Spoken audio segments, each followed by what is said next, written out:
Yo, are we on? Am I live again? I can't ever tell. You guys know what time it is by now. I can't ever tell if this bad boy is going or if it's not going, but it's been such a short turnaround. We're back.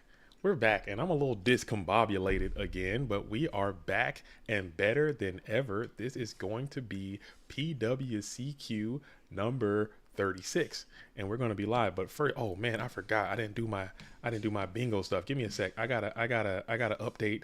I gotta make some updates. I didn't print the dang thing off, so I got Canva coming up. So excuse me. You guys don't have to see all this live. You guys are getting a peek behind the curtain. Okay, you guys are getting a peek. You guys are getting a peek behind the scenes as I'm gonna go ahead and download this real quick live. I don't want to cut anything away. I don't want to cut anything away, so I'm gonna download this thing live. If I am live, I could very well not even be going right now. I have no clue about what is going on, but I got the new bingo chart. We're gonna be starting this event in approximately 4 minutes. So if you're watching this in the future, go ahead and fast forward approximately 4 minutes and you will see the dramatic conclusion of this event. Okay.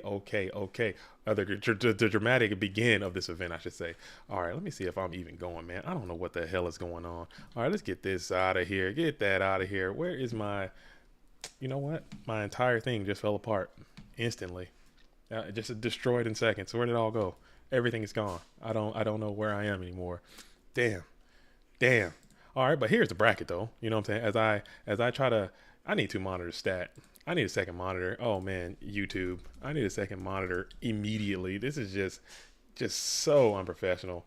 I don't know what's going on. I'm flying in the blind right now. Oh man, let's move that off to the side. Y'all didn't see that. All right, let's go ahead and quiet this. How do I mute this? How do I get that out of there? Get that out of there. Oh God, get that out of there. Okay. All right. Here is the bracket. Okay, smaller event today. Actually, it's kind of pumping up a little bit. It's kind of pumping up a little bit in these last witching hours before we kick this bad boy on off. It's kind of pumping up ever so slightly, but we're currently sitting at approximately 45 duelists. 45 duelists are in this thing on this beautiful Saturday, Earth Day Saturday, I should say. You know what I'm saying? Shout out to Earth. Go ahead and plant some trees out here. If you don't know, today is Earth Day in the States, so make sure you're out here representing that. Let's see if I can fix my whole situation real quick before we get this thing started. I'm glad. Yo, Mad Cat always in the building. Let me know. Oh, that's not good. Let's get. How do I pop this out? Good grief. Good grief. Oh man. This is no good. This is not good at all. Okay. But you know what? We're gonna make it do exactly what it does. We're gonna make it work. It's gonna work. I can make this work. I've done worse. I've done more with less, and I've done less with more. All that. Let's get that out of there. There it is. Okay, and we fixed it. Groovy. All right, now we're cooking. Like I said, we have 45 duelists showed up to this event today. We will be starting in approximately 1 minute. Okay, I have my bingo card. Let's see if I can find that damn thing. And I just lost that too. Okay, so maybe not. Maybe we don't have it. Maybe we're gonna have to find the bingo card a little bit later. We're gonna have to get to the bingo card a little bit later because I am just all over the place right now. All right. We'll get to it. We will get to it. I promise. If I can find it. If I can locate it. If I can track it down. Dang it. All right, but no matter.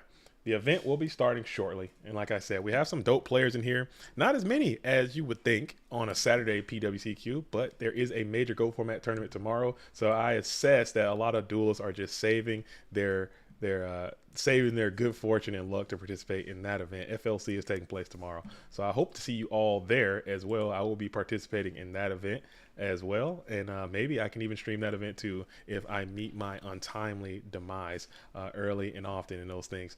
You know, those things do happen. So we'll stay tuned for that. And we're going to make that happen.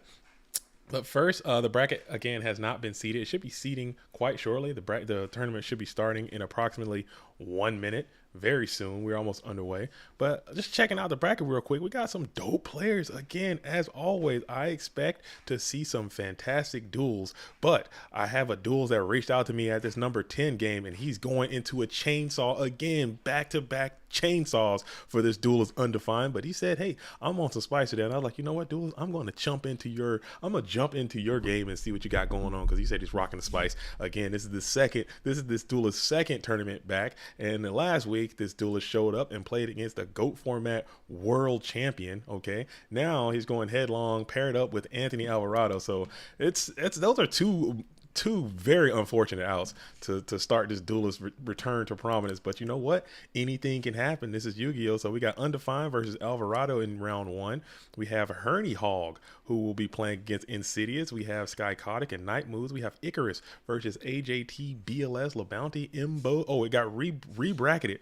We got re-bracketed again. Plus Ultra Toys. What's up? Let's go. We in here. We all the way out here. And it's all the way live, just like you know it.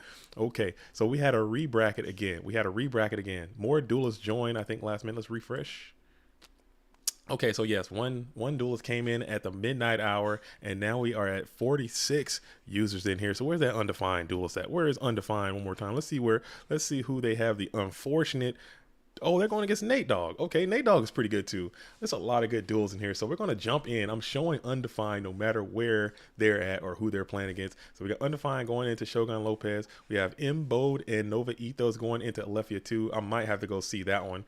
We have a new challenger in Crash Vote going into SDL Killer. That's going to be a good one too. A lot of absolute bangers to start this bad boy off. We're going to be here all day. Keep it locked. If you know what I'm talking about, you know how I give it up. You guys know how I give it up. It's JDD. Get this out of there. What are that doing in my thing? It's gonna be me and the water bottle all day long doing how we do it. Nate Dogg and Undefined is going to start us off in this event. Nate Dogg doing his thing. Undefined said they're bringing some certified spice. So as always, make sure you duels are checking the brackets and seeing what's going on. I need my field reporters out there. What is up, Gold World? What's up, Mac the Reactor? How you doing? How you doing out there? Yeah, you know what it is. You got to stay hydrated. You know what I'm saying? I keep that thing on me. We're going to make sure I get through at least 2 of these today. You know what I'm saying? I got my coffee on me today. You know, as always, I got my 26 billion hours of energy on me today, and we're going to get this party train rolling. It's only 45 duelists in this one, so it shouldn't be the full 7 hours, but I'm thinking this thing's going to be between 5.5 to 6 hours. So make sure you go ahead and keep your seat back up in the upright position. Keep it locked. We're going to be here all day long again on this beautiful GOAT format Saturday. So, oh, I didn't even share the damn thing. Let me share this stream to ensure that the other duelists out there know what's going on and know that we're here and know everything about that. So let me do that real quick as we're starting, as Nate Dogg comes on out with the Delinquent Duo immediately. You know, first duo of the day. Hate to see it, love to see it. We all into it. Let's see if I can get this thing out there. Let's see if I can get this bad boy out there in TV land like this. All right, so if you want to join the stream, I don't know if I can add, whatever. We're out there. It's happening. It's happening. These things are happening. All right, so now I can go ahead and minimize that. So we got a pot agreed to back up the Delinquent Duo, which is just phenomenal. That's a good thing. You want to see that. You get duoed, and then you get the pot immediately following that. It's always really cool. And then we come on in with a Mystic Tomato to clear up the Sinister Serpent. Cool. Serpent's going to return to the hand, and then we're going to slam it right on into the first main phase. Starting this thing out, Undefined, doing his thing. Exile Force. No Last Will to accompany that, which is neat. And you're going to pop that tomato, sending him on out of there.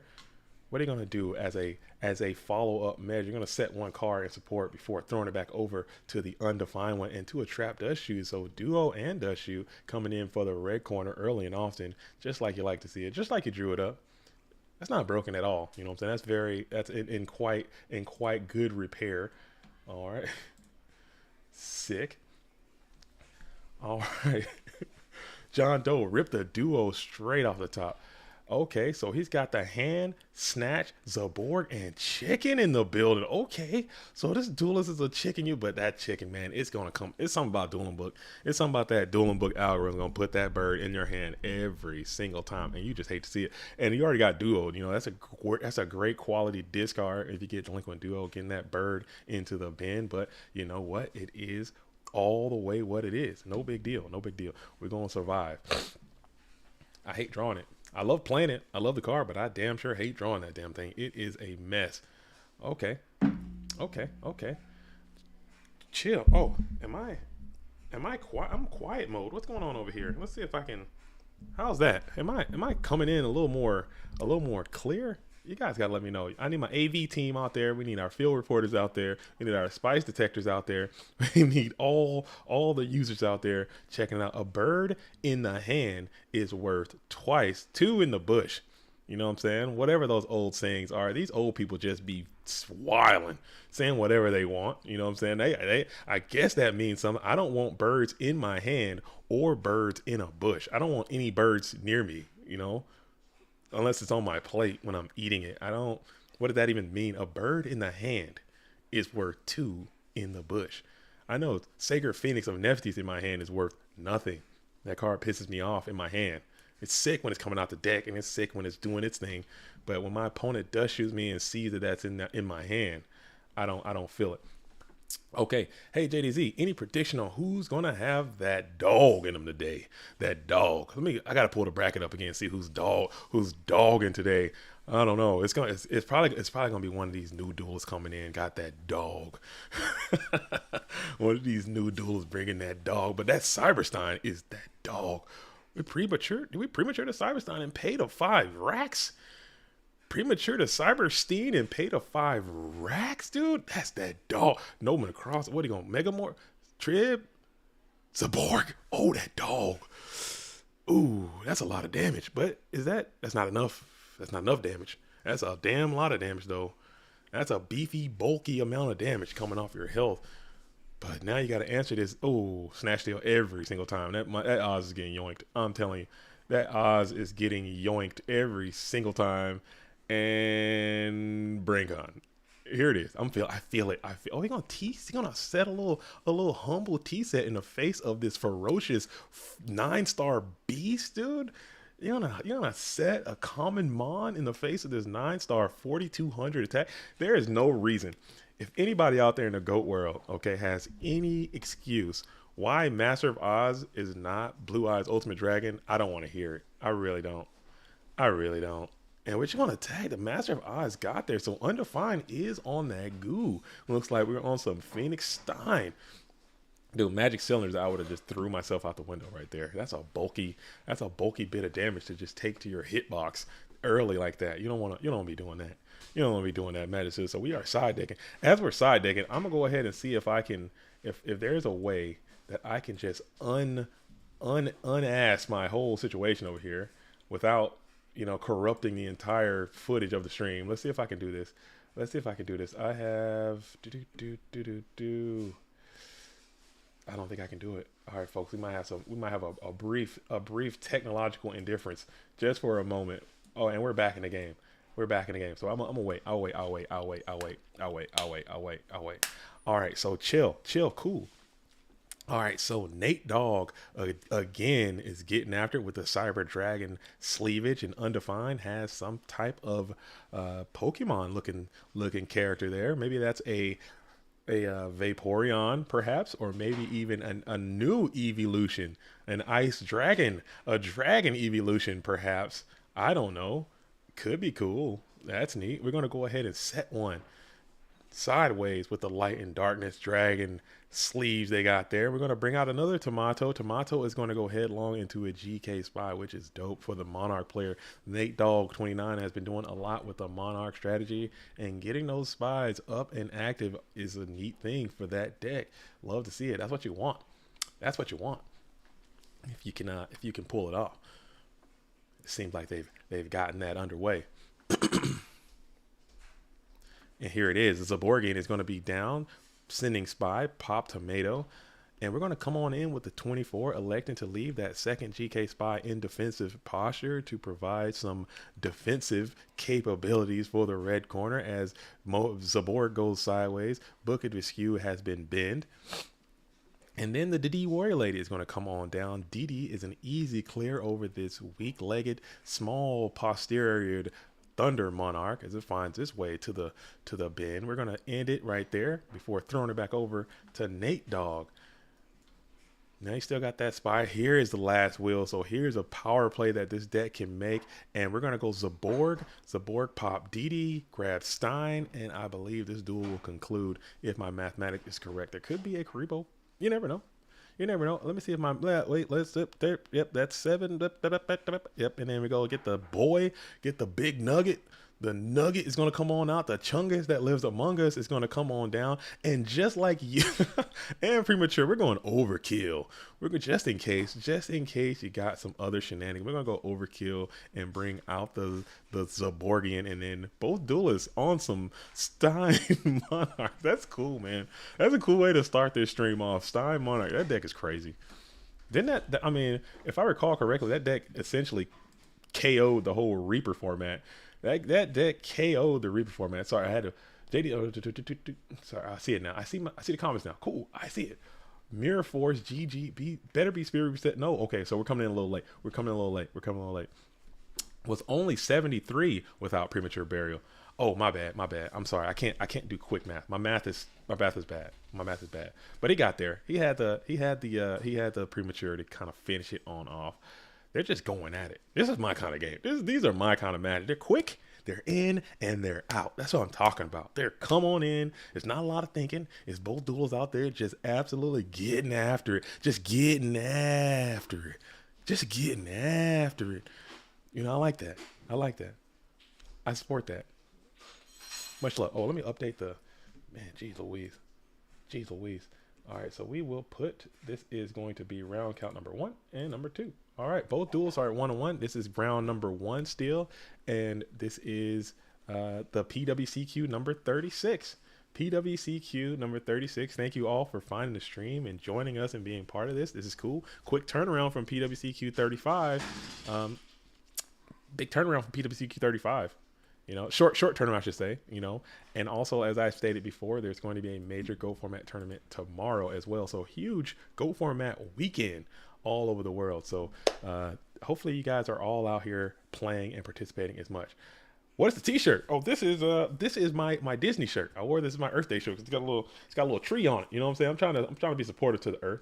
This is my Disney shirt. I went to Disney. I'm a huge Disney guy. You know, we're a Disney family over here. I go to Disney as much as I can. For the stream, we got a banishment. Okay, Nate, appreciate that. Oh, there is Karibo. So there is Karibo involved in this equation, and there is an Assura Priest and a Zaborg and a Nobleman Crossout. Sick. Okay, so that Nobleman is about to go insane on this set. And we got the Karibo for a little bit of insurance policy. Oh yeah. Right on, duelists.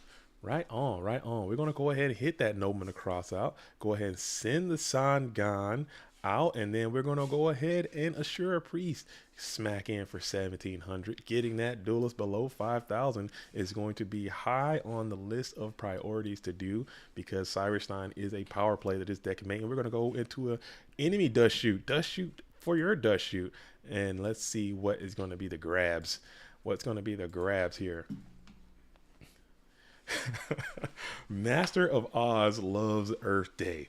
Yes, Master of Oz is that guy coming out. I actually had that as a bingo, which I gotta fix. It's getting fixed. As soon as this duel is over, I'm gonna take a little bit of time to unask the bingo situation. But I had an Earth Day kind of theme on there, but I just need to see Berserkerilla. Berserkerilla is gonna be the bingo for the Earth Day today. All right. What are you supposed to side versus Stein? Karibo is a great include. I think Karibo is a great card to side versus Cyberstein. I think scapegoats tend to do decent against Cyberstein if you have those. Threatening Roar if you want to play that. Most times you also just change if you realize your opponent's on. Yeah, Dust Shoe is also quite good. But if you know that your opponent is playing Cyberstein, you just kind of can change the way that you play and really prioritize getting them below that 5,000 threshold, and maybe not play upstart at certain times. Something like that is what most players tend to do. I think knowing what the matchup is a huge part of it, I think. But sometimes, the deck is extremely powerful too. Sometimes if you're playing like an actual Stein deck, like a Stein OTK deck, like what Uber is doing and what some other duelists are doing, you could just immediately lose without even, there's nothing you can do about it. If they got Megamorph and Trinade and hit the Nox and stuff at the right time, you're just gonna die. But you can. Karibo is a backbreaker. A lot of sometimes scapegoats can do that to help you out. All right, so we're going to go ahead and set in back over to Nate Dogg. Let's see. Plus, Ultra Toy says needle sealing. Needle sealing is interesting too. I like needle sealing. It doesn't. It oh, it's that's a bait. I would say almost right. I think that's a bait. So that might be some bait. Maybe he's got another quality set in the hand that he put down instead of the juice, and he sets the bait.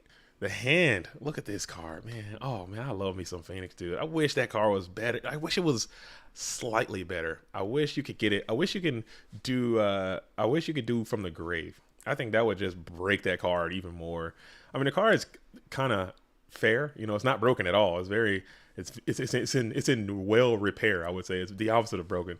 But I think if you can do hand to pop to bring Phoenix from the graveyard, or hell, bring it from a banish pile. Not even a graveyard. Just like, hey, if this card is banished, you can do it. That'd be sick. No, bring it back from the grave. I think that'd be neat. If you could do hand pop, bring it back from the grave. If it's not broken, it's not good. I disagree. I disagree with that. I disagree with that statement. That can't be true, right? That can't be true. If it's not broken, it's not good. I mean, I guess each their own. So we're going to last will into Stein here. Last will into Stein.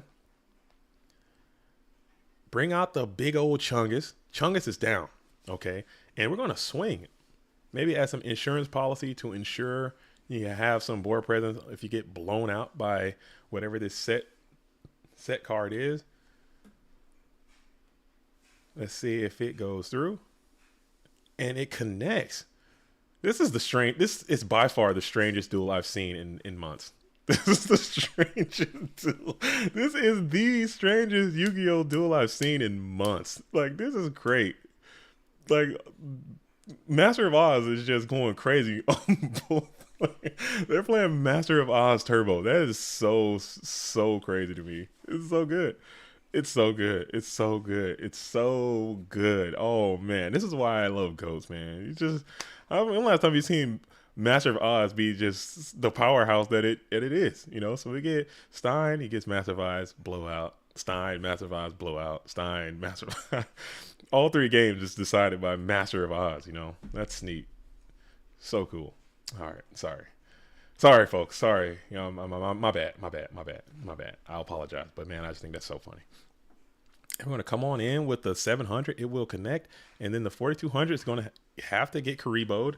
Okay, and we knew about that Karibo. There's no Divine Wrath. I think could stop Karibo. That'd be funny if you had that. It's sick though. That's very sick. Okay, cool. And now we're thinking about it. Nate Dogg is going to go ahead and think about it a little bit in the first main phase. Snatch Steal. Every time I make Master of Oz, it just gets snatched stolen. Or Skill Dark ends over Stein. Yeah, that is a compromised spot. We're going to go ahead and cold wave up here. We're going to book. What are we booking? Booking Chaining Book of Moon to target a Stein. I think that's neat. That's pretty cool because that was a weak point in your defenses. And then we're going to go and set another Mon. We're going to set another Mon before drawing. Okay, we're getting to the standby phase. Main phase 1. 4 cards in hand for Undefined. Undefined sitting at 4 cards in hand. 1 big bungling Chungus in attack position. 1 Stein set in defense position. Lavender Town. Can we just officially add Blue Eyes Ultimate Dragon and Magician of Black Chaos to the Go Format card list? I would not be opposed to that at all. I would support that until my dying breath. I would 100% support that. Lavender Town. I would fully, because it wouldn't hurt anything. It wouldn't change the game in any way. I'm not saying let's add Cyber Dragon. I'm not saying let's add, Neospatian Grand Mole or Shield Crush or anything like that would actually change the game. I think adding Blue Eyes Ultimate Dragon to the Go Format card pool would do nothing to the game but just make me happy. That's all. I don't think it would change a damn thing. Well, if we're adding cards, then we can't do that. We can't do that, John Doe. We can't do that. We can't just be adding more cards. We can't just, while we're adding, It's got to be, we can't add gadgets. No, we're not adding anything that could change the game in any way. It's just got to be Blue Eyes Ultimate Dragon, and that's it. Ooh, what a timely, succulent Spirit Reaper, but he did have the Snatch Deal for that Spirit Reaper immediately, and it's Cold Wave. Yeah, you cannot play that Snatch Deal. Can't play it. Wait, how did he set that under Cold Wave? Wait a minute. Hold up. Are we still under Cold Wave? How did he set that Heavy Storm under Cold Wave? Let's judge. Discord judge. Let's fix that. We can fix this. How do I fix this? Judge. Because he played Cold Wave and then set the storm, didn't he? Did he not? Did that not happen, or was it already? It was already down. Am I dumb? Am I missing stuff again? Okay, he probably was already. Storm was set. Okay, cool. I'm an idiot. I'm sorry. I got a lot. I got a lot going on in my peripherals here, and I got a lot going on with my the stream is failing. Okay, and I'm just holding it all together. It was already set. Okay, cool. Nate Dogg knows vibes. That's my bad. That's on me. That's on me. Okay, I need to focus. You guys are good. Don't forget that. All right, we're good. Check the dual log. I don't think I can get into the log. I don't think I can. I can't get into the log. Not from a watcher. I'm just a humble host. I can't hack into the mainframe and download the database. And we're gonna go ahead and Zaborgian. This Zaborgian could turn this game absolutely on its head right now. Zaborgian can flip this game right on its head. That's a bit bad. 300 to 900. This duel is really heating up. You need a good card. What do you got? You already blew your Snatch Deal. Oh, no, you didn't. Oh, never mind. This duel is over. My bad. Never mind. I thought he played the Snatch Deal already. Whoops. We get it. You have like 9 different screens. You look not. Yeah, I have the, and it's all on one screen too. It's all on one screen. So I have the dueling book. I have the comments. I have the stream, and I have Discord all up together, and I'm trying to just manage a lot right now. Sally, it would buff Stein's OTK just enough. What's that? Pui? What's that?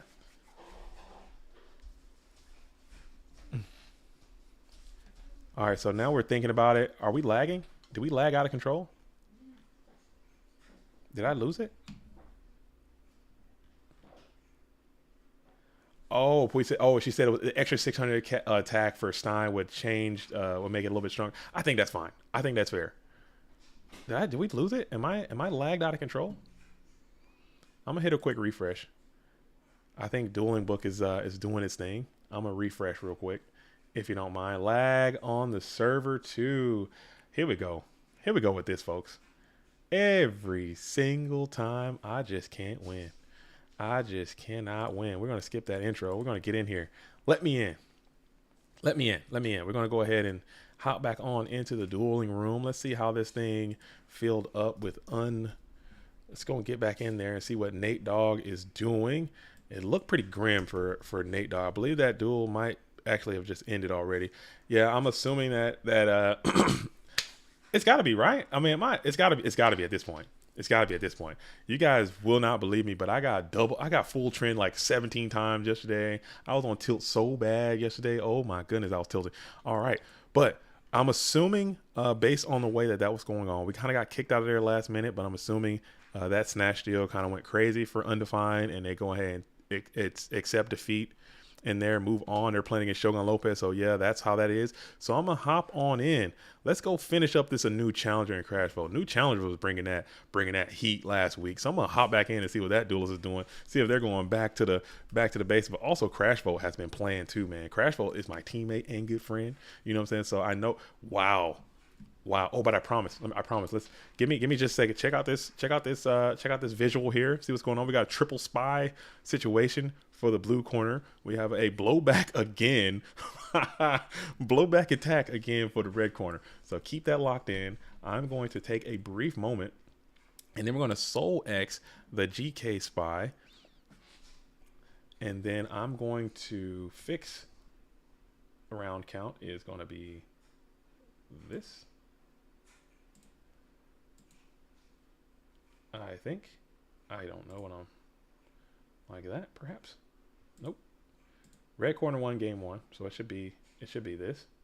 All right. So I'm gonna take after this one. Okay, now I got caught up again. So literally, if they go to side decking or if this duel ends, I am going to fix the thing. Okay, cool. And chill. All right. All right, so we have Crashful. He's got two spies in attack position. We have Blowback Dragon and a Vampire Lord. Oh my goodness, Vampire Lord is so sick. I wish that card was slightly better too. Man, oh man, Blunt Vampire Lord, it takes me back, man. Takes me back. I don't think I ever told my Vampire Lord story. Maybe at hour number 5, you know what I'm saying? I'll drop the Vampire Lord story on you guys, but that was a good time. All right, so we're going to go Breaker. We're going to bring out the Breaker, and new challenge, you want to think about that here. We're going to think about that here. A Breaker, the Magical Warrior. And then we're going to chain Call of the Haunted, and we're going to bring back Dmok. Okay. And we're just going to say nay to that right away. We're not going to allow that to happen. So I believe Breaker retains that counter. If I'm not mistaken. Again, I'm so self-conscious about doing my rulings now. Folks. I'm pretty sure that Breaker would keep that counter in that situation. No, it wouldn't. It loses the counter. I'm so lost, dude. Because that Dmok would lose timing there, right? Dude, I'm lost, man. It is what it is. I'm not even going to try. I give up. I'm not a judge. I'm not a judge. All right. And then the Chaotic Sorcerer has landed as well. We're going to go ahead and one light, one dark. Bring out the Chaos Sorcerer. And let's see how you're going to go after the rest of this board. I believe so, Michael Gray. I believe he brought out the Breaker, used the counter, removed the counter, pop Call of Haunted, and then chained. Dmok would 1000% miss timing there. Okay. But I guess it didn't matter because you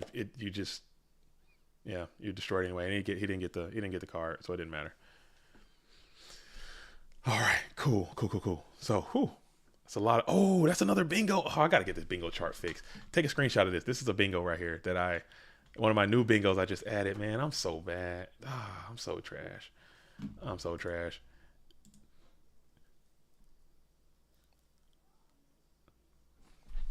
Yeah, he played Solemn Judgment on it. So, you know,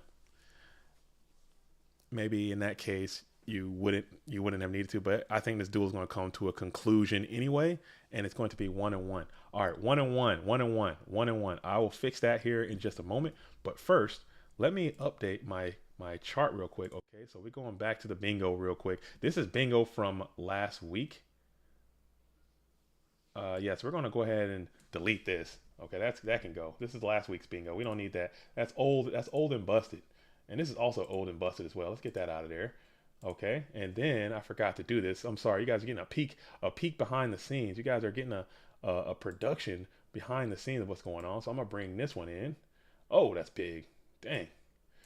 Let's make that normal human side. Okay, we got some of the characters that you come to know and love, some of your fan favorites. I'm going to keep all of these bingos that we've done throughout the time, and then we can just kind of rotate them in and out based on if they get hit or if they don't get hit or if we like them or not, and we'll keep it going. But some of the new includes that I have for this one is we added this guy, this little virus guy, this little plague guy. So if somebody gets tribe infecting virus for 3, we're going to give them the plague, dude. So they got the plague guys in there. We also added this guy right here. So if someone gets a nasty snatch steal, usually snatch steal on a BLS or snatch steal for a game, they're going to get a big old oof right there on the snatch steal. And this one right here, we added, if you have 4 spellcasters on the field, you get that. We got this bingo right here, and it just happened literally that last game. So I got Harry Potter in here representing the witches and the spellcasters. Okay, so they're going to be added to that. And then some of the other ones that we come to know a little bit. Those are some of the new ones. Oh, Joey right here. Joey is if you're tossing a coin. So we're about to hit these bingos today. And Berserk Gorilla, I just need to see the gorilla. I want to see Berserk Gorilla feel.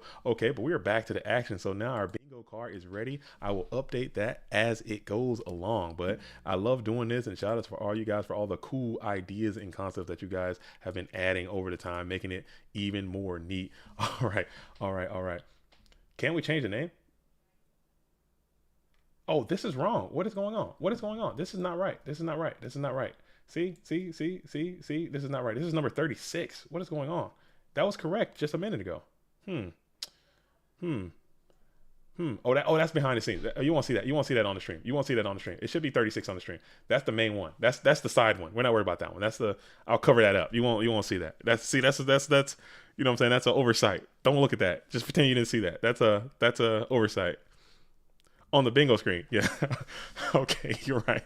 I'll cover that up. I'm covering that up. Okay. I'm covering that up. You won't see that.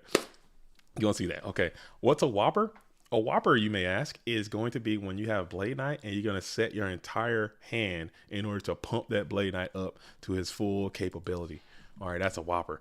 All right, so we're bringing out the King Tiger Wangu. He's going to get the torrential tribute after the Graceful Chair has been played. We're going to go ahead and set your own little mini whopper with no Blade Knight to back it up. So right now, there's a Blade Knight, a part of this equation. What the blue corner just did here, that's a whopper. You know, BK, Blade Knight, Burger King, same. You know, that's it. That's it. Yeah. So if you go, yeah, that's what it is. All right. Dope. Sorry about that. Sick. Okay. All right. Neat. Dope and neat. Okay, cool. We should be back. We should be in a full effect. Okay, we're gonna go reasoning. And he's gonna call 6 immediately, which is I think is a pretty safe call for this deck. After looking at the list, if you want to see the list of what this duelist played last week in PWCQ 35, they did top that event. If you want to see that, make sure you swing by the GoFormat.com website. Those lists are all there.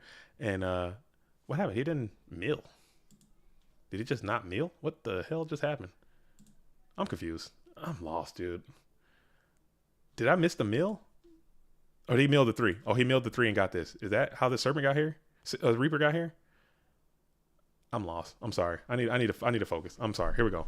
All right, we're locked in now. I promise I was not going to make any mistakes. I've already made like 50 mistakes already, and we just started. We got a long way to go as well. All right, cool. So we have Crash Vote. He has 5 cards set. Yeah, get this man a flare gun. Yeah, I am okay. He hit the Reaper immediately. Gotcha. I was so confused. I was so lost.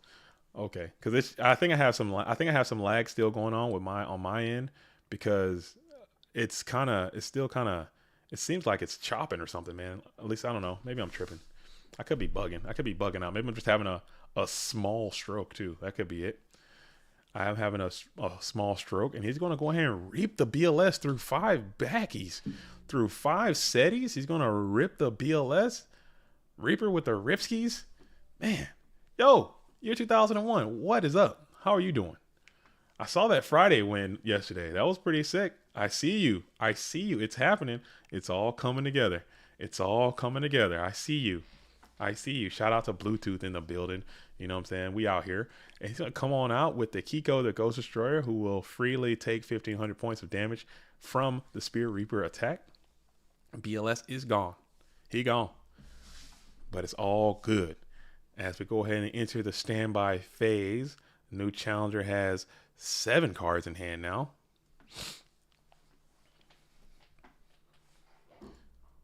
Sick. 7 cards in hand for the red corner. No BLS. There's really no way to get that guy back either, unless you're monster reincarnating out here in these streets. I don't think that guy's coming back either. I think he's gone.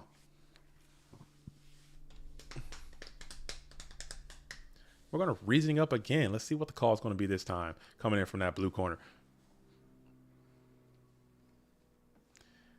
And it's going to be the Zaborgian. So the Zaborgian has landed again. That's 2 matches in a row we've seen Zaborg in the field of play. Oh man. And we're going to go ahead and punch on in. Lavender Town says, and Warrior returning alive. Oh yeah. I don't know, man. People think that's a bad card, and it is a bad card, but why not? Why not? Why not? Oh, it's 1-1. Let me update that to reflect that information. It is currently 1-1. Why not? Oh, damn it. And this is round 2. This is still round 1. Okay. Why not? Why can't you play Warrior returning alive? Why not? I mean, it seems fine. I mean, you got Rotas, you got Rotas. Yo, what is up, Goat World? What is up, Janjo Zone? How are you doing? We're in the Janjo Zone. Sign up. Get in there today. Kind of like the Twilight Zone in a realm. Oh man. How are you doing? Okay, so we're going to go ahead and bring Khan into the duo. Killing the Reaper and ripping 2 cards from the hand. What is it going to be? You see returning alive once in a in a blue rogue deck. I bet. Yeah, that would blow my mind. I think I'd be perplexed and bewildered if my opponent played the warrior returning alive on me, and I'd be shocked. I'd be bamboozled. I'd be hoodwinked. I mean, but why not though? It seems fine. They're better cards maybe, but warriors are always just rotating for stuff anyway. Why not just rota from your graveyard and just? I mean, it seems fine. And then he's going to solemn judgment the scapegoats, just because he wants to get that damage in and put some pressure on the opposition. Getting that light dark mon offline is also a good thing. He feels his opponent isn't in a advantageous position. They can't really do a lot. Why not? Can't rota to BLS. Yeah, you can't rota. I mean, but you can Warrior returning alive and get back a level 2 sometimes. That could just get you there. Warrior return alive, get back exile for it seems good. Warrior return alive, get back BLS seems amazing. You got to get this call right if you're the blue corner. You need it. You need it. And it's going to be a 6. And it's an 8 every single time. Every time. Every time. Oh my goodness. Every single time. And you hate to see it. You hate to see it. Oh man, it's not done. It's not done. We're going to grab back the scapegoats here. And then the D-Mock is on the field in attack position, staring down this Kiko, the Ghost Destroyer. And you are just hating to see it if you are the blue corner. That's a bad feeling. That's a bad feeling, man. It really is. We're going to go Snatch Steal as well. Snatch Steal into the Kiko, the Ghost Destroyer, to just see if you can get another card off the back row.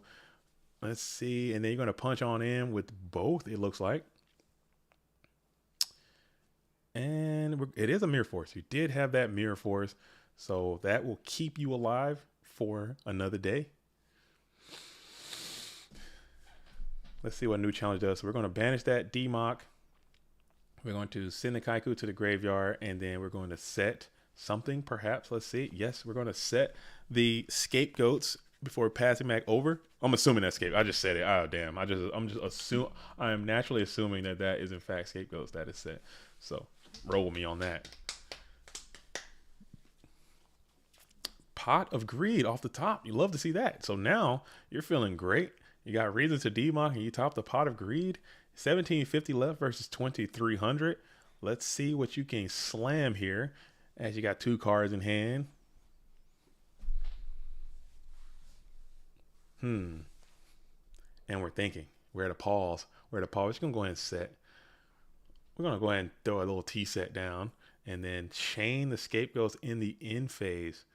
Is there a call to hunt it for that Wangu? Nope, no call for the Wangski either. No call for the Wangski. Michael Gray, JDZ, are you playing the FLC? Yes, I fully plan on participating. I'm going to remove my commentator headset and play. I'm going to participate in a Yu-Gi-Oh event, and I'm going to play. How well I'm going to do, that's TBD. You know, I don't foresee myself doing well with the deck that I'm scheduled to play, but it's going to be fun. Honestly, I just really like playing. Winning is icing on the cake. I just want to get out there and get my Yu-Gi-Oh on, and these major events are a great place to do that. I've been doing a lot of hosting and a lot of streaming and stuff, so I haven't been able to play in a lot of the events because this is more important to me. I like to broadcast this stuff and help. I think I can help grow the game a little bit more or whatever. I like vibing with you guys. I really enjoy hanging out with the people and doing this. It's always lots of fun. But I also enjoy playing as well. So I'll play that event for as long as I can. And then once I'm dead, I will then turn the stream back on and finish out the rest of that via stream. So either way, it's going to be a cool experience. So if you're not playing today, definitely you should consider playing tomorrow because that one's free. It's free to enter and it's going to be really, really neat. One invitation will be given out for every 32 entrants that show up. So no, it's not. It should be a 1 day. It should be a 1 day double elimination, not a multi-day time kind of thing. It should just be the next The next two FLCs will be multi-day Swiss. So I think I have two-day Swiss rounds to play or something like that. 2 day. I think they had 2 days last time. So if you want to get in there and do that, that's cool. So that's really cool for people who don't have like weekends off. I'm fortunate enough to have every weekend off. I'm always off on the weekends. I never work on the weekends. I used to, but not anymore. So I have the ability to come on out and do this kind of stuff. But for those duelists that don't have the flexibility to work on the weekends, those multi-day events are really neat to participate in. So at the following two, so FLC 30 and 31, they will be into that. Paper Goats, oh, you're in luck. That's next Saturday. Are you in Philly? Philly is going to be next Saturday. So we got Philly, we got Athens, and then we got New York all coming up in short time. And Texas as well. So yeah, Philly, New York, Athens, and Texas. So get on in there and do that if you want to get onto the Paper Goats GGPs. And we are still accepting applications. So if you know a place where they're holding goats in heavy rotation, make sure you reach out to the staff and go through that process of getting a GGP in your area to make it easy. If you know where people are playing goats, report that stuff. Reach out, send pictures. Like, I want to know. I don't know if everybody else wants to know, but I definitely want to know. If you say, oh man, we got a, even if it's just a local, man, we got 10 people and we're all just playing some goals and we had a 10-man tournament, send me some pictures, man. I'll put it on the website. I don't care. I'll post about it. I'll talk about it because I love seeing that. I love seeing it. I can't be everywhere, but I would like to know about that. So let me know about it and we can do that. All right. So we're going to go ahead and Soul X is going to target the newer set, I believe, the set on the left. Thumbs up all around, and it is the Blowbackski. Blowbackski is going to come on out and toss a coin. So toss a coin with our Joey. So we're just filling this bingo card up early and often. Love to see that. So we're going to go ahead and prioritization. What are we targeting here?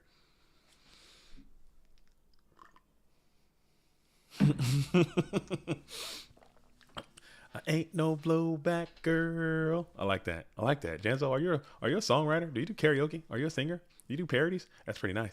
Oh, but the bulky torrential tribute, the beefy and bulky torrential tribute is going to clear all that up in a matter of seconds.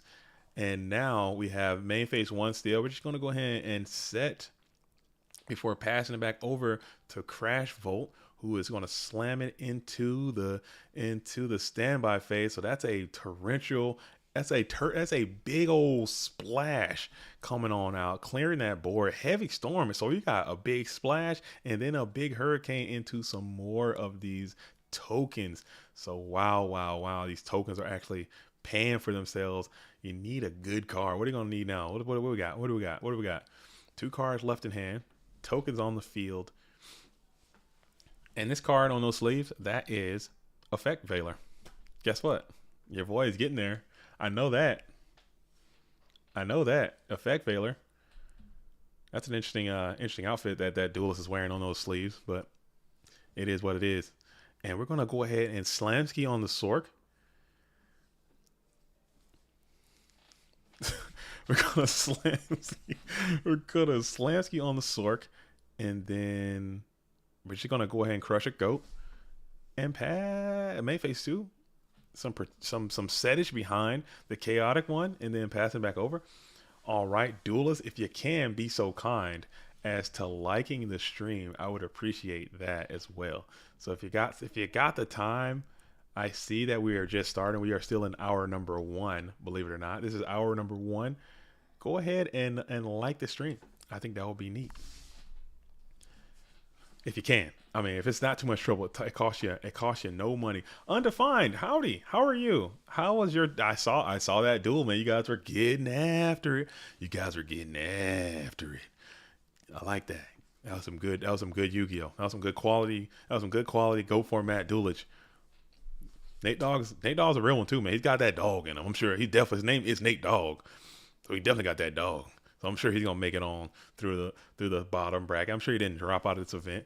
No big deal. So Crash Vote in the blue corner is trying to apply some serious pressure onto these tokens, getting them all out of there. And it is the Topsky on the BLS. So that Kaiko the Ghost Destroyer was timely and effective, and 2 Chaos Mons are going to be the hand. And Crash Vote from the blue corner is going to achieve victory. New challenger will get sent down to the down bracket, and that's where the dogs live. That's where you got to be a dog. Let's see who's in Dogtown already. All right, let's see who's Lords of Dogtown. All right, we got some good duels are already in Dogsville already. You know what I'm saying? It's gonna be a long day. Yeah, Fancy Diesel and Nate Dogg already in Dogtown. That's gonna be tough. That's gonna be tough, man. Gotta have that dog. We're gonna stay on the upside for now.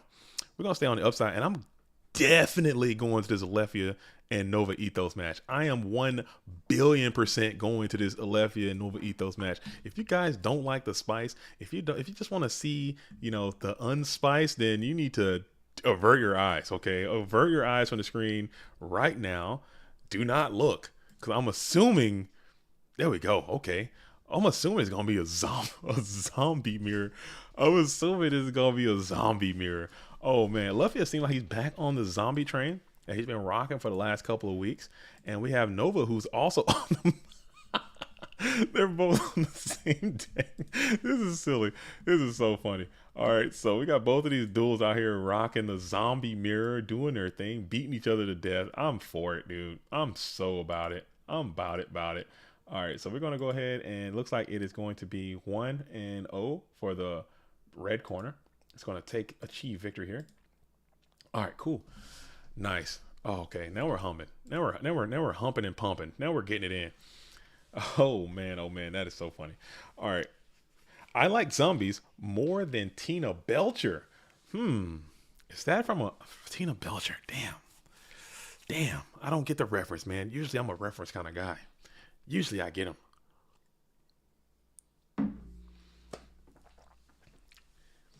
Michael says, "Is this the most unexpected mirror of the day?" I would say so. We've had two offbeat. We've had two offbeat mirrors so far today. Monarchs and zombies is pretty hilarious to see to start this thing off. You know what I'm saying? I like to see it. I like to see that. I really do. So here we go. It looks like we have the zombie mirror. It appears. Beast Beats, what is up, Beast? How are you doing? I haven't seen Beast Beats around this thing in a time or two either. So how's Beast Beats? Are you going to Austin? Are you running Austin? Beast Beats, are you playing in Austin?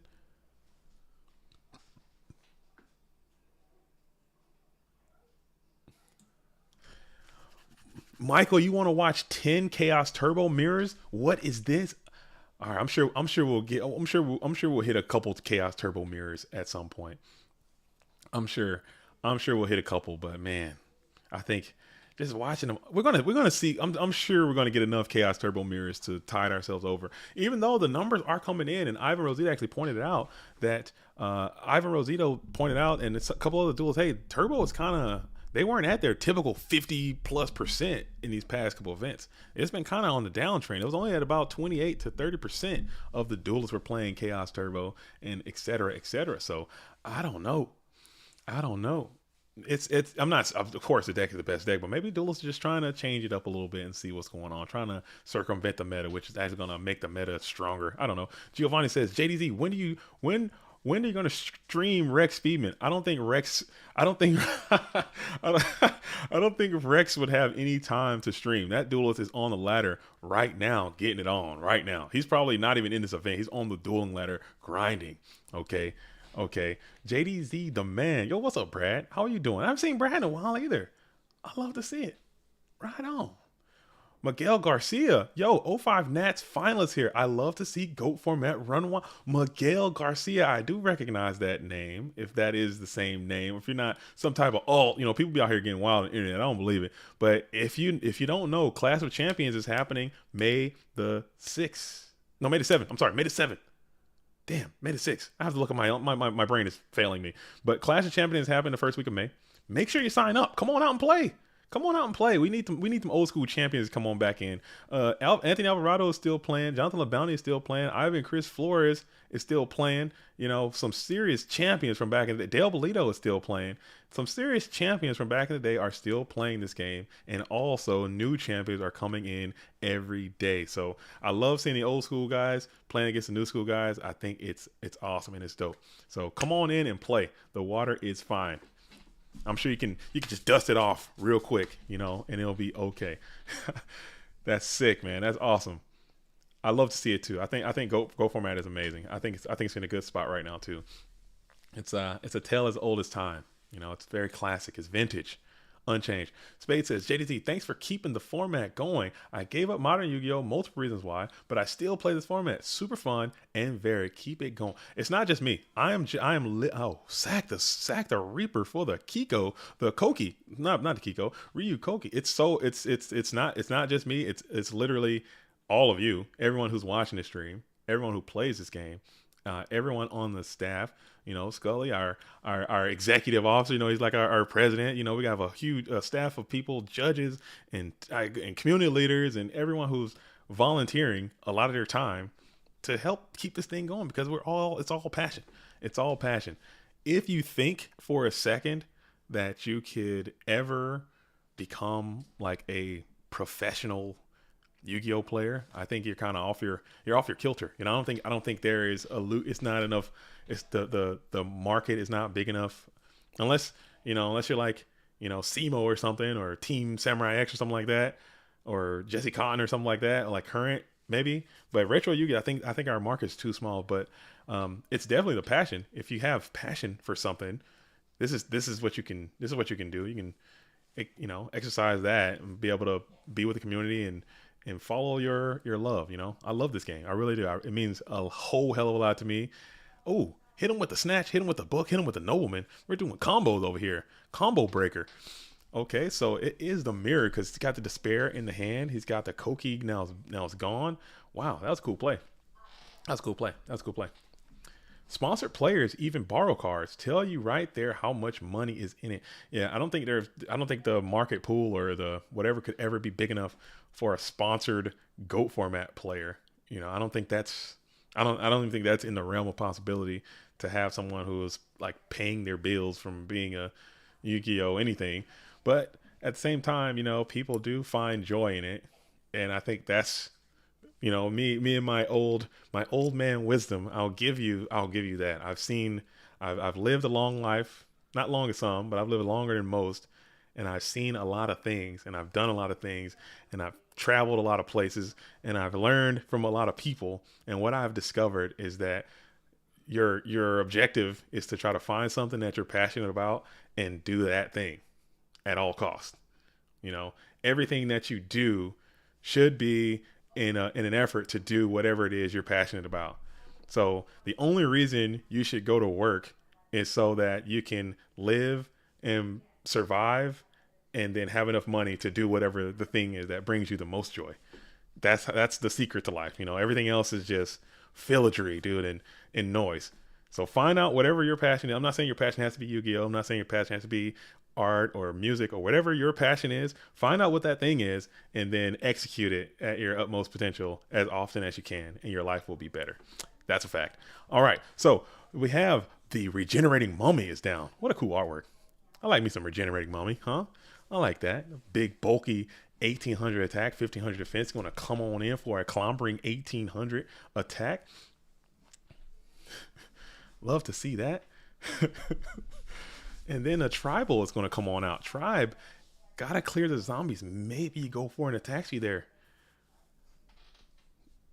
Maybe go for an attack speed on the set, but it could be that Night Ass. You know, this duelist is playing Night Ass in this build as well. And then we're going to ball. We're going to BOL, bringing back the Despair from the Dark, probably. Let's see what else. Yeah, the Despair is coming on in. And we're going to remove the Regenerating Mummy. Oh, yeah, Beast. I'm telling you, that's it. It took me a long time to figure that out. It took me a long time.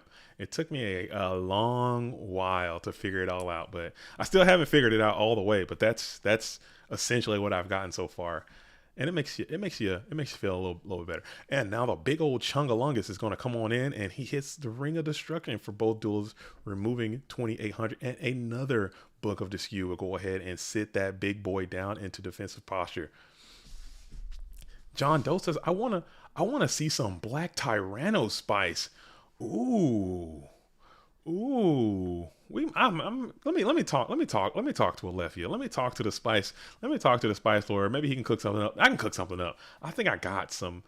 I think I got some Black Tyranno spice. We could do that.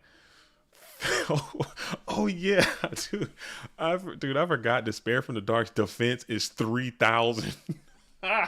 How silly is that? Maybe they couldn't make it 2,000 or less because Pyramid Turtle bringing that thing out would be a mess. But 3,000 is a bit much. Come on, Konami. What were you guys thinking when you had to make that dude have 3,000 defense? 3,000 defense. Giannichi. I remember. I still have the notes. I wrote it down. Giannichi says, I wouldn't mind seeing some machine spice. Let me write these down. You guys are giving me some great ideas. You know what I'm saying? So I'm gonna write machine. I keep my little notepad right here. You know what I'm saying? My little right here. I got my little tablet notepad. You know what I'm saying? I just keep that. Just write down any ideas that come up. Machine spice.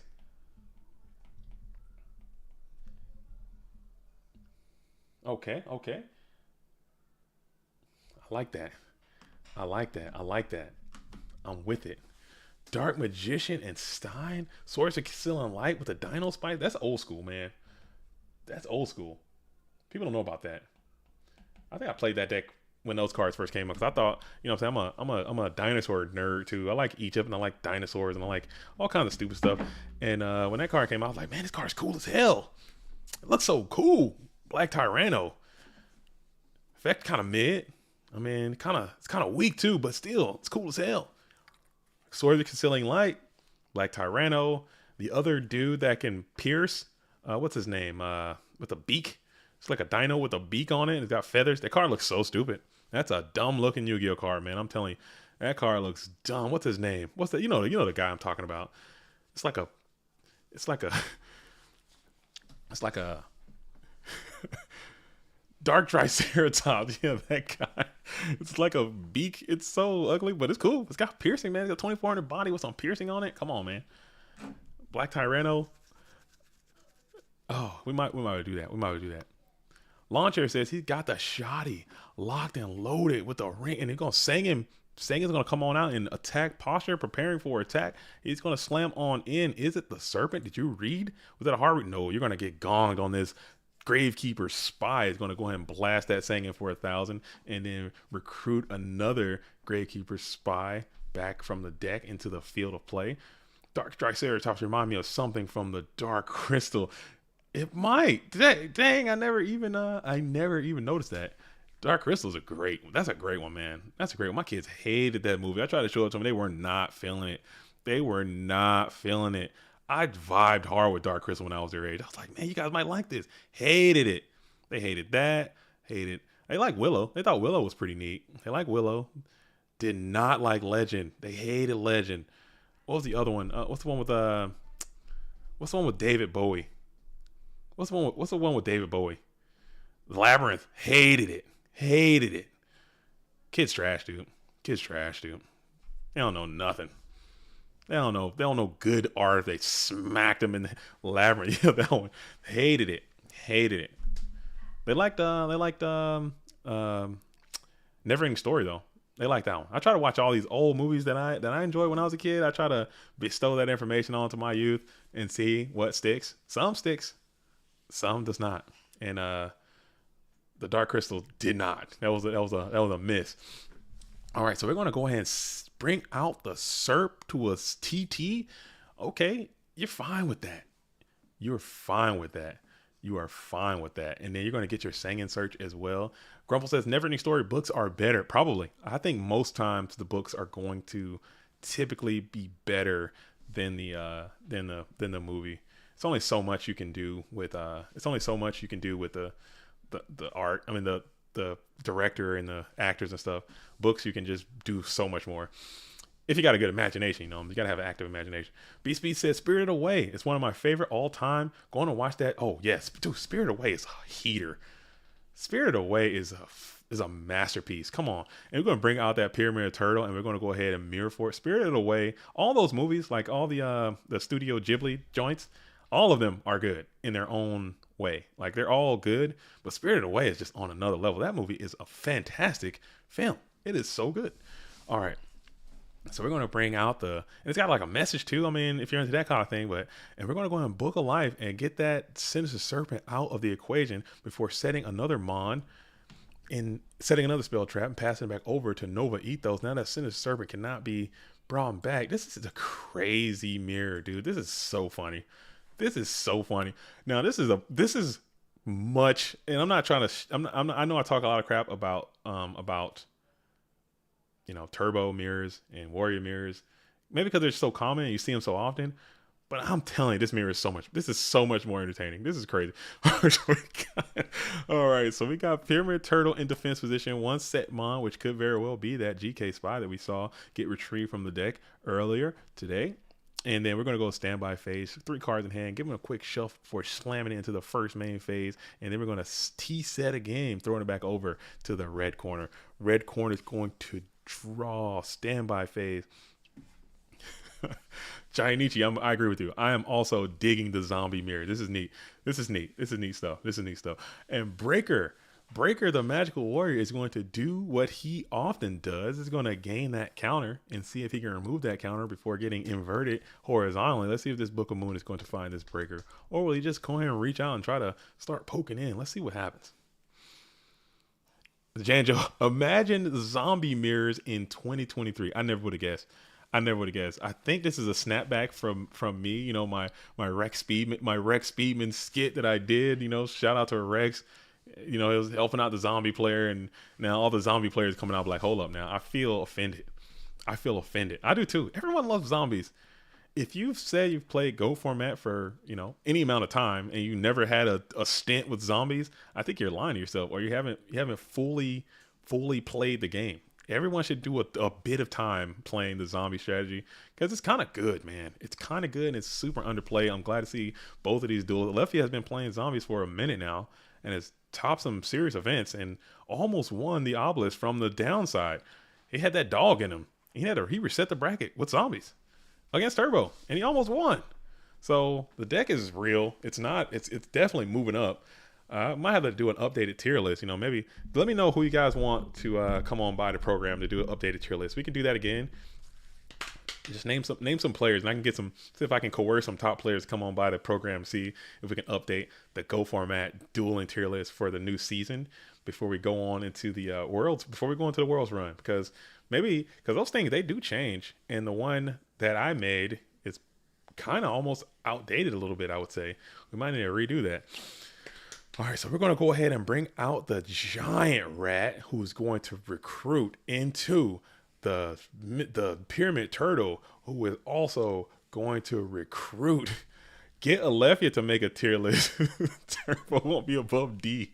Nah, if Alephia makes a tier list, it's going to be zombies, A, S tier, Blue Eyes, S tier, Harpies, A tier, Emissary, A tier, everything else, G tier, and that's it. Turn it off. And Warriors can be C tier. That's it. Turn it off. No, I'm kidding. I deeply like Alephia. He's gonna keep coming back. We already have plans. If you haven't seen, we did the Harpy video. I thought that was pretty fun. I have such a good time when Alephia comes by and demonstrates some of his spicy Go format dueling lists. So you have time, check out the Blue Eyes, check out the Harpy decks that we played on the ladder the other day. And we gotta clean that ladder up though, man. That ladder's a damn mess, dude. We gotta clean it up. I was so frustrated. That was such a hard video to do because so many duelists and the merch dog, the sack carrying insect, has been retrieved. So many duelists are out there on that ladder, and they're just absolutely just terrorizing people out there. Just terrorizing, man. Brandon Parker says, don't know why we're all into Harvey cards. I have no clue. I have no idea. I have no idea.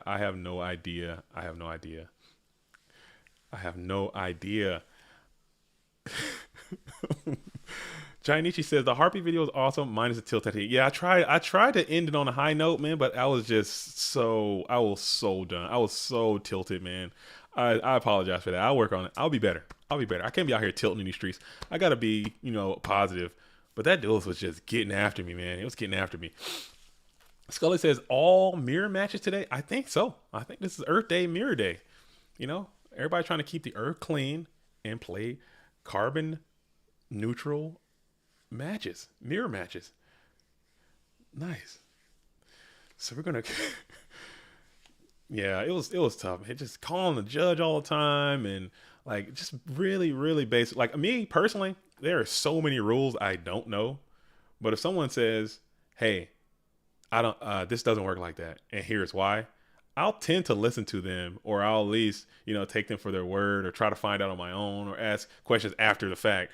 But if someone that's like I don't know the basic stuff. I think you should have a basic working knowledge before you get onto the just of the rules. I'm not even saying you have to be like playing the most meta decks or making the most optimized plays, but at least just know a basic concept of the rules before you go in there. And then when someone's trying to tell you and you don't know and you're not willing to learn, that's just so frustrating. But it is what it is. It is what it is. We take it. We take it. Shout out to Dueling Book though. I got much love for Dueling Book. Much love for Dueling Book. Much love for DB. DB is holding us down, doing a lot of great stuff for a lot of people. So it's not Dueling Book's fault. It's just the people. Sometimes the people in there just vibing.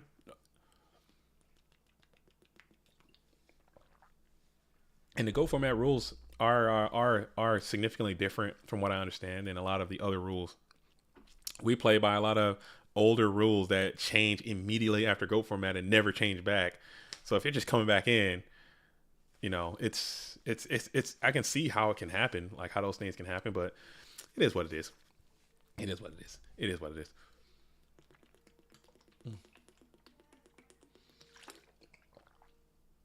Oh my God. Oh man. That water is hitting, dude. I'm telling you, that water is hitting. Man, y'all need to drink some water, man. Make sure y'all drink some water today. Okay. Make sure you guys are hydrating.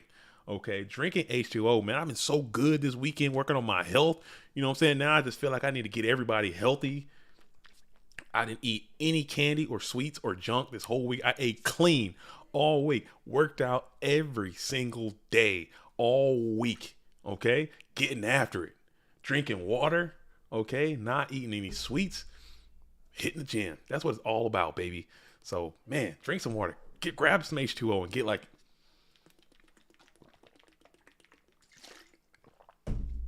Oh, that's some spicy water. That is some strong water, mate. So we're going to come out and crash key into the Ryu Kokis, reducing both of those from the field. We're going to try to sneak on in here with this GK Spy, and that will connect. All right, so we're going to go ahead and blast this thing off to a game 3. I'm so fortunate that we got a game 3 situation with this zombie mirror. Very cool, as I take it off the wrong person. Cool.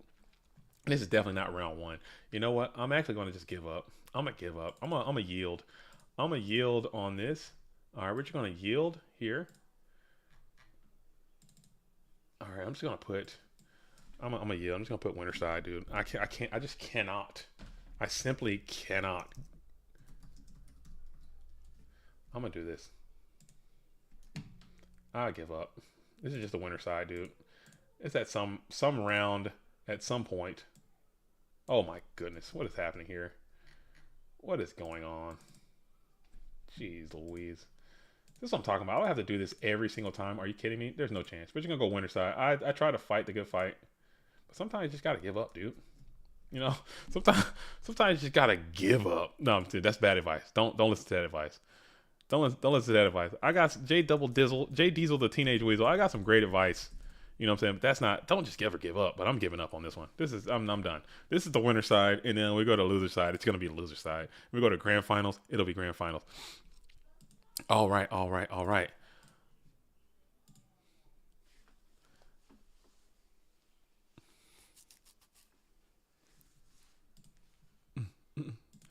Oh, he got regenerated. Oh man, I missed the regeneration after I was over here updating the charts, but it looked like he got the duo with the regeneration. I'm taking that damn duo out versus deck. Just gone. That duo is gone. That thing is out of my deck and it's in the side deck, comfortably waiting, playing against this playing against this deck. Oh man. Oh man. Alex says, I'm excited to get those 25th anniversary reprints. I got some coming. They should be here at some point, maybe even today or tomorrow. I'll do my best pack opening thing that I can do. Maybe, I don't know. I'll show it. I'll show it to everyone. Those cards are cool. I heard they don't look as good as the old cards used to, and they don't feel the same. They're kind of like that speed duel or the new print stuff. But I got some. I don't know how everybody got them so quickly, but they should be here soon. If you guys want to see those, I'll probably throw them up on the YouTube as well. Check that out. Mario Pena says water needs a nerf. Water needs nerf. No, water is OP for good reason. Water needs better respawn and cooldown. No, water is perfectly balanced and OP. I think it's OP, but needed to balance this game. If water got nerfed, like our whole game might have to get reset. Like our game would be. I know we are a water based organism. If water got nerfed, what do we replace it with? Like Brando? I mean, yeah, I like that Bluetooth. I think if anything, we need to buff everything else equally. I think buff soda would be nice. Make it less bad for you, and don't nerf water. You can't look at this, man. Come on, look at him. Look at that. You can't do that. Come on, man. And it's net neutral. Oh man, so we're gonna go ahead and crash into the Pyramid Turtle, take some chip damage, and he got the GK Spy in attack position. Let's see what happens in main phase 2. Main phase 2, water is the pot of greed of life. Water is great. Drink some water. Get out there and hydrate yourself. I didn't sleep very well last night. Maybe because I was dehydrated. That could have been what it was.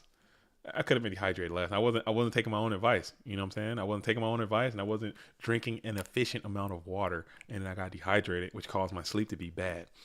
So if you eat good, you hydrate, and you sleep good, your life theoretically should be better. That's the idea. That's the whole concept. You know what I'm saying? We're dropping nuggets on you guys. This is stuff they don't talk about. You know, the easy stuff. All right, so we are in the first main phase now for the red corner. 4 cards in hand, quick shuffle. We got turtle on turtle violence happening here. Both duelists. What a strange mirror. This is so fun. This is so crazy. All right, but now we are in the first main phase. Thinking about how we're going to break this thing down. You got that GK Spy in attack position, and that is just looking just scrumptious to feast on with this Pyramid Turtle.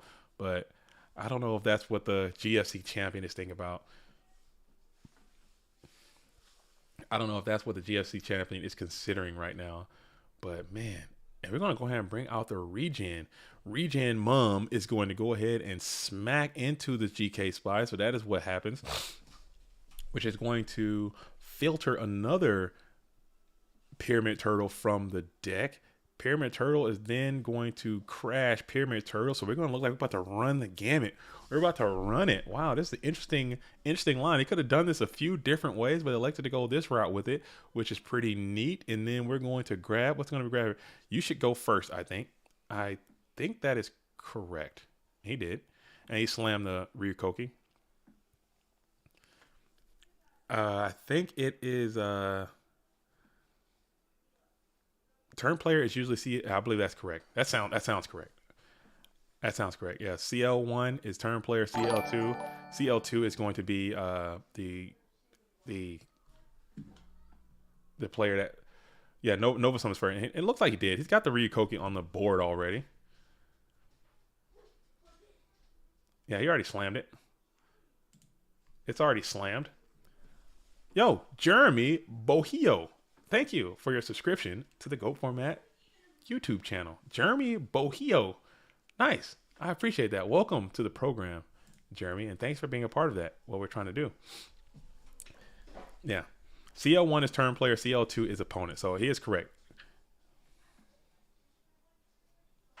So he's already out. Yeah, he's got Koki down. It's down. It's down. And now we're thinking about it. Maybe we'll go for a Koki smack here. And let's see what these duelists elect to do here. All right. Cool. So we got Koki is down. Koki on Koki. And Koki's going to knock heads with Koki. And then we're going to crunch on in for 1,800 big ones. Big boys coming on in. All right. And both duelists, blue corners at 5,000. Red corners at 6,800 with a regenerating mummy in play. 2 cards in hand. Let's see what we do in the second main phase. All right, 3 cards in hand for Nova Ethos as they give him a quick shuffle before scanning the field. Main phase 1 into that Pot of Greed. So Pot of Greed is down, trying to break this thing wide open, adding 2 cards to the hand, almost like the 2 likes that should be added to the channel right now. If you're watching the stream, go ahead and make sure you hit the like button for PWCQ number 36. This isn't 35 or 34. This is actually number 36. And go ahead and hit the like in the Book of Life, aka Book of Thumbs Up, Book of Like. Hey, you see what I'm out here trying to do. Pump that thing on up. Anyway, let's see what we're going to grab. We're going to banish Koki, grab Koki. And now we think. Now we think.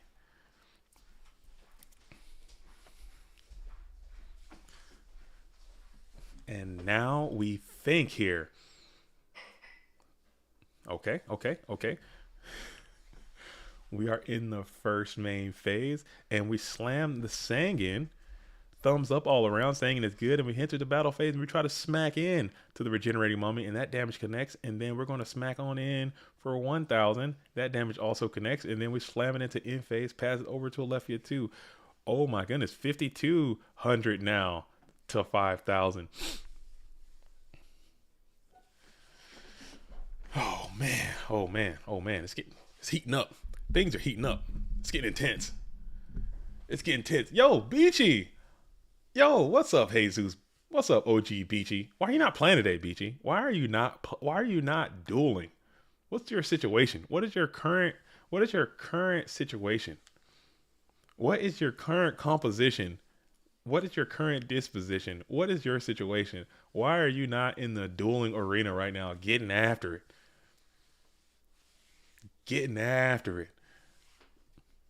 Okay. All right, so we're going to go ahead and hit him with a quick set before throwing it back over. We got Sangin in attack position. We got Ryu Koki in attack position, trying to just beat down the beatdown, trying to make it happen. Let's see. In the first main phase. Oh, you are playing. Oh, okay. You are playing. I am playing. I lost a Ghost Rider round 2, and I'm waiting for the loser's bracket. Okay, so you got that dog. You're in Dog Town. You got that dog in you. Make sure you got that dog. Grind it out. Hey, you down there. Hey, Ghost is a real dog. So look out for Ghost. That's an absolute dog.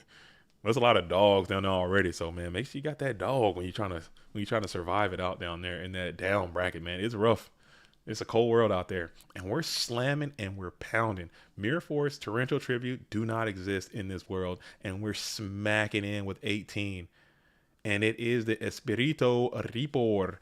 Reaper is going to be the card. Oh, what? That's a second ultimately clutch Spirit Reaper we've seen. That is the second Spirit Reaper that we have seen that just absolutely stalled the game. What a good card. I think Spirit Reaper's a good card. People think Spirit Reaper sucks. Okay, I've had this conversation with several duelists, and they're like, "Hey, what about Spirit Reaper? Spirit Reaper sucks. Not even that it's bad, not even that it's okay. It's Spirit Reaper sucks. Okay." And that card does not suck. Okay, it might not be the best card, but it's definitely pretty damn good.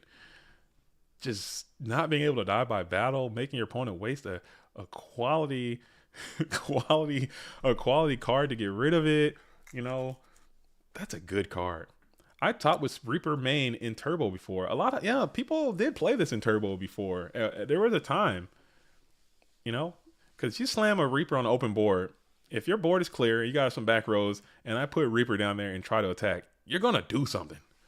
You're gonna play a card. Something's gonna have to come on out of there, and then if you don't, he's gonna rip. That's pretty neat. I think that's cool. Chinese says, for having a neg effect, it has 2 great effects. Yeah, that is true. But the cards, having them snatch steal Reaper die is not bad. I think that's fine. I'd rather him die to snatch steal than allow him to get snatched and reap me, So I'd rather just die from snatch steal. That's pretty cool. And then they're going Chaos would banish it anyway. What else? Thousand Eyes, it still can get attached. What else? I mean, all the other stuff I'm typically fine with. You know, mind control kind of sucks, but again, they're not mind controlling my faith. They're mind controlling the Reaper. I'm fine with that. I don't know, man. It seems neat. They're still gonna try it. They're still can. I'm trying to find one that's just like, oh, that sucks. Wow, that's a like when you got the whole decree up and you still can like just like target it with stuff. That kind of sucks when that comes up. But you know, I think Reaper's neat. Yeah, with Snatch Deal, it's better. Yeah, exactly the death Reaper getting hit with Snatch Deal and dying is better than Reaper going to my opponent's side of the field and taking my card. I think. So we're gonna flip the Magician of Faith, get back the Nobleman of Crossout, and hit the Singing that is set. So wow, but this Reaper is look what it's doing. Look what Reaper's doing, and we got to hit the Lightning Vortex. Yikes! So Lightning Vortex is gonna be on the play to get that Reaper out of there, which I mean, obviously you're still kind of down bad if you're the red corner, just based on how the game has gone. You know, you got some good quality trend coming in from that blue corner, but still, Lightning Vortex, and you discard a Giant Rat for a little Reaper boy. I'm fine with that. And here's Pot of Greed right on time, balancing this thing right on out. And now you got 3 cards in hand. Labyrinth Challenge says Aeronite is pretty good versus Reaper. Oh yeah, but I think the age of Aeronite has passed. Aeronite, if that card comes back, yeah, throw your Reapers in the garbage can. If Aeronite can make a triumphant return to the GOAT world, then you need to take your Reapers and throw them deep into the belly of the beast and never see those things again. Because Aeronite will feast upon that guy like you would not believe. Or Pandas, like when you're playing Pandas, you gotta get that guy up out of there, dude. You gotta call in the sub. You need the lefty, dude. Get that guy the hell up out of there. Ooh, this is a super tough BOL right here. This is a tough. Do you have the coaster in there? The coaster's not even in there. Never mind. But you can get one if you got another coaster in there. We're going to BOL and we're going to get back the Pyramid Turtle in defensive posture. Maybe he's thinking on position there. That's the targets that he got. Let's see what's happening here.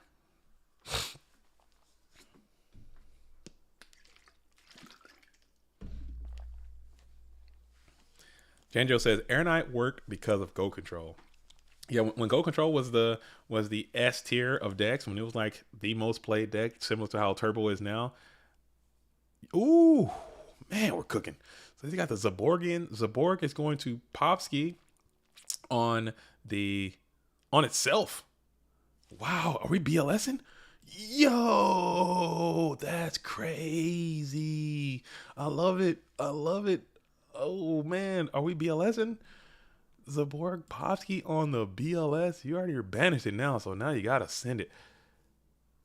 Oh man, what are we doing? That's 20. How much damage is that? I don't know if that's a no. What is that? How much damage? Make quick math. I need some math.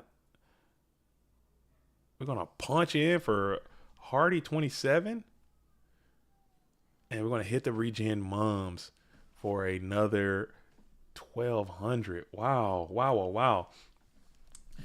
Mario says Reaper is kind of like the Thunder King of GOAT format these days. Thunder King, I learned that card. Damn it, I forgot what it does though. It does something like stops people from summoning, right? So, yeah, did he add? Is Blackluster new to this deck? Is he back in? Is he back in the? I don't remember this duelist playing the Blacklustered one, but he's in here. He's in the deck and he's on the field and he's doing his thing, sword and all, alone and unafraid. You need a. Oh man. Oh man. Aleph is going to think here for a brief moment. He's going to ponder here. Blackluster Saturday. Wow. The VLS. This card. He's attacking. And it is Ganymede game. It's going to reveal the Heavy Storm. No answer to the golden one. The Blackluster Wonder Boy has ended this duel. And we're going to go ahead and move on. Alephia will continue on Nova Ethos. What a fantastic duel. Thank you guys for playing that and sharing that with us. That was nice. I love seeing a good zombie mirror. That's hilarious. All right, but we have duelists that are already in round number 4, it appears, but we're still got that was still round number 2. Wow, that zombie mirror actually took a lot longer than had been anticipated. So pretty neat. Wow, we got some great matches underway happening right now in this round 3. We have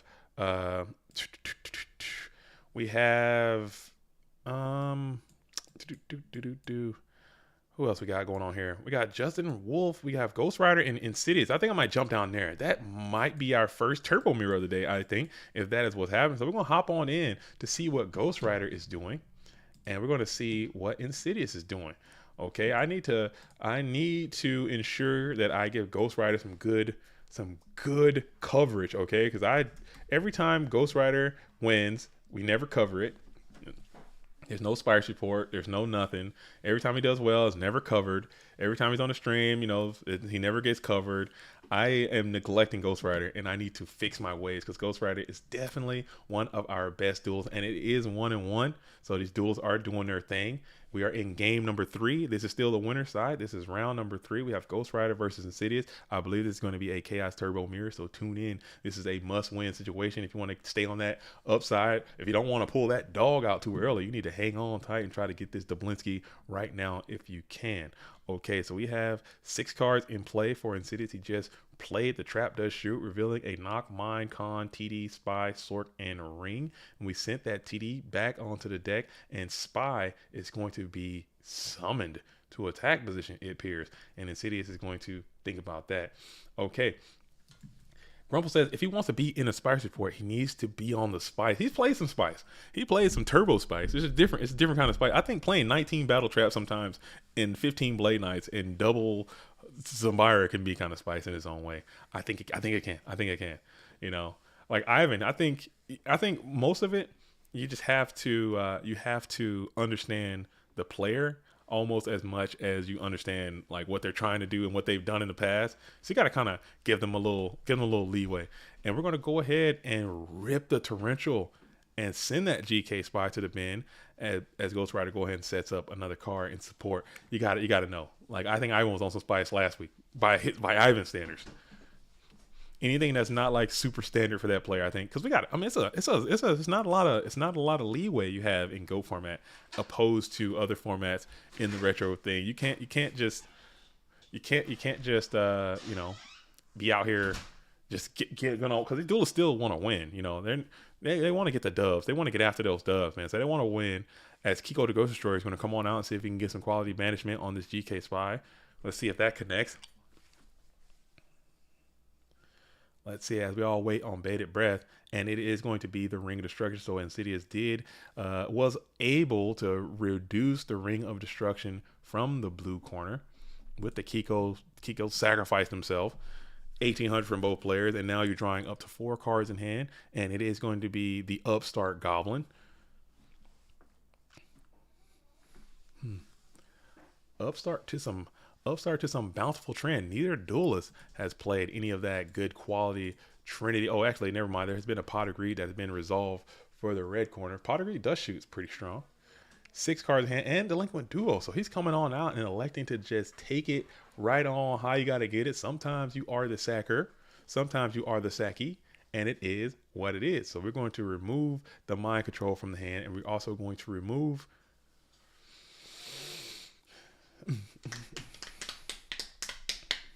See? How great would Despair from the Dark be right now, huh? How great would Regenerating Mummy be? Maybe these zombie players onto something, man. I hate getting duos so damn much. Oh my goodness, man. And it's just like I know when it's gonna happen too. Basically every time I play. Except for, sometimes, you know what I'm saying? I'll be sitting there and I'm telling you, I'll play it yesterday. I had my little dueling session. Just some low threat, just vibration stuff on the ladder. And I was like, man, I'm about to get duo every time. Duo. Play it out. Go to the next game. Oh, I'm about to get duo. Every single time. Like, this is getting out of hand. What is going on? So duo is going to be played for the blue corner as well. Ripping 2 from the hand. And you just need to figure out a way to, if you're the blue corner, you need to figure out a way to just stabilize a little bit. Just get it back under control. Let's see if you can accost this set. You have no idea what it could be. If it is a Magician of Faith, you're going to feel, ouch, baby. But it could also not be. So these are the mind games that you have to play. Your opponent knows that you have a nobleman across out access. So now you have to think, are you going to be a rube or are you going to be a noob? Rube or noob? That's what it's going to be. Either way, you can beat either one of those at any time. You know, those things are rotating. There's rotating bait, and it was Magician of Faith. He tried to slide it by. He tried to be a sneaky snake and slide it by, and Ghost Rider was like, I'm not going to be a rube today. I am not going to be a rube. But maybe still might be a rube because Insidious only removed the one copy. That's something that you have to pay attention to. So that's an indicator. That's telling us something about the hand contents of this red corner as we slam it into the first main phase. And the most terrifying thing you could ever see is another Setmon is going to be placed upon the field as you're checking your opponent's GY. And this is a quality graveyard. Looking at that, that's some pretty good cards to have access to. Dust Shoot is the only card that needs to be removed from Ghost. You might be onto something. You might be onto something. I'd rather get hit by Duo than Dust Shoot. Now, I don't agree with that. I Duo me all day, or Dust Shoot me all day. Duo is just so painful. Dust Shoot is extremely broken though. That card is insane. Like, wow. But at the same time, if you can kind of get mega punished if you play with 3 copies of Duo Dust Shoot, sometimes it comes up and you just draw it really late and you're just dying in place, so that comes up a lot. But man, I hate getting Duo more than anything.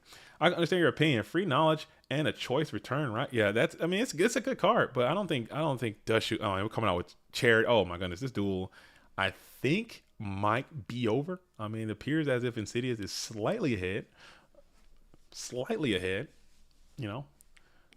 I think.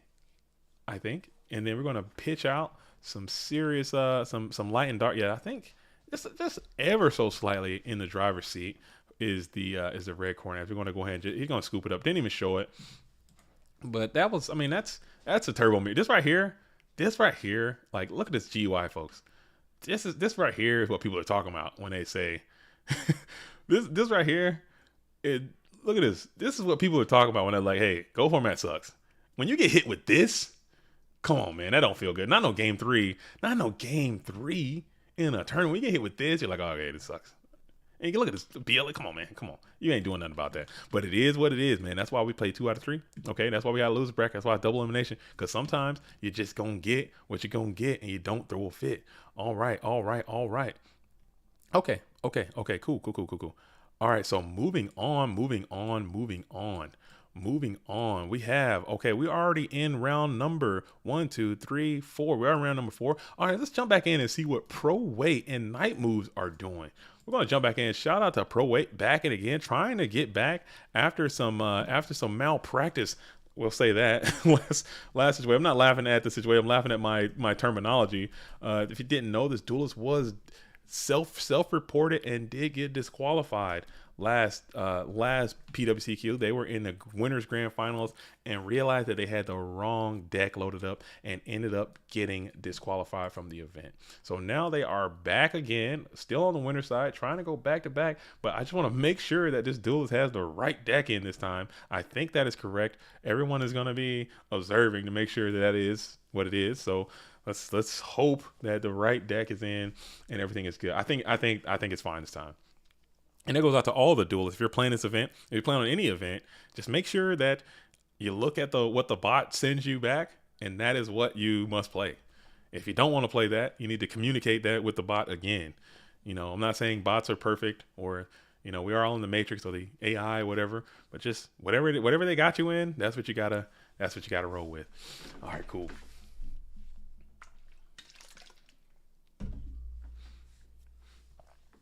Oh yeah, Giannici. Yeah, he is definitely got some integrity. Definitely reached in and realized what was going on and what was going wrong, and immediately self-reported. But still, at that point, the damage had already been done, so we had no other choice but to do the disqualification there because it wouldn't have been fair to the rest of the other duelists who did the right thing.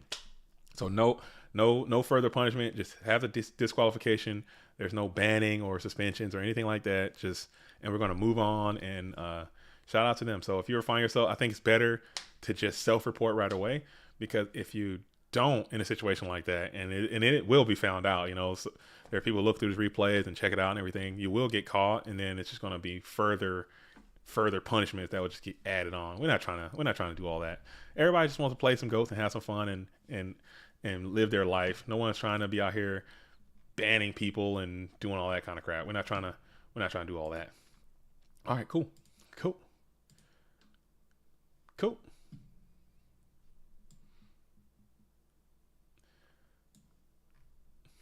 Okay, okay, okay.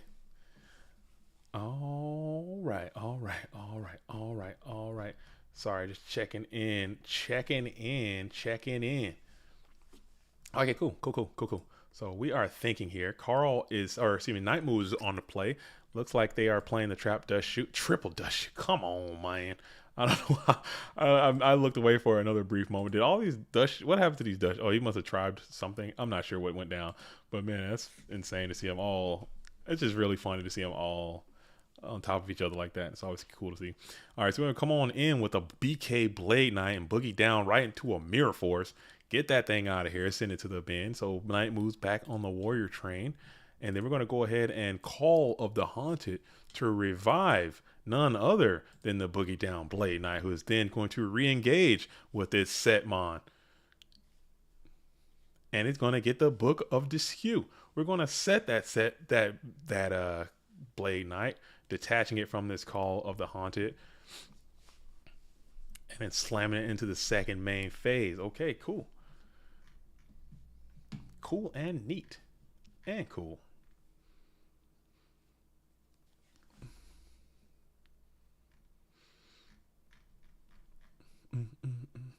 All right, all right, all right, all right, all right.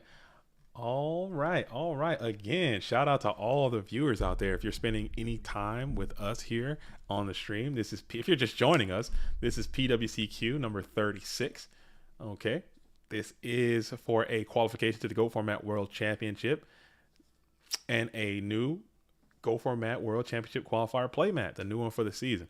All right, so make sure you are, if you still want to play, there will be another one sometime in May. We haven't set the schedule yet for May, which we got to do. There will be Clash in May. There's a lot of events going on in May, but make sure you check that out. Also, hit the like button, gentlemen and ladies. I'm people. I need to chill. I need to be better. I'm sorry. I'm trying to focus on being a better host, and I can't just be gentlemen all the time. It's got to be ladies and gentlemen, or people, or humans of the earth. I'm not trying to do all that. So excuse me out there. If you're watching, whoever you are, whatever you are, wherever you are, hit the like. It takes a second and it costs you nothing, and it'll help us out tremendously. Subscribe to the channel as well if you haven't done so already. Rui Resende. Hello, everyone. What's up, JDZ? How are you doing today? Rui, I haven't seen you before, but I'm doing fine. I'm doing very well. Spring is coming. Okay. The springtime is so close to being around the corner. And finally, this terrible winter is ending.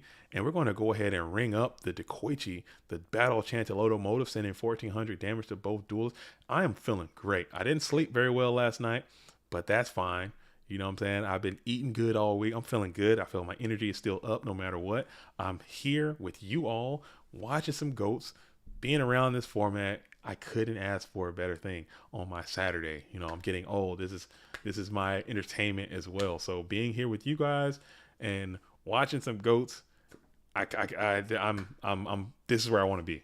So how about you? I hope you're doing well as well. All right, so we're going to go ahead and rip the Snatch and Steal, taking control of the GK Spy.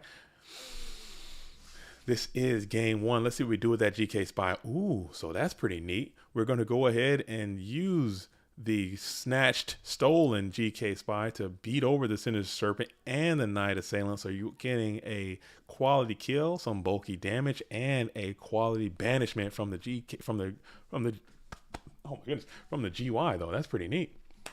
That's pretty neat. Nathaniel says, you're one of the best commentators I've heard. It's always engaging and always a fun time. Nathaniel, that's crazy. I can't believe you said that. That warms my heart. That warms my heart. Nathaniel, I appreciate that. I'm glad if anyone can find joy in these things. And we haven't even started yet. We're still in hour number. This is barely hour number 2. Hour number 5 is usually when the wheels are off. That's when I become just the worst.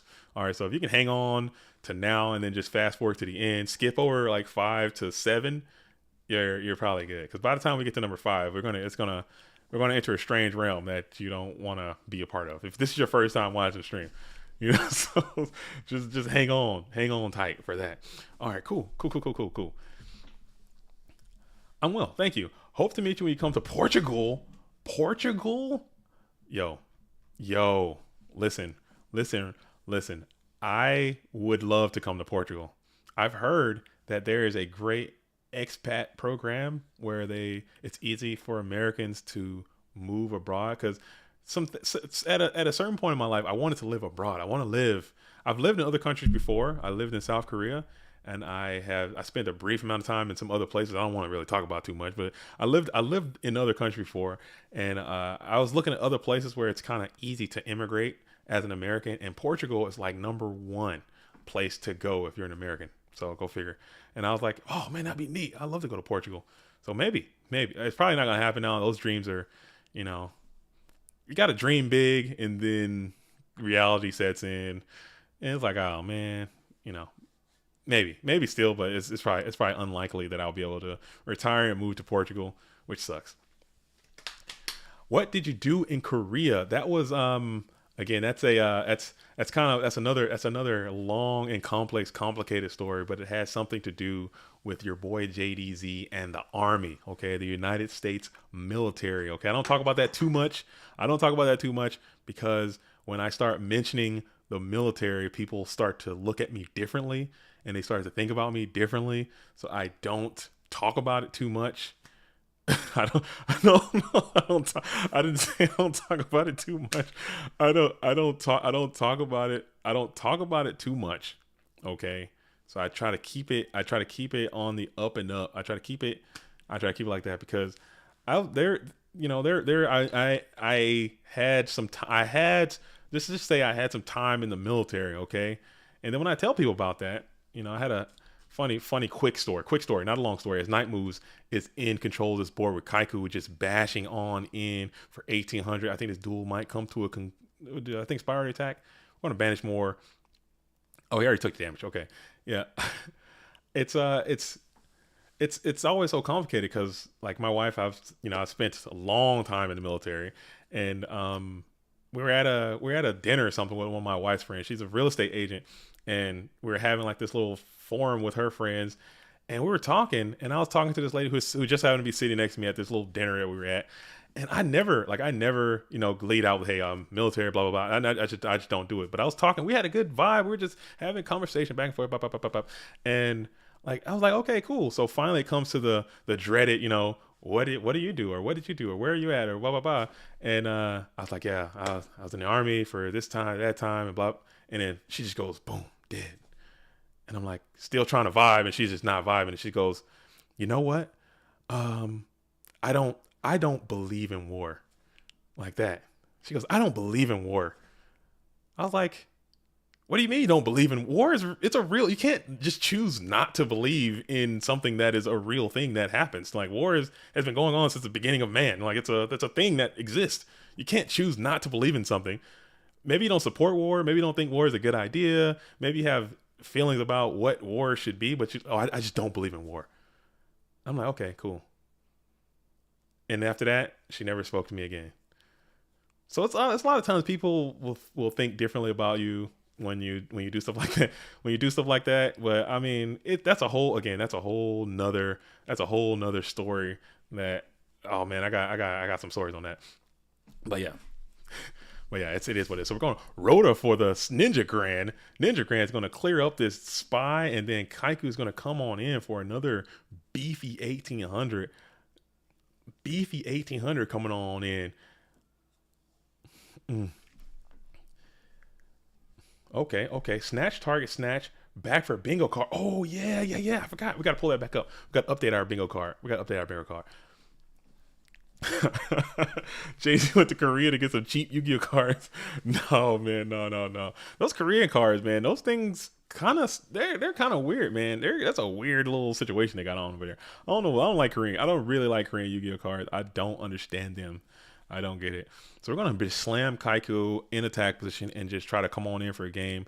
And there is a Knight Assailant that is going to take out the secondary Kaiku, and then the 1800 is going to come on in And now Carl needs a real good Yu-Gi-Oh card to come up right now. I don't know what's in the hand. I think Night Move still might have an idea what that card could be, but it's got to be a good one, right? It's got to be a good one. He hasn't been able to thwart off these attacks, so now you have to see if you can schedule these attacks correctly as we go ahead and shift it into the first main phase. Bring out Donald Z with pistols, the buff Dark Scorpion doing this thing. Look at that guy. Look at Don's look. I'm just trying to look like Don. That's all. I'm trying to look like Don. CS. I love now as much as I don't like Korean cards. I love Japanese cards. I wish I could just have an OCG. I wish all my cards could be OCG. I think they're cool, man. I think they're cool. I really do. They feel better. They feel better. They feel better. I think they're nice. I like them. Those Japanese Bandai Yu-Gi-Oh cards are pretty nice. The full text, the full art box anime ones. Those look pretty cool too. I like those. Grump says Night Moves is getting the second Bones invite today. Night Moves is getting the second? Not so fast as the first. No way, not so fast as the first one. Is that the only? Who else? Who else is invited from Bones? There is no way not so fast with the first one. Night Moves is already invited. No, Night Moves is not invited, huh? Who else is in there? John Claw's not invited yet, is he, huh? Wow, I thought you guys had more than that already, Grumps. I thought you guys already had more than that in there. Riley says, what age did you start playing and getting into? I started playing when it came out. Can I fix the game count? Oh, of course. My bad. Let me do that. Let me update my life. Let me update this real quick. Let me update this. Let's go. So it's one. Nope, wrong one. There we go. It's 1-0. It's 1-0. This is the correct game count right here.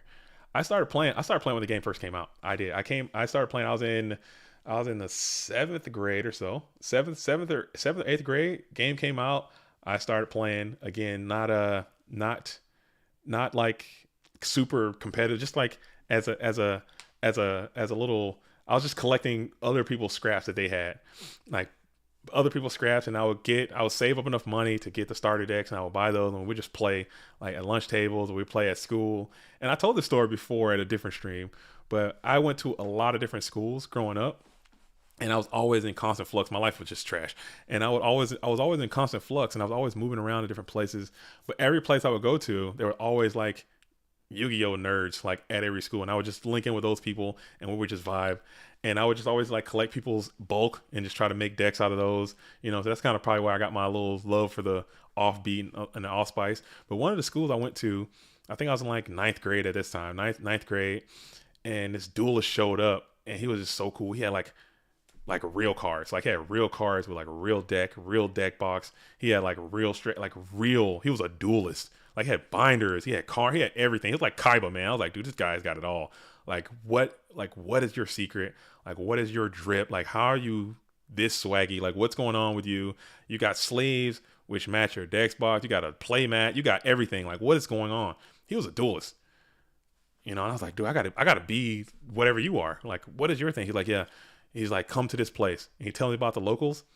And I found out about people going to locals, and I found out about like actual Yu-Gi-Oh that was taking place. Like this duo was taking place, ripping two from Carl's hand. I found out about that, and it was over, dude. It was over. I was at that local shop every single weekend, sometimes even during a weekday. I was always in there. Like Yu-Gi-Oh became everything to me. Like it was my existence.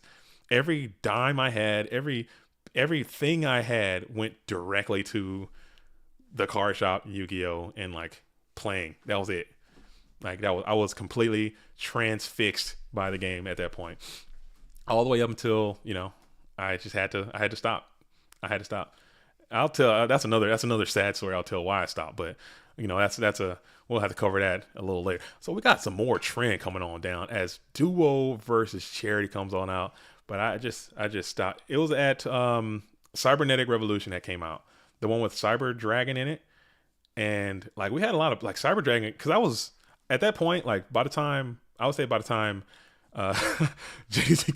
by the time Dark Crisis came out, like I was fully fledged. Like I was a vendor. I had moved up. This was like a transcendent move to the top. Like I was selling cards. I was trading cards. I was pulling cards. I had to meta unlock, and I had a car. By that time, because you gotta understand, this is not current.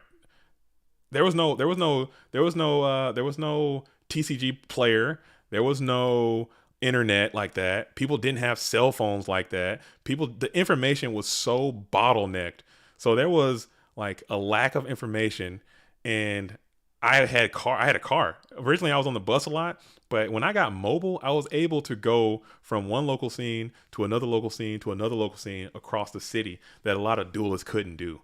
So you go from one local scene, and there, like Pac-Man cards would be just the rage. Everyone loves Pac-Man cards. So you go from one local scene, Pac-Man cards are trash. You take all the Pac-Man cards from this place, go to the next place, and just rack up. You got all this stuff. And then you take, these guys hate DD Warrior Lady here. You take all the DD Warrior Ladies, go to the other place, and they love DD Warrior Lady. You can sell them for an abundance. Just being able to be that Silk Road kind of guy to move the cars from place to place. That was because I had the South DeKalb Mall local, we had Stonecrest Mall local, and we had a local out in Gwinnett, and I was able to go to all three of those in one day. It was a different time, man. It was so cool. Oh man, those were the days. But yeah, I had to cut it.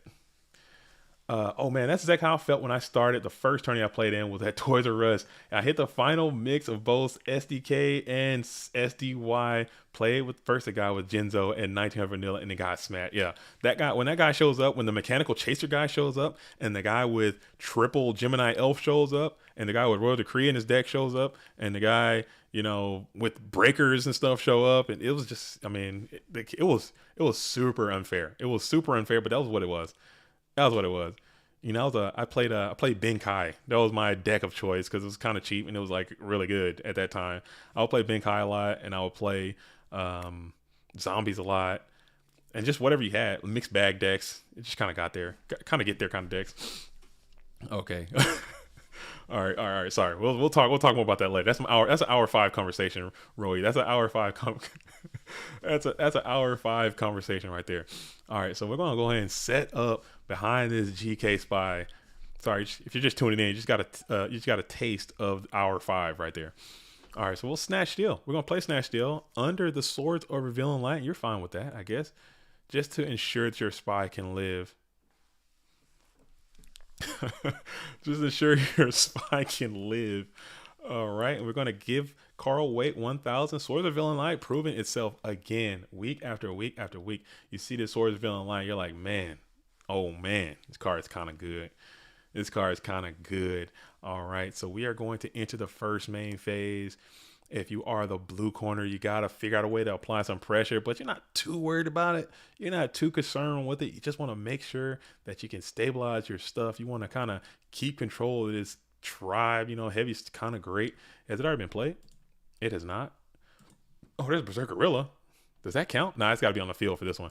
It's got to be on the field for this. After this duel, somebody got to remind me. I'm pulling up the bingo after this duel.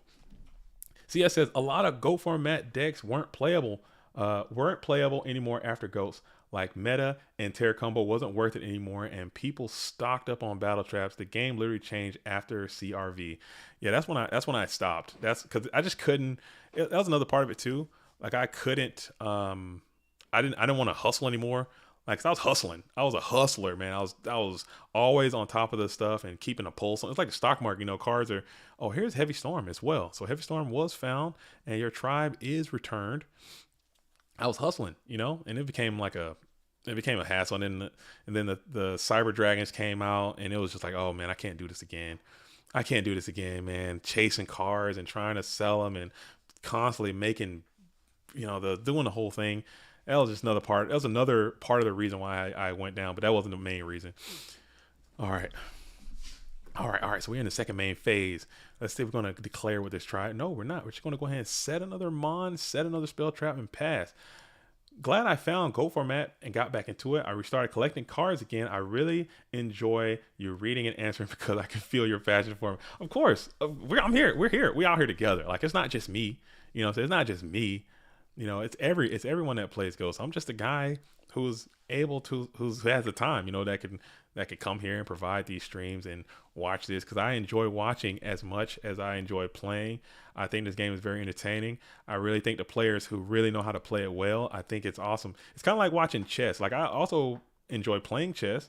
I'm not very good at chess. I would almost say I'm a worse chess player than I am a Yu-Gi-Oh player, but I still like to play. And I also enjoy watching people who can play it very competently as well on the highest levels.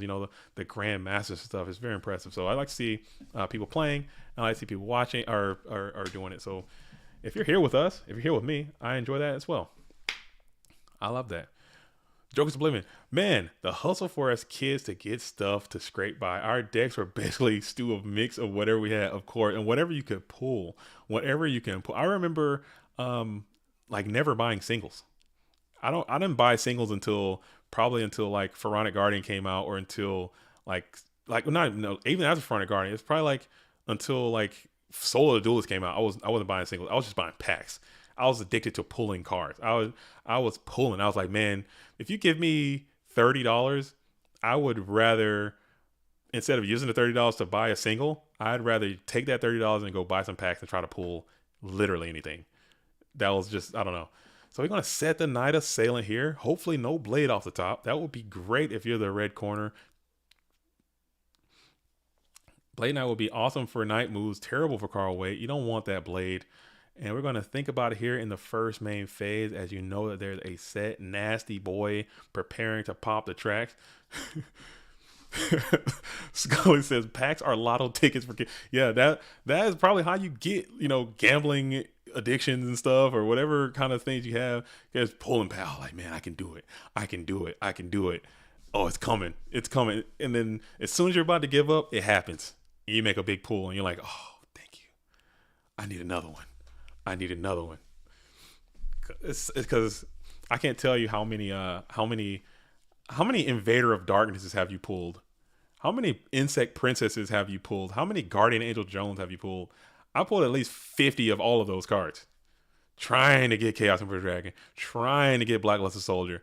And we're going to go for it. The Blackluster, it appears, is going to be touching down onto the dueling board now into defensive position. Probably electing to banish that Knight Assailant with the heaviest priority. No. We're going to go for the... Oh, that is nice. Which one was... Wait a minute. I'm so bad. This guy says, I have pulled at least 5 Invaders of Darkness. Yes. That card was pissing me off to no end.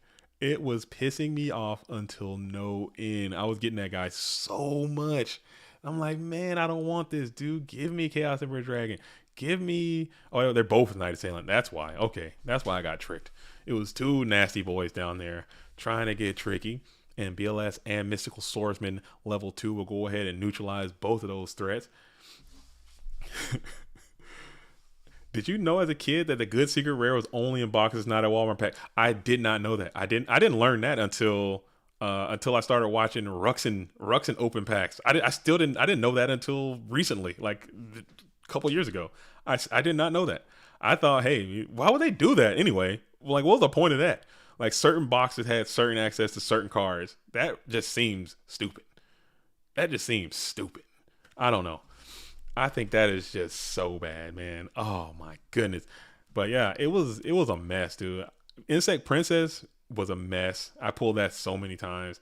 Strike Ninja, I pulled Strike Ninja 3 times, but I wasn't mad at that. I love Strike Ninja. I still to this day have I don't think I've ever pulled a BLS. I've had BLS several times. I've traded for them. I've gotten them, but I don't think I've ever pulled one. I've never pulled a BLS. I don't think I've ever pulled a Chaos Emperor Dragon. I might have to think about that a little bit more, but I don't think I've ever pulled either one of those cards. But I've pulled 50 Strike Ninjas, 70 Invaders of Darkness, a billion Guardian Angel Jones, Insect Princess, so much. But what good was it if most didn't know? Yeah, dude. So they go to the card shop. Yeah, I guess so. Yeah, so if the plan was to encourage the hobby stores to have access to the better cards, to encourage people to buy from them, they should broadcast that. Because I would do that. I would always go to card shops anyway. I would just save my money and not go to Walmart. I would always buy from them because those are the only cars that I wanted. And I would, if I'd have known like, hey, there's a 0% chance you could ever get Chaos Emerald Dragon out of this pack, then I would never buy it because Chaos Emerald Dragon was like the world in those days. You know those days. You know those days, man. You know those days how impactful Chaos Emerald Dragon was, how crazy that car was, and how insane those Chaos monsters were. Invasion of Chaos just changed my life forever. That changed my life forever. Like if that set never came out, I think I would be. I'm not even. This is a no cap situation, and we're going to ring for game. Will it go through? You got a solemn. You got a solemn. Is there a solemn? Oh, he didn't have it. Wow, ring for the games. Very sick. Very sick. Sorry, I got on my rant. But if Invasion of Chaos never came out, my life would be different. That's how impactful that set was on my life. All right, let's say so we got some bingos here. Let's go and start filling this thing up. Okay, so that was a burn for game. We're starting it off right away. Okay, let me move this thing out of the way. Get out of there. All right, here we go. So we got burn for game. We're gonna count that. We're counting that. All right. All right, we got have we seen Thousand Eyes? We saw Thousand Eyes during that one match with a new challenger played Thousand Eyes Trick. So we saw the purple sucking menace on the board doing his thing. That's getting one. All right, I haven't been paying attention to my double Trogdor. Okay, but Berserkerilla hasn't hit the field yet. We haven't Solemn the Solemn yet. We did get a coin toss. So Joey Wheeler is going to go ahead and get. I didn't think this one was going to get done. I really didn't think that one's going to get done. So you see Joy over there with his coin tossing self. We're going to get that out of there. Okay, we're going to go ahead and also we're going to add. We had the spellcast. I got Harry Potter. We got the spellcasters up here. So we have 4 spellcasters on the field at one time. That's going to be gone. All right, no one's broken a jar yet. Maybe I haven't been paying attention. I need to start paying closer attention, and that goes for you guys as well out here in the watching universe. You guys need to be paying attention, helping us fill this bingo card up. All right, so with that, we're gonna get back to the pulse pounding action. Was there a snatch deal? That's this one right here. We got Beta. We got the tribe infecting virus. Okay, all right, so we're back. We're back to the show. We're back to the show, and it is 1-1. So let's update that as well. Bye. Boom. Sick. Flawless, dude. Flawless victory. Yeah, Harry Potter is if there are 4 spellcasters on the field at one time. 4 spellcasters. 4 spellcasters, okay, on the field at one time. It's going to be Harry Potter. You know, because we have just moved to Hogwarts, apparently, with all these witches and wizards all over the place. Yep. Cool.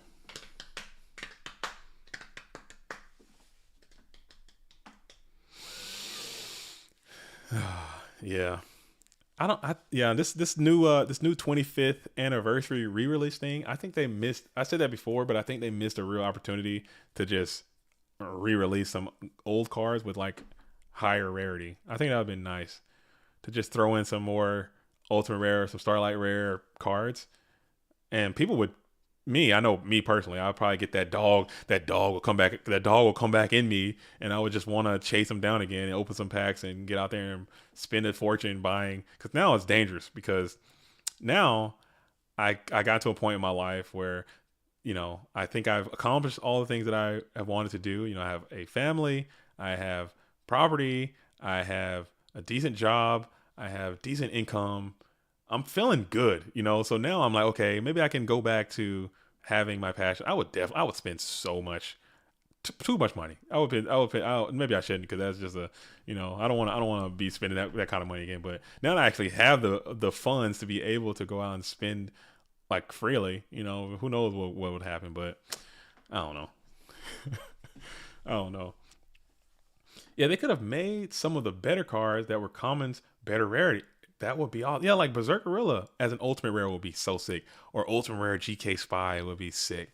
You know, some of these cards that are just iconic now that probably weren't as iconic then or common, just upgrading them. I always wanted to see like an ultimate rare Necro Valley. I think that card would be so cool looking as a higher rarity. A secret rare. Do they have a secret rare Necro Valley? I'm not sure. I think that'd be nice. I think that'd be nice, man. I think that'd be cool.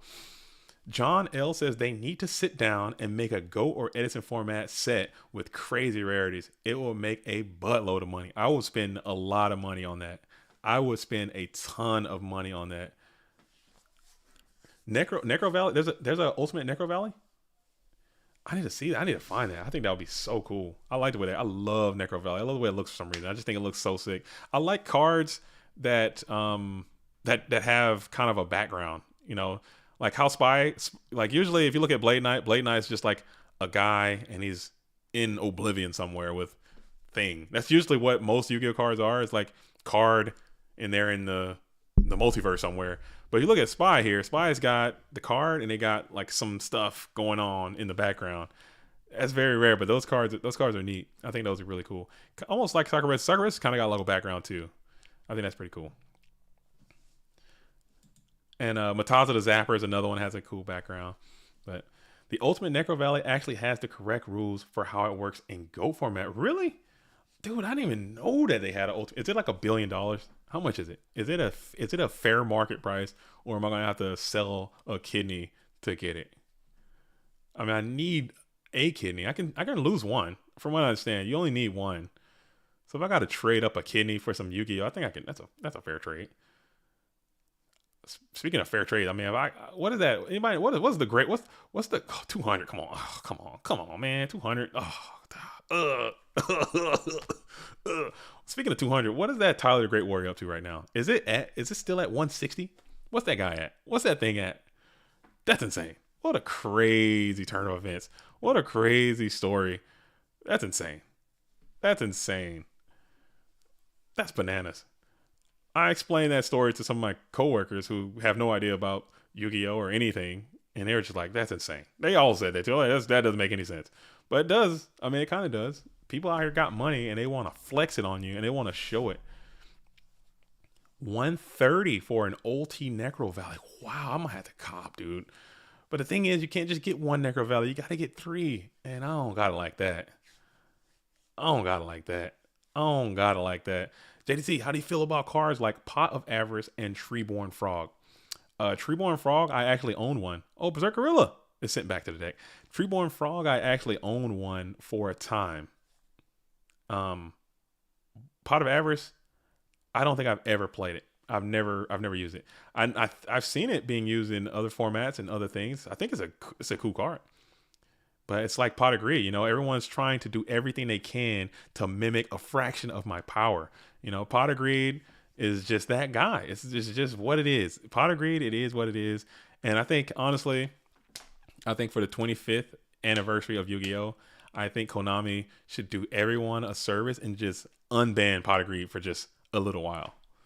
Maybe like a set. I heard in the current game, why not? Like, what is it? Some of the crap they're doing anyway. A kidney is at 200K. Tyler Great Warriors at 200K. Oh no, it's not there yet. No, Tyler Great Warrior is gonna go for about 350. I'm thinking 350, 400,000. Because it's only day 2. It's gonna at the end, it's gonna pick up some serious steam, and I think the real big dog is gonna come out at day 9. Like towards the end, I think it'll go for about 350. I think it might hit 400. I think 400,000. Maybe even half a mil, perhaps. It can go for at least a mil. I don't know what it can go for, but that's ridiculous. Because these super duper rich people, they have that ego, man. They have that pride, and when you're that rich, like people don't understand. You know, if you have enough money and liquid income to spend $300,000 on a single Yu-Gi-Oh card, money is no object at that point. Money is just a measuring stick to your whatever. You're just comparing how much money you have to the next guy's money, and it becomes a competition that way. Ryan Spicer in the chat. Good luck, y'all. What's up, Ryan Spicer? How are you doing? Please tell me that you're playing in the Clash of Champions. Get on back into the GoFormat.com Discord. I expect to see you in there. I expect to see you playing in the Clash of Champions again this year. Maybe you can get the Dublinsky, Ryan Spicer, certified Shonen Jump champion in the building. Ghost Canada says, but that may be a stretch. Okay, so rich you can buy a child's Make-A-Wish. You're buying a whole child's wish. You're that rich for reasons unknown. What are you gonna do with it? Are you gonna put it? What are you gonna do with it? I bet. Honestly, if I had it, if I had the money, if I was like a quambillionaire, if I was a zillionaire and I had it and I could buy it, I would just like Seto Kaiba, just tear it and just just do that. I'll just a flex. Why not? I mean, what else are you gonna do with it? Just hang on to it? No, I wouldn't do that. I wouldn't tear it. I wouldn't settle Kai with tear it. I'd just put it in a random pack and just like Willy Wonka that thing and see. I don't know what I'd do. I honestly don't know what I would do. I honestly don't know what I would do. I don't know what I would do. I put it in my deck. I put it in my deck and I'd main it. I'd play it. I'd put it in my deck and I would just go to a side event and just unknowingly, like unwittingly, like under in disguise, and I just go play it, dude. I just put it. I'd be like, all right, sack for Tyler the Great Warrior, and just blow everybody's mind.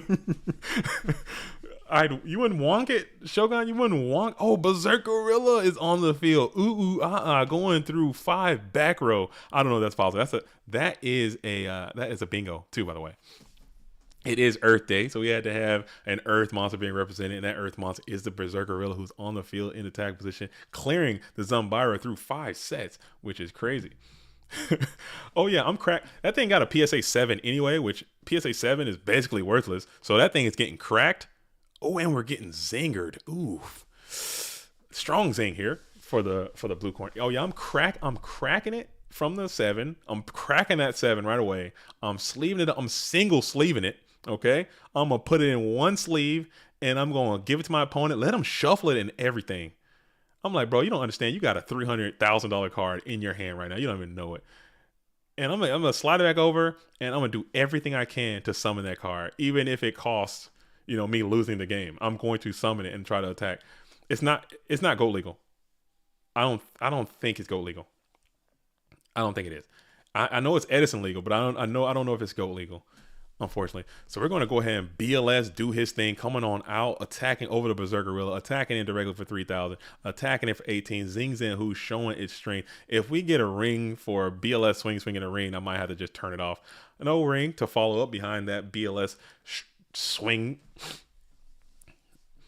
And we're going to go ahead and just lose the duel right there as we set up the Night Assailant. Yeah, that game is going to come to an end. Zing Zan, who was very, very, very robust in that duel. And Heavy Storm, Mystical Space Typhoon, Nobleman, and the Solemn Judgment were going to be the set cards for Night Moves. And Night Moves is going along, so we might have a back-to-back Bones situation. Steamrolling through this PWCQ, making it absolutely happen. So let's go ahead and pull this bracket back up. So we have LeBounty, the bracket buster LeBounty. We're going to definitely jump on into that and see what GFC champion, our reigning GFC champion, is doing. And we're going to hop on down to the dog pile real quick, to the dog zone real quick. And we have a lot of duelists still kind of making their way downtown, walking fast, faces past, and I'm homebound. We got Crashbolt and Fox over here. So it's a lot of great duels left. We are still underway. But let's go ahead and stick on this winner side. This is the winner semifinal. LeBounty is just insane, folks. This dude is insane, folks. We need Miguel Garcia was out here in the chat earlier. I don't know if he's still here. Come on back. You gotta stop LeBounty. Somebody's gotta put this duelist back into his place, and the only person that can do it, we need another old school legendary duelist to do it. LeBounty is just insane again on another run, showing his consistency yet again. Okay, so back in, this is the winner semifinals versus Wolf 73, another duelist that jumped onto the scene who has been extremely consistent as well, getting very deep into these PWCQs, showing up, showing out, doing their thing, making it happen. So we have the Boogie Down Breaker is slammed into attack position, gain that counter, lose that counter. Let's see if we're going to lose it or we're going to use it. And we're going to think about it is what we're going to do. Getting zinged is a bad feeling. Oh, that's such a bad feeling. That's a down bad feeling. Getting the whimsical effects of the zings and who placed upon you, especially when they're strong zings like that, when they're really robust buff zings, hitting some actual quality units like a Torrential Tribute and a Regeki Break in that situation is a fantastic unit to have beholden under the effects of that zinger. That hurts. That's a game changer. Card's kind of good, man. Card's kind of good. All right, so this is 0-0. Let me update my score chart to reflect the current information as it is to be. All right, so it is 0-0. We are in game number 1. This is the winner's side semifinals. We have LeBounty, who is undefeated as well, and Wolf obviously undefeated. Again, I believe this is a Chaos Turbo versus what appears to be a Warrior deck. LeBounty back in his bag, back on his stuff, absolutely getting after it this season.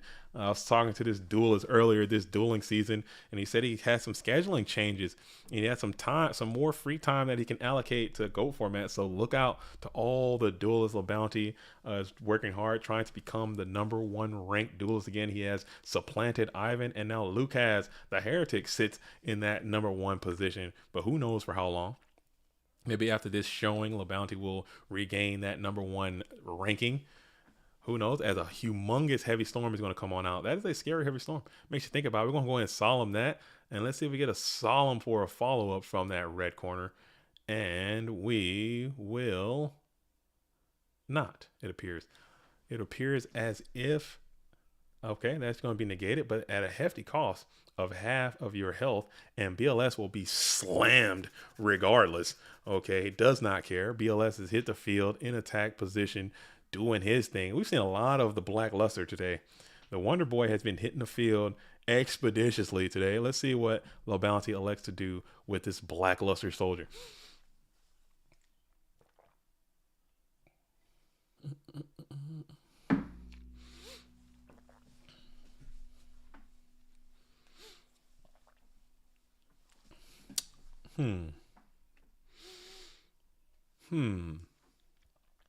All right, so we're going to go ahead and smack in, and we're going to go ahead and hit the Phoenix Wing Wind Blast onto the Black Luster Soldier, discarding Thunder Dragon, and there are no minerals in the bin that can bring this BLS back to the field. You're going to think about this in the first main phase still. What could it be? It is the Ring of Destruction. It's going to hit Black Luster Soldier, keeping your draw unasked, not having that complete brick on the top of your deck, and providing 3,000 points of hardy damage to your opponent's hitbox. Not a bad thing. You're fine with that. But you need a quality response. That's a very, very good response, which is going to be Premature Burial, is going to bring back the Black Luster yet again.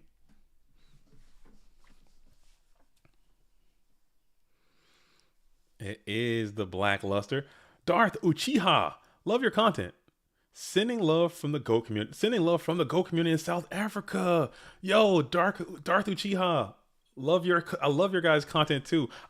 Listen, are you guys in the GOATformat.com Discord? Is there any South African GOAT representative in the GOATformat.com Discord? Because listen, I watch all of your guys' tournaments that you host. I look at all the deck stuff. I look at everything that's going on from the GOAT world in South Africa, and I want to merge.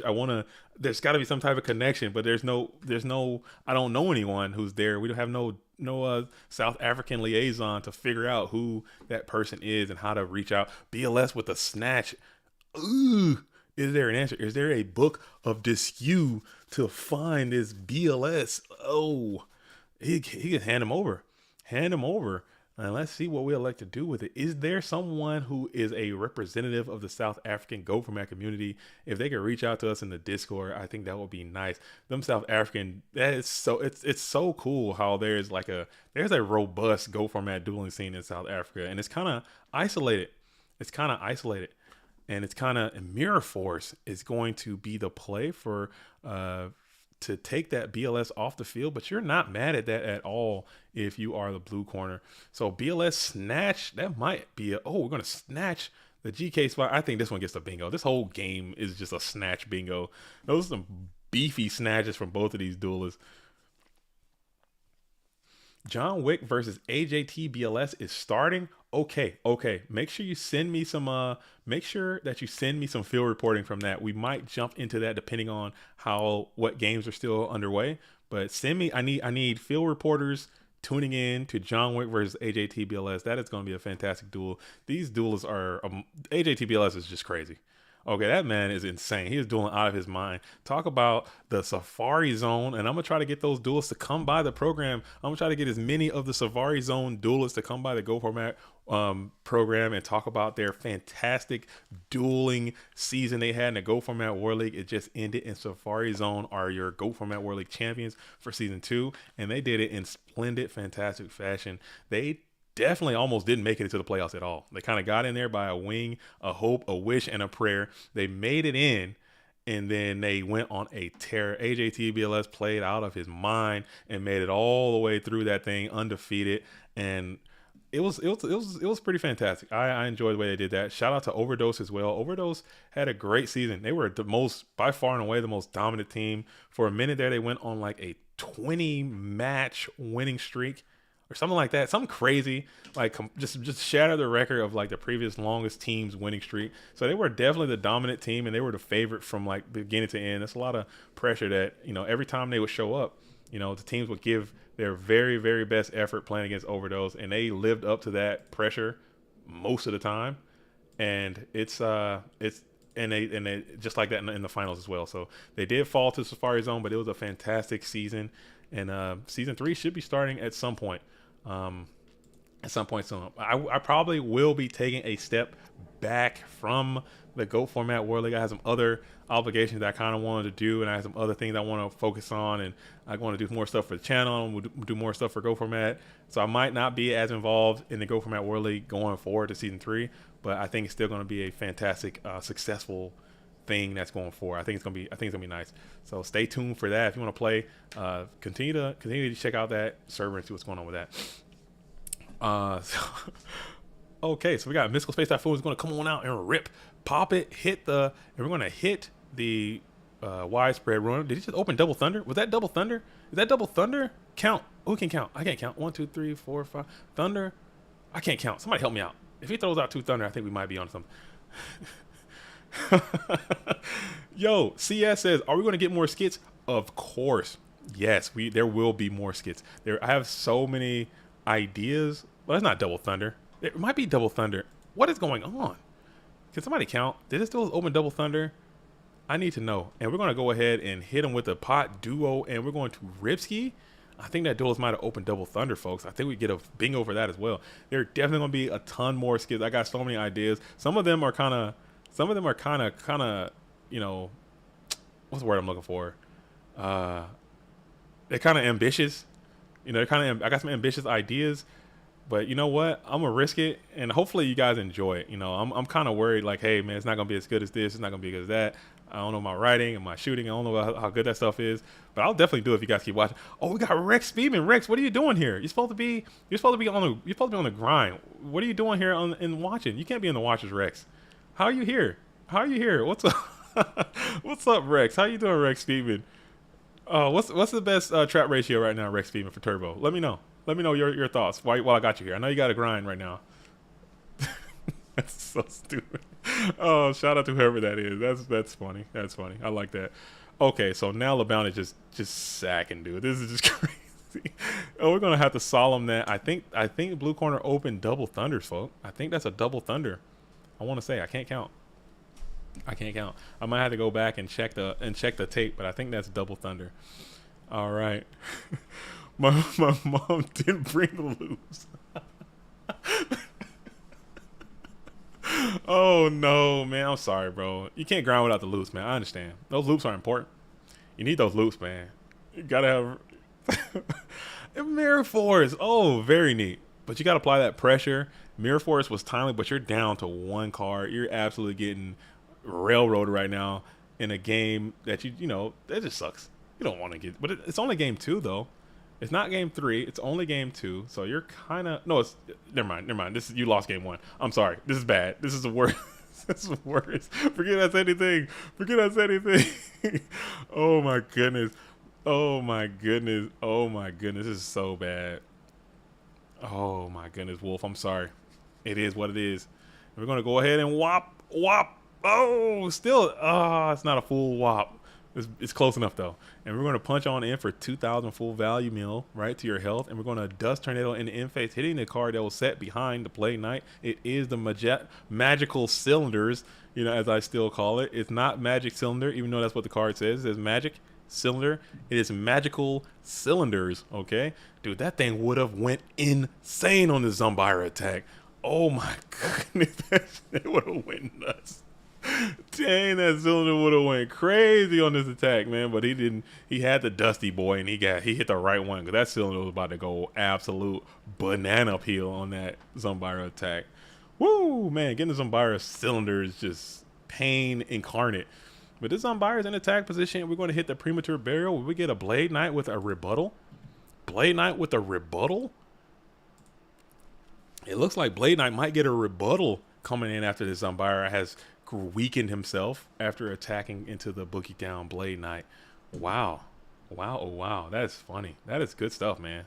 Well, Bounty's in his bag, dude. But, I mean, again, pot duo is hard to beat, man. I think honestly, I think the game would be better if we just had a rule that was added, just say you just can't play cards on the same. You can't play duo on the first turn, and you can't play pot and duo at the same time. I think the game would be better. Because going first, playing pot and duo together is just like hard to win. What's going on here? What's going on here? He's going Solemn Judgment on the summon or on the premature. Can you even do that? Yeah, you can't do that. You got to solemn the premature activation. I don't think you can solemn that summon. Madcap says it would be more fair if you didn't draw on the first turn. I agree. I think that would also help the game. But when you go first, you draw that 6 card, and then you play a card that rips 2 of your opponent's cards, and then you play another card that adds 2 cards to your hand. In what world is that fair? I don't know. We might need a judge over here in the Bounty game. I'm so self-conscious about making any rulings, so I refuse to do that. But I think you play the premature burial, and then the card comes. I don't think that's like an inherent summon kind of thing. I think it hits the field. You should be able to solemn this Blade Knight.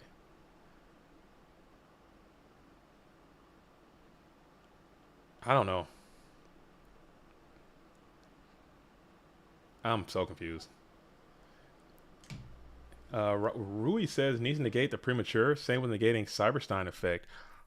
Yeah, I guess you can't. Because you have to negate the premature. That's why you ask the target first. I think the protocol is you play the premature burial. You ask what the target is. If there's a target that you don't want, you negate the premature burial.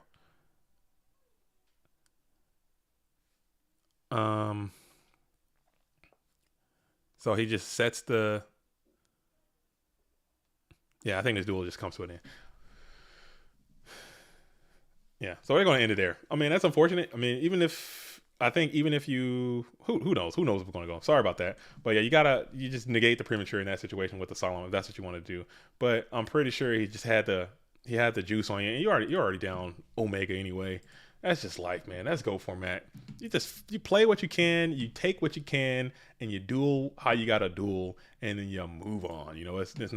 It's not the end of the world, but you're still going down to the losers bracket very, very late, which is a benefit of these double eliminations. If you make a good run early, you go down to the down bracket late. Although you might have to wait for a few hours, literally hours, to get to it. But now it appears as if LeBounty is going to find himself on to the winners finals. And let's see, I heard we got a banger down here in the down bracket. So we got AJT versus John Wick in the down bracket. So we're going to hop on into there. Let me update my chart the one time. I'll put losers bracket in a minute. Let's find that game first and get it in there, and then I can start with my shenanigans. Okay, let's see. Let's see how this duel is happening. Let's see how this duel is going down. Okay, so we have, it is 0-0. We have, oh my goodness, I can't believe he did it. Oh my goodness. Oh man, this dude is crazy. I didn't think he would do it. Okay, sorry folks. Sorry, inside baseball. This is my bad. Okay, sorry. Let's update Dude, it's nuts, dude. All right, so we're gonna go ahead and round name. I will update this. Uh,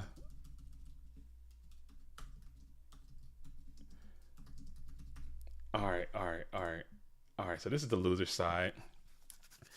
All right, so we have 425 to 1250. We have a lot of Wanies on the board trying to attack in for game. Let's see if there's a way to stop any of these attacks. It's going to be battle phase in again. It's going to be Magician of Face. It's going to get hit by the Sakuretsu armor. And let's see if there's a way to stop this.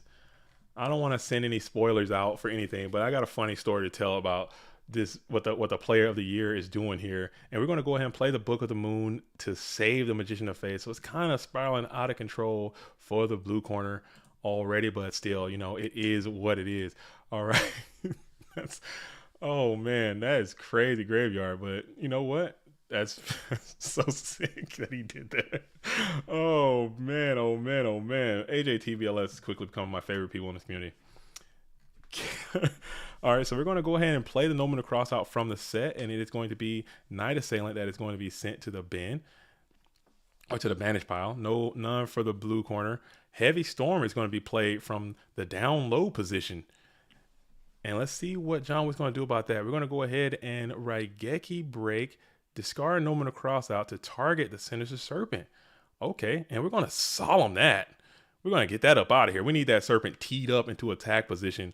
We need that Serpent in attack position. If we can get him on, this duel can end. And there it is. The Ninja Grand Master is going to come on out and take this Serpent down. So AJTBLS is going to get the dub.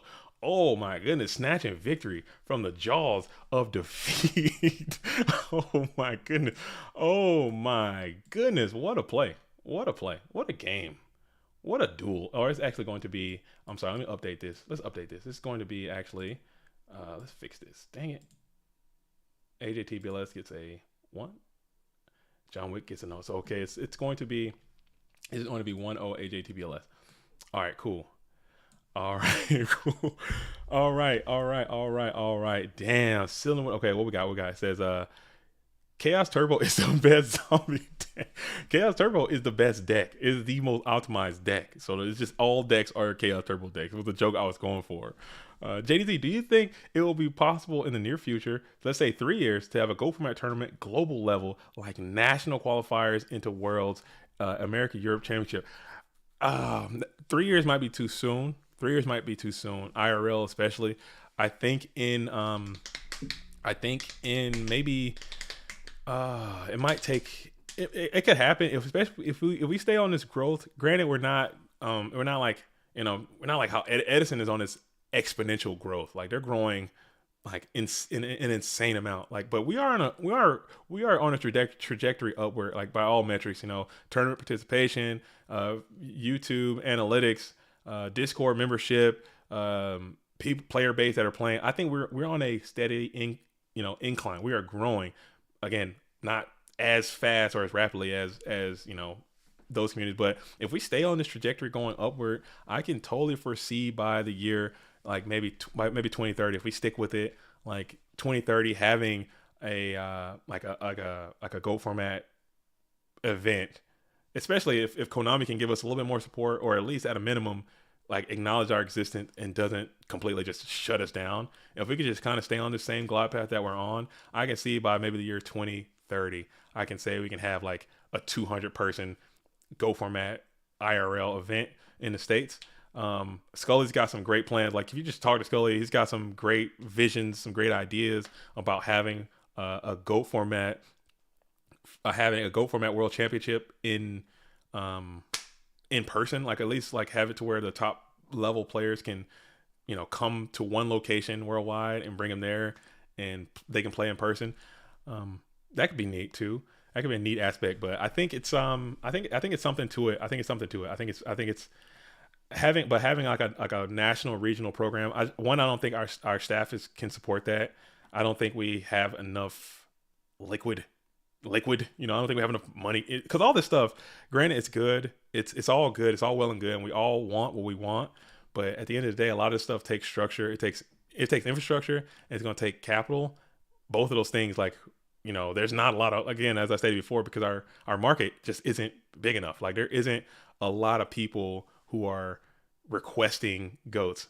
There might be if we can reach into those people. I know there's a ton of people who play goats that like goats and may potentially like goats that don't even know that this whole thing exists. So those are people that I try to reach out to with the videos that I make and when I talk to people out in the local scene and stuff. But I still at the same time, I don't think there's a market big enough to support that type of thing. If that were to change in years to come, I think that would be neat. But it would just take a lot of infrastructure. It would take a lot of people, and at a point like that, I think people would want to be paid. And we definitely don't have enough money to pay anybody. That's just that's completely not like asking volunteers to like run a worldwide international dueling circuit is tough, especially out of the kindness of your heart, like volunteership and stuff. So that could be tough, man. So it'll be nice. But unlikely. But honestly, in my opinion, I think some of the staff feel the same way. If we just stay where we are right now and never get any bigger than where we are right now, I'm totally content with that. I'm totally fine with that because I love this community. I love being able to look into these comments and see people, Beast Beats, Michael Gray, see names that I know and recognize. And it's not just a flurry of people who I don't know. Nate Dogg, see the people that you know and you can help see new people as they come along. You get to know people and it becomes more, can I say intimate? That's wrong, right? This seems intimate. Intimate seems a little sus. It's not intimate, what I'm saying? But you know what I mean? You get to know people and you get to, be a community because I like the idea of like going into the Discord and sharing memes and jokes and people know what it is because we all have this shared background. That's my favorite. That is literally my favorite part. More than the cars, more than the dueling, more than the YouTube stuff, more than the tournaments. Getting to know people and having a shared interest in a like thing is, for me, what it's all about. So there it is. All right, so we have a. I can't AJTBLA. I have after this tournament. I don't want to spoil this tournament, but Hummus says you are right with the intimacy. I knew it. I knew as soon as I said it. I knew that was stop. Oh man, I knew as soon as I said it. It was gonna get me. All right. Oh my goodness. Oh, Hummus, you got me. All right, so we're gonna go ahead and slam that breaker into defensive posture, and AJTBLS on the warrior bag, doing his absolute thing. And when this duel is over, I got a funny story about this whole thing, and I'll have to share that with you guys after this match is concluded. And we're gonna dust tornado. We're gonna snipe the heavy storm. And then we're going to come on in with a Boogie Down Blade Knight, only at 1600 value. And we'll hit the Mirror Force. Let's see if there's any type of rebuttal to that Mirror Force. There won't be any rebuts. No rebuttal. There's no butskis. We're just going to slam those cards into the bin and then slam Kaiko the Ghost Destroyer in the second main phase to keep those Chaos plays offline. Getting some cards out of the way from the old John Wick there. Okay. Safe says, well said, man. Too many people care about getting that W and enjoying their game. Getting that W, then enjoying the game with other. Yeah, and that's, dude, that we had that conversation last week. That VOD is still available. So if you want to see that, it's all up. 34, 35, 36, they're all up. We've been working really hard getting these VODs up and categorized accurately. But that's one of my biggest hates on the ladder. Like, I think it's so impersonal. It's huge TT is going to splash the field. Let's see if AJT is fine with this. And yes, thumbs up all around. And we're going to send the Magician of Faith and the level 2 to the bin. And we're going to set another card on the field before throwing it back over to John Wick. Okay. A lot of Mons, a lot of orange in the bin for the blue corner. Not a lot of green. Need some greenery on the scenery. And there's a greenery on the scenery. All right. I bet if they had banned alts from the ladder, it wouldn't be as bad. I would donate money. To like a sizable amount of money. Like, I don't even know how much it would take to just be like, to just IP lock people to one account Like, and like to get through all the VPNs and stuff. I'm like, hey, this IP can only have one account, and that account is going to represent you. No alts, no burners, no sides, no IP evasion, none of that stuff. And then whatever that account is, that is literally all you can get. I would love that. I think Dueling Book would be much better, but it's just so bad when you could just treat people so badly, act how you want to act any kind of way, talk so badly to people. Like if you just don't say anything at all, that's still fine. You could do that, but that rarely happens anymore. I don't know, man. I think it's just so bad. But it is what it is. I still love it. I still do it. I play Dueling Book as much as I can throughout the week. Maybe I try to get at least a game a day. Sometimes I could play 2 or 3 games a day and throughout the week. But when I can, I'll try to play as much, but I don't know. So that's pot agreed. We're going to think about this. The onus on the red corner to make a decision before the blue corner is going to add 2 more cards from deck to hand. Checking the graveyard. There's a lot of materials in the graveyard for both duels. They're both set up accurately to play the game's most powerful monsters. Such community deserves way more way more in terms of expanding this format. I think so. I think so. I think so. Scully says Dueling Book brings out the sad of people. The sad, just the anger. I mean, I don't know, because people like listen. Life, and I've said this before too. Life is fucking. Oh, sorry. I try not to curse in these streams, but life is hard. Okay, I try not to curse. I try to keep it as PG as possible because I don't know what people's lives are out there, and I don't know how people feel about certain things. But I try not to swear too much. But life is hard, man. Life is hard. You know, you got like, especially if you're a guy like like a middle-aged guy, or if you're a guy who's still trying to find their way, you haven't really found the career you want. You haven't really found you're still trying to figure stuff out, and you don't really have a lot of people around helping you out, trying to negotiate this whole thing. Life is hard. And then you finally find this Dueling Book thing. You find this thing. You have a bad day at the job that you hate. You're stuck in traffic. You come to a house that you hate. Your landlord's harassing you. And then you get in there and you finally get to play. And then this guy's sacking you. Maybe something might come over you to just tell them where they can go and how they can get there. Maybe something will come over you to say some vile stuff. Maybe. I don't know. But I'm saying my hope to you, or what I would say to you, is just say, let it go, man. It's not that big. It's because I've said that too. I've said it before. It's like no one believes that they should lose Go format Yu-Gi-Oh. No one believes that they deserve to lose. Like everyone believes that they are the best and they should win all the time. Period. They believe you'll rarely ever hear someone say, "Oh man, I lost because this person is just a better player and they had a better deck and they just beat me." You'll rarely hear that, but you will hear, "Oh, I didn't draw this." And I say it too. Everyone does it. It's a part of it. Everyone does it. That's just that. I even yesterday, like I said, I played like 4 matches. I played like 5 matches yesterday and lost like 4 in a row. I lost like 4 in a row, and I was just getting absolutely blasted, like the most crazy, obscene stuff. I should just roll it all up and just put it in the "you got to be kidding me" reel. But I was playing bad too, so I can't do that because everyone would just point out all my misplays and be like, that's why, and just forget everything else. So I'm not gonna do that. But I was playing bad and I was just losing bad, and I was like, man. I was like, oh, if he draws, he needs Heavy Storm right here. And that's it. That's the only card. Boom, I'll top Heavy Storm. Boom, blows me up. And I'm like, dang it.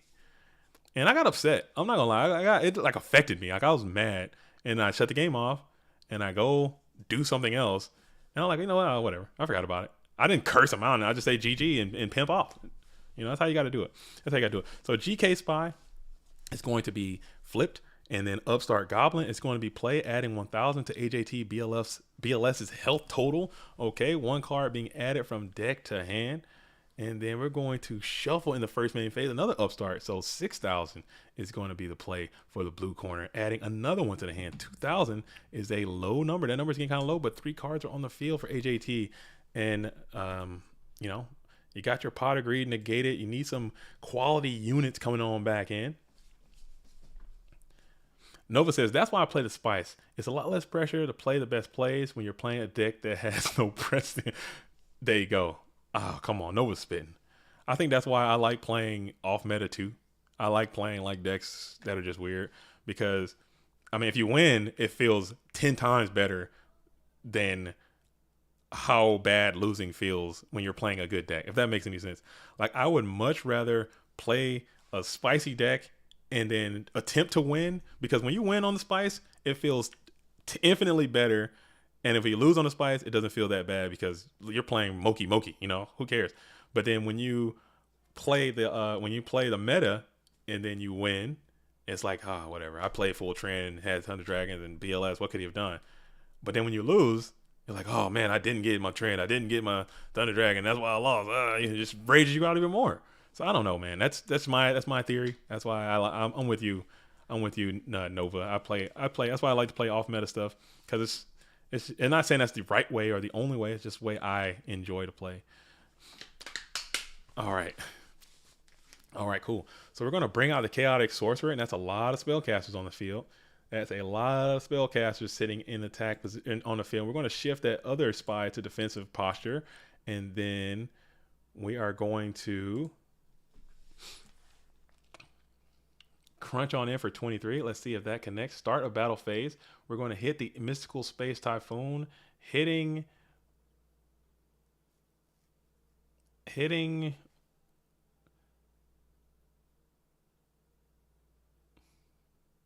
Solemn Judgment, and it is ring will be phenomenal there if you're a blue corner. We're going to crunch on in for the Sakuretsu Armor. Okay, so wow, that ring would have been devastating if you are in fact the blue corner. And we set another card quite rapidly before passing it back over to John Wick. John Wick, SJC champion, AJT, 3-time FL, or 3-time or 2-time. I think he might be 2-time. 2-time FLC champion, almost 3-time. Is he 3-time now? Damn, I got to keep up. Both of these duels are qualified to enter the Clash of Champions, which is taking place the first week of May, the first Saturday of May. So that's going to be absolutely sick. I feel that a Spice is more pressure. You don't have as much room for misplays. Like Turbo, you can misplay all day and still find your way. Yeah. You can't do that with Moki Moki. But Moki Moki, man, they got some lines. Do you come out here creature swap a Moki Moki? You can misplay with Moki Moki. You can. I mean, there are times I've misplayed with Moki Moki a few times already there too. It happens. And we're going to... Ooh, that sucks, man. Exile on the Serp, dog. That's rough. That's a bingo. That's a bingo. But, I mean, you got to do it. You got to do it. That faith right there would just be too potent and powerful. You couldn't allow that. So he's going to go ahead and hit the Exile on the Serpski, which is terrible. Sebastian says, I didn't know that John Wick plays Yu-Gi-Oh! Yes, John Wick does in fact play Yu-Gi-Oh! The John Wick, you know. That was a good movie. If you guys have a chance, go check that damn movie out. It was quite good. Long as hell. Long as hell, man. That movie was long. That was a long movie, but it was quite good. All right, so I think we're going into game 3, and it was the next card. It was... Wait, he's not dead. Oh, he's not dead. I thought it was over. He had 2,000. Whoa. I thought it was over. It's not over. The fat lady is not thinking. I was like, oh, man, I thought it was over. I thought that Berserker really was going to get there. But, man, he just topped the BLS and slammed it. And we're going to do some quality attacking. All right, he knows a full hand is going to be Serp TD, and he's got to be a real unit right here. Oh my goodness gracious. BLS off the top. I thought that was I thought it was over. I thought he was just drawing just because, but I didn't realize that he took that 2,000 and that was it. It's not over. Pegasus Ivan Flores says, as what are we going to do? How are we going to break it down? Yu-Gi-Oh, as he says, as he pot agree. Wait a minute. We're going to just negate that immediately. We're going to Solemn that. And that Solemn has been sitting there just waiting for the right time to be played. That Solemn has been camping on the field for so long. Expletive deleted coming out from the red corner as they realize their Solemn has been negated. That's what I call, man, I was some patience on that Solemn Judgment. That thing was sitting there forever. forever. Oh my god, he was not. And there were some times a lesser player would have played that Solemn Judgment hours ago. I'm talking about some TTs went off, some rings went off. He was like, nope, all that's fine, all that's fine, all that's fine, everything is fine, all that's good. That's what makes the good players good, man. I would have lost that game 20 times. Great play, man. He topped that BLS. Well, 20 cards in, you're due. He went through a lot of units there and got to the BLS and absolutely got to the double. Oh, get that out of there. Get that out of there. Oh, you didn't see anything. You didn't see anything. Nobody saw that. Don't rewind that. But funny story about. Oh man, I can't believe I just did that. No one saw that. No one saw. Oh my goodness. Never mind. No story. Story time's over. Story time's over. Story time's over. Oh my goodness. I can't believe I just did that. Trying to. No. Oh my goodness. Oh, I'm sorry, AJT. Please forgive me, bro. Please forgive me, dude. I'm so sorry. Please don't watch the stream. You watch the stream, dude. I'm so sorry. I am so sorry. I am so sorry. I am so sorry, dude. I'm so sorry. Please forgive me. Please forgive me. Oh man, I owe you. What do you want? Tell me what you want. Oh, please forgive me. We're gonna pull the bracket up. Anyway, fun story. Okay. Oh man, I can't believe I just did that. Oh my goodness, I can't believe I just did that. Oh my goodness. So we're still waiting. We're gonna hang out here. I think this only duel. Actually, let's jump down and see what Crash Bolt and Majo Sam are doing. Let's see what Crash Bolt and Majo Sam are doing. I cannot believe I just did that. All right. 10 Rhino Peels. Oh my goodness. Where is he at? Where are we at? Is that? Oh man, it's not at the top yet. If he could top with this list, that would just be freaking hilarious. But all right, fun. You know what? I don't think he cares. I don't think he cares. I'm gonna tell the story, and maybe I can get AJT to come by a little bit later if he can. But AJT, we were hanging out in the Discord, in the War League Discord, and I told him I'm not gonna be able to play, and he goes, Chris, what's up? Ivan, Florida, how you doing? Mine three mind codes, 3 mind codes hot. AJT is like, I'm thinking about playing this event, but I don't know what deck I'm gonna play. He says, JDZ, send me a deck to play. Just send me anything. Whatever you send me, I'm gonna play it. And I was like, okay. And I send the play of the year, the deck that he's playing right now. I send it in there just to see. I mean, because if I could play at these Patreons, that's what I would play. I would play the deck that AJT is playing. And it's just so absurd. It's so stupid. And the fact that he's able to even get one win, let alone several wins, just shows this duelist prowess, man. It is insane. So, that's Nate Dogg. That's literally the name of that. That's literally the name of that list. It's called Anti-Turbo. Okay. I don't want to give too many more details, but it's so stupid. It's the fact that he's able to win it all with his deck just shows what AJT is capable of. And the fact that I just accidentally tried to change my slide and freaking pulled the deck up, maybe that might be up there, is kind of a fuck up on mess up on my part. I'm so sorry. What hour are we in? Oh man, what hour are we in? We are not even in hour number. We're going into hour number 3, and the wheels are already falling off. That's terrible. That's terrible. That's my bad. I messed that up. AJT, I owe you something. Let me know what I owe you. I'll pay you back next time. I'm so sorry. But that is I thought he would just go 0-1 and lose and drop out because the deck is just insane. But oh man, oh goodness, huge heavy storm hits the Solemn Judgment. Solemn for Solemn, that is just so rough. And it is the first main phase. We're going to rip the MST off the top, and it is going to be the end of that duel. Oh my goodness, GG's all around, as Crash Bolt will fall to Majo Sam after that bulky, heavy, solemn situation. That's a tough play. That is a tough play, but great performance, both of those duelists. Okay, and we're going to keep it moving. We're going to keep it absolutely rocking.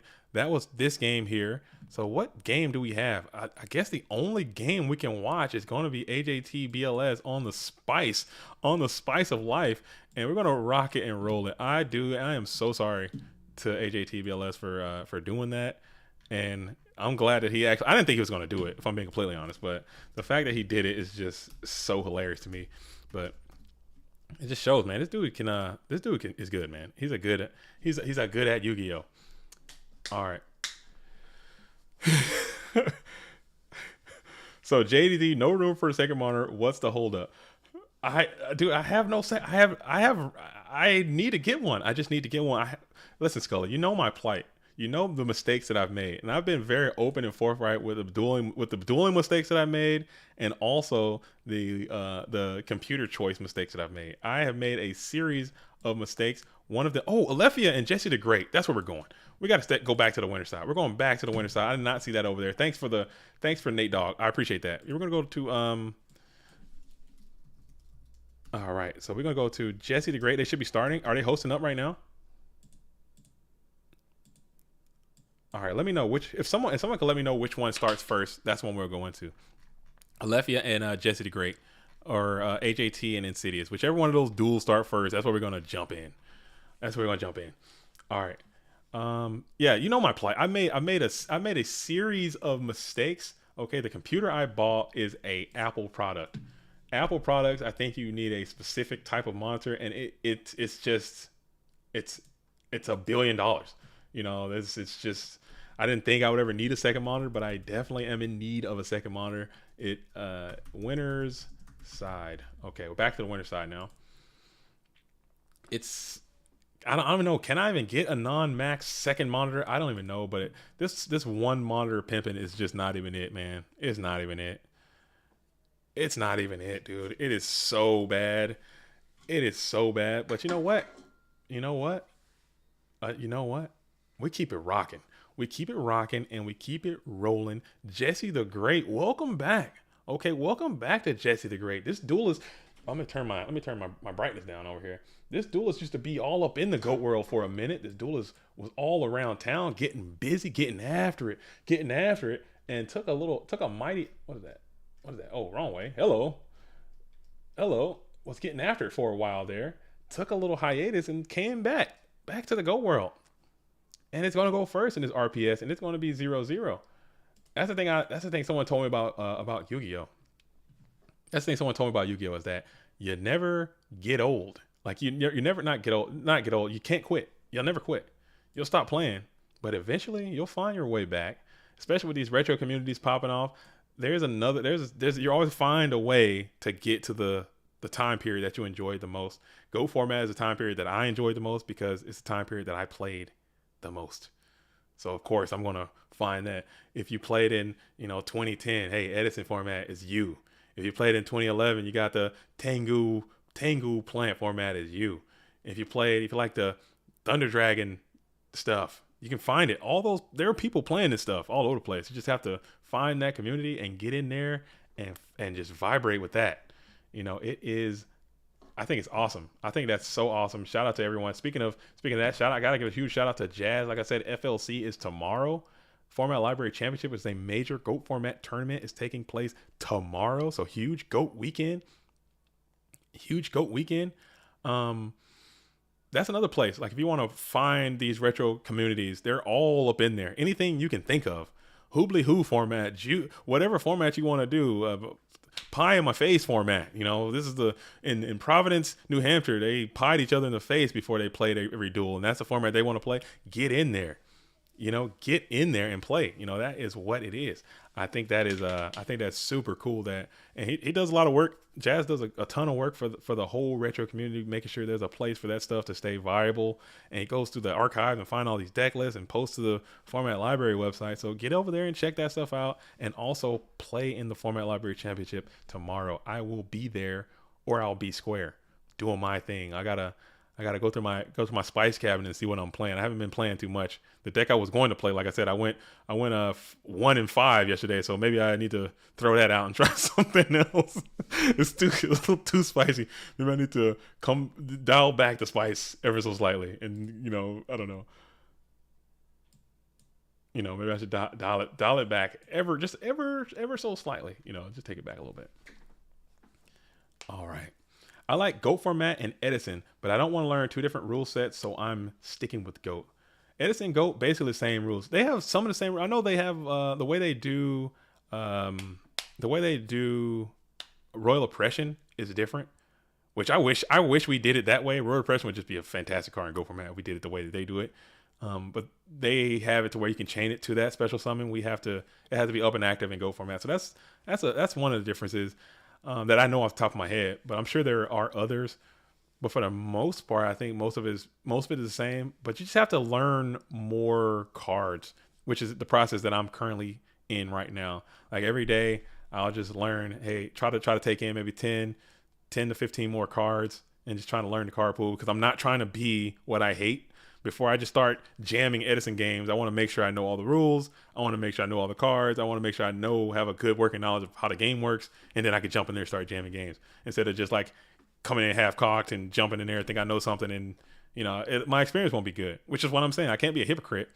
I can't be a hypocrite. I can't say one thing for GOAT format and then turn around and literally do the exact same thing for another format. So it's just gonna take some time. I'm watching a lot of videos. I'm watching a lot of games and just understanding how cards interact with each other, and then I'll jump in and play a little bit more. But right now, my time is already extremely limited because I like making the videos. I like doing the editing. I like making the tournaments. I like helping out with GOAT World. I like helping out with the GoFormat.com. I like doing all this, and that takes a significant amount of time, spare time that I would have to be grinding and learning another format. But and I much rather do that because that's, you got to follow your passions and whatnot. We had that conversation already. I won't keep belaboring the point and whatnot.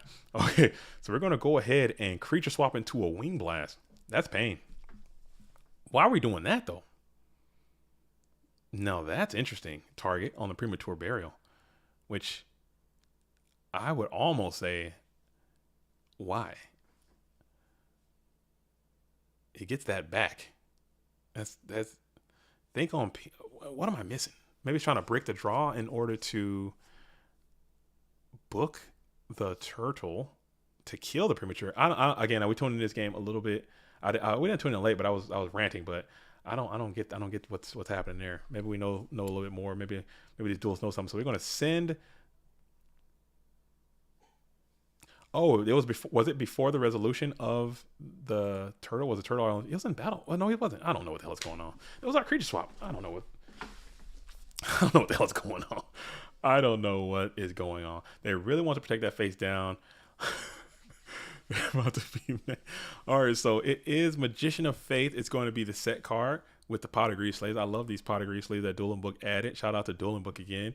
So we have a Pyramid Turtle that is set over here. If you're just joining the stream, this is hour number 3. We have just entered the 3rd hour of the PWCQ number 36. And go ahead, if you just find the stream as well, make sure that you like the channel. Make sure you like the channel. Make sure you like the stream. And if you're finding it, make sure you subscribe to the channel. And we're going to come on in, battle over the Magician of Faith.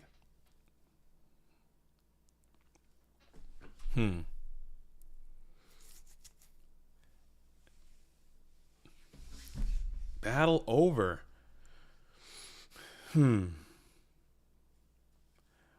I guess he just didn't. I guess maybe for that he booked it because he didn't want that. He didn't want his draw phase blocked. He didn't want his draw phase blocked by the Premature Burial and have it be a dead card. Maybe that's insane. He would have had the turtle. He would have had the turtle back. He would have had the Premature back on top of his deck, and the turtle would have lived.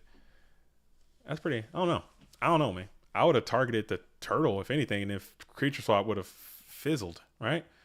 I don't like giving out plays, for one, because my plays might be bad plays, and I don't want people to judge me for that. I don't get roasted for my bad plays. And 2, I don't want to be, armchair quarterback and then coaching the duelists, because if they are just having to listen to the stream while they're playing, I don't want to give them any advice that they may not have known. But if you're going to wing blast anything in that situation, I'm definitely sending that turtle back to the top of the deck and keeping my Magician of Faith. I mean, is that crazy? If I'm wrong, let me know I'm wrong and why, because I'm trying to get good just like y'all. Yeah, Scully, I'm with you. I think he wing blast a turtle there, and I wing blast a turtle, and then keep your faith, and then you can flip that faith and get back a Book of Moon or something or whatever, and you just vibrate that way, knowing that your opponent's locked into a turtle draw next turn. But cool. I mean, it is what it is. You vibrate, and then you make sure you hydrate.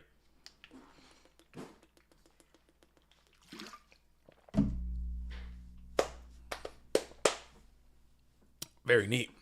Very neat indeed. Very neat indeed. Okay. Yeah, Jay says that PW that Wong Bong, that wing blast was a wild one. Yeah, that was insane. I don't know about that. I don't know about that. Now you got to protect this turtle at all costs, because Turtle Crash Turtle and double Koki coming after you. The duel will come to a complete screeching halt. You don't want that. You don't want that type of activity on your life either. So you got to protect the damn pyramid turtle, and you have to continue to assault your opponent. Maybe he just wanted to beat. You're gonna hit the spy too. Oh my gosh. Oh gosh, that's bad. Oh boy, what are we gonna do now? Sorry about that. Oh man, we're all three of them falling up. We got the chaotic one. The sorcerer has been summoned into the second main phase, and with his effect, he will use it with priority to send a GK spy into the outer reaches of the galaxy. But now you have to have a quality set. This set better be none other than Sakaretsu armor and or Mirror Force right now. You want it to be. Let's see what's going to happen though. Let's see if Alethea 2 elects to go for it, or will he say nay and oh boy. It seems like we got ourselves in a predicament here. Oh man. I'll quit. I'm sorry. I'll stop. All right, so he's going for it. Headlong into Turtle. Will it go? Need to be Mirror Force. Need to be Saku. And it's Book. Book's quite good. Book is quite good. Book your own guy. That's even better. Book, that's even better. That's a good book. So this turtle is actually going crazy for the blue corner. Maybe it was correct the whole time to keep that turtle. This thing is absolutely going in banana bread for the blue corner. He is protecting it. But then you got the tribal. The tribal is going to throw out a decree and kill all spellcasters. So we're going to throw the GK spy. So yeah, that's a good little exchange of materials, as tribal infecting virus is going to be in attack position, staring down your own pyramid turtle. So now you need an answer to this tribal infecting virus in attacking phase or main phase 1, or some way to get this thing off the field, because or kill it by attacking, because you really don't want this tribe to attack over this pyramid turtle and access another zombie type monster with 2,000 or less defense. You really don't want that. Like, I wouldn't want that. What was that? What happened here? How did that happen? Yeah, why did Pac-Man singing? Go ahead and sets himself. Very neat. Okay, no issues. All right, so now Tribe has the free attack to actually use his battle prowess, which he doesn't get to do too often. He's always coming out and saying, "I'm Tribe. Let me throw my card," and then he dies shortly thereafter. He doesn't live too long. Usually comes out, does his thing, dies immediately, and then. But I guess he comes. I like to see the tribes coming out swinging sometimes, doing the thing that way. And now we're still in that battle phase. Ryu Koki is going to slam into the Magician of Faith. Let's check. 2 books are going to be the only ripbacks, which if you're a lefty, you don't give 2 damns about those Book of Moons. But now you're going to go ahead and get that Sangan effect as well. Sangan is able to search out a quality card from the deck. What's the grab here? What is the quality grab you're going to grab back? You got that Book of Moon. And we're going to shuffle and think for a second. There are some cards that this duelist might be able to get in this situation. I'm not sure what they are, but let's see what we can grab here. A lot of pressure is coming down. Can I get a field reporter to go check out the AJT, BLS, and Insidious match? How is that going?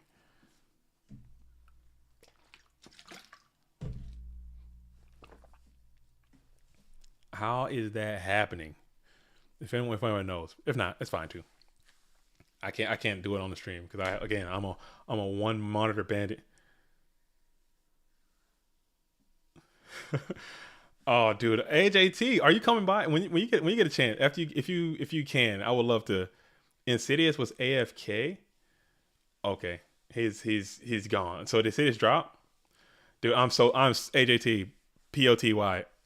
Hey, go like and subscribe over to AJT's YouTube channel as well. This duelist has informed me that he's gonna start making more videos at some point.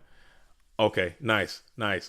I am so sorry. I accidentally doxed your whole situation on the stream by accident. It was not my intention, but I mean they gotta stop it though. I mean it's not. If you can avoid a lefty, I think you might be in good shape. But if you can't, I think Turbo guys might have an issue playing against that monstrosity that you're playing against, that you're using. All right, well, great play, man. I can't believe you're a real Chad for doing that. I think that's insane that you actually did. I thought you were totally joking. All right, so he comes on in with 1,200 points of damage, and we've got 2,000, and time is ticking. Time is ticking for that blue corner. 4 cards in hand. You got a Ryu Koki that is set. You got 1 set spell trap. Time is ticking. What are you going to do? So Jesse the Great rocking the Red Eyes Black Dragon, and what a cool looking card, man. Now you're talking about some cool stuff. Flame Wingman is also quite cool. Now these duels know what it is, man. These duels know the vibrations. Not all this stuff, all this other stuff. Some of these duels have up on their things, man. I'm like, what is this? Like, what am I looking at? What am I looking at? I think you already topped AJT. Bracket is just off and shows Insidious beating you. Ah, okay. If AJT gets top, that'd be so funny, dude. Oh, I think that's hilarious. I think it's incredible hilarious. That just shows that this duelist that just shows that this duelist is that just shows his duelist prowess, his dueling prowess, man. This guy is incredible. This guy's incredible, man. He's on a different level.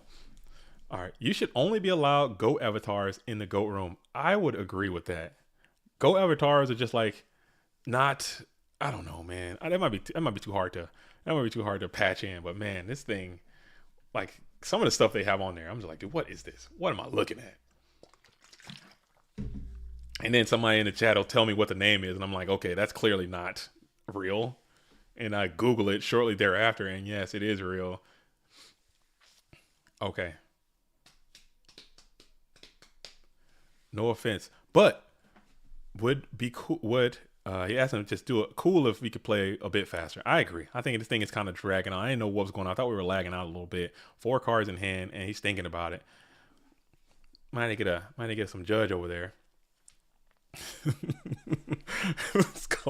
Because I don't need Dark Magician Girl's stepdaughter over there. Yeah, I honestly don't know what the hell is going on most of the time. Whatever that stuff is. But I mean, again, I don't want to judge nobody. Maybe that stuff means something to them. We're gonna battle. What are you? Oh, maybe a Snatch Steel play is coming up for the blue corner. We're gonna hit that Ryu Koki. Ryu Koki's effect is gonna kill Tsukiyomi instantly, and now we can maybe go. He already had the Darkmon. Main phase 2. Is there a Snatch Steel? Yeah, so there is a chaotic maneuver that is coming on down. And you're going to bring out the Chaos Sorcerer in defensive posture. Book of Moon would just be insane right here if you are, in fact, the red corner. It's not to be had. And we're going to send that Koki out of play. He had this guy and this guy. For his dark. His darks were represented already. Interesting. He just wanted to get the Koki banished. I don't know. He needed a attacking guy. Maybe that's the only thing he could flip it up with, perhaps. And his life is so low that you had no choice. Yeah, it is what it is. You got to do what you got to do. You got to do what you got to do. And yeah, he didn't want to try to attack him with a sword and get that thing yeeted out of there. Ryu Koki's second effect, or first effect, it's only effect, not second effect. What am I talking about? That's a crazy. That thing comes up. When it comes up sometimes, man, it hurts, dude. It hurts. It would be over if he didn't run upstarts. Who's playing upstarts? Alefia's playing upstarts? Oh, is that the joke? Is that the joke? Am I missing another joke? Am I missing another meme? Am I missing a meme? I'll miss a joke like you wouldn't believe. All right, so we're going to go ahead and slam another chaotic mon onto the field. It is the Black Luster Soldier. And we're going to ask for priority, and then we're going to go ahead and Torrential Tribute, blow up the entire field. And it is the Sangan. So, wow, you will get another quality search from your deck, adding the Warrior Lady from the different dimension from the deck to the hand. Yeah, that's now you know what I'm talking about, Scully. Now you know what I'm talking about. Ryu Koki's first effect is I can be summoned by Pyramid Turtle. Pyramid Turtle can bring me from the deck to the field if it is destroyed by battle. That is true. That's Ryu Koki's first effect. Ryu Koki's second effect is the whole Spellcaster Warrior thing, which comes up quite often. I think that's pretty neat. But as they're side decking, I'm going to slide away for a brief moment. I have to use the facilities, but as I'm doing this, I'm going to play Don't Leave. Every time I put this thing on, You guys leave, and that defeats the whole point. So just stick around. I'm gonna play this. MetaMats is hooking us up. Shout out to MetaMats in the building. Our play mats are provided by MetaMats. They give us a steep discount so we can provide those mats to you guys. Those mats are on the website. Go check them out. They look really cool. I'm gonna play this. I gotta take a. I've been drinking a lot of water. You know what I'm saying? So I gotta go check the plumbing real quick, and I will be right back. Don't leave. All right. Tired of playing on the same old mousepad mats with the same old designs? Well, here at MetaMats.com, everything is made by us and designed by you. But what does that mean? Made by us means that only the finest and most durable materials are used to create every playmat. We work with the best microfiber available to make sure that cards never catch and designs never fade, even after washing. Designed by you means that any idea that you can dream up can become a reality. With your imagination combined with our expertise, we can create the perfect custom playmat that is all your own. We also commission artists from within the gaming community to produce immaculate designs for us, like our current Zen Edition product line or our new Pokemon mats. Here at MetaMats.com, we have one goal and one goal only, and that is to prepare you to win and win with style. So what are you waiting for? Visit MetaMats.com and buy a mat, not a mousepad. Are you tired of playing on the same old mousepad mats with the same old designs? Well, here at MetaMats.com, everything is made by us and designed by you. But what does that mean? Made by us means that only the finest and most durable materials are used to create every playmat. We work with the best microfiber available to make sure that cards never catch and designs never fade, even after washing. Designed by you means that any... All right, he's back. You already know I had to slam some food as well. You know what I'm saying? Don't miss no breaks. You know what I'm saying? Your boy got to come out and absolutely powerhouse some food in addition to, you know what I'm saying, that little break. But now we come back in, and we just got started. We got a Nobleman situation. Did I just tune into a different game? There's Master of Darkness in the building. They've been knocked. Jesse's on some spice, it appears, as well.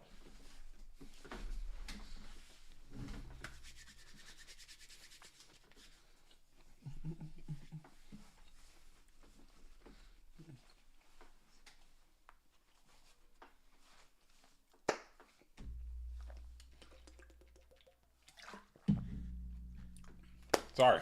I gotta eat to live. Gotta live to eat. Woo! Oh man, this creature swap is about to go insane. Creature swap is about to go insane. This creature swap is doing numbers. All right, so we're going to creature swap here, and we're going to activate Phoenix Wing Wind Blast to target the Pyramid Turtle, but creature swap does not target. So you still will be able to send the GK Spy over and get the set Mon, which is revealed to be none other than Tsukio Flip Me. So that's kind of rough. That's kind of fine though. If you're fine with that, you're totally chill with that. You're totally fine and chill with that. All right, cool. You're absolutely fine with that. But you would much rather have that. You'd probably much rather have that Pyramid Turtle play go through, because that would just been absolutely explosive. Oh, I just checked my. Wait, let me see what we got here. Okay. Okay,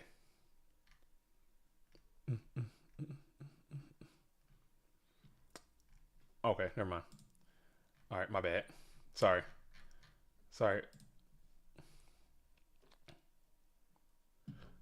All right. Let's see. All right. And we are here. Let's see. So Tsukio Flip Me is going to be attacked. Is going to be attacked by the GK Spy. GK Spy is going to be. Wait, why is that? What got flipped down? I'm sorry, something else got flipped down. So we're gonna flip up the GK Spy, and then will there be another spy come from the deck? There'll be another spy come from the deck, and Tsukiyomi will be added back to the hand. Okay, so that's what happened. Sorry, I looked away for the briefest of moments. And now we are back. All right, cool.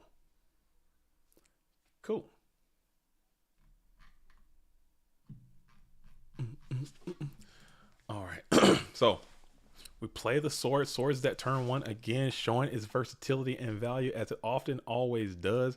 This card, whenever it's on the field, this is loser side. Dang it, I'm fired, dude. Oh my god, This is definitely loser side. Oh my goodness. I'm just gonna start taking off and just put side on there. I'm just gonna put side and then let you figure it out. And just I think next time I'm just gonna take this block off and then just answer the question every time someone asks. And I'm like, yeah, this loses side. This loses side. This loses side. And just completely bypass this whole thing because it's got to be a way. I think someone told me that you could just make 2 different slides and then just have one that says losers, one that says winner, and then just switch it as it goes. I think I might try that too. I'll try it next time. It might be a little bit easier. All right, but this is going to be game number 2. Alethea won game 1, so I've updated that as well. All right, cool. And now we're up to date. Everything should be good to go. Alethea playing the zombie strategy with the Borg in the building. All right. We're in the first main phase for the blue corner. It looks like a chaotic maneuver is coming down. Let's see if it's going to be the Sork or the BLS. It is the Chaos Sorcerer. Chaos Sorcerer hit the field in defense position, usually retaining priority for a banishment, sending Zaborg out of play. Let's see. We got a thinking emoji coming in for the red corner, and he will elect to allow that Zaborg to be banished into the outer reaches of the galaxy. Second turn on swords, 1 set card. And now we will think. And we will summon the Tsukiyomi in the second main phase, or first main phase still. Flip the GK Spy. Will there be a TT hold? A TT hold here is impressive. Let's see if it resolves. No, it's just thumbs up all around, and we'll just get an in phase. That's a lot of GK Spies. One more spy. Oh, we almost hit the 4 spy. We haven't hit 4 spies today yet either. Man, we're slacking on these spies. Where the spies at? All right, so Gracha will be played, adding 3 cards from the deck to the hand. Gracha is 1, 2, 3. Great card to see. I love seeing Graceful Charity, as it is going to, let's see what those discards going to be. Hitting the Ryu Koki, and then we're going to ponder as well.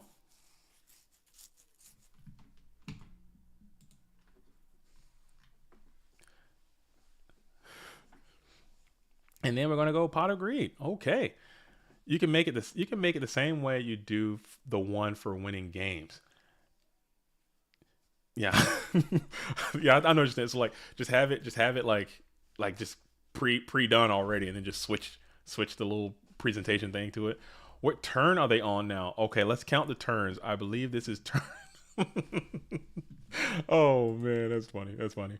They are on turn. I believe this is turn 4 or 5. If I had to call it. Can you imagine if I had to keep the turns too? That'd be nuts. Okay, so this snatch deal will be reduced to the Book of Moon, sent to the ban, and now the red will think about it as well. Again, Swords, it's on its final turn, I believe, or second turn. Now it should be expired. If I'm wrong, yeah, Swords is gone. That was the third turn, and now we are in the standby phase. 1 Chaos Sorcerer is set down. Oh, man. What a game. Magician of Faith. Yikes. So Faith's going to flip. Are we going to get more swords?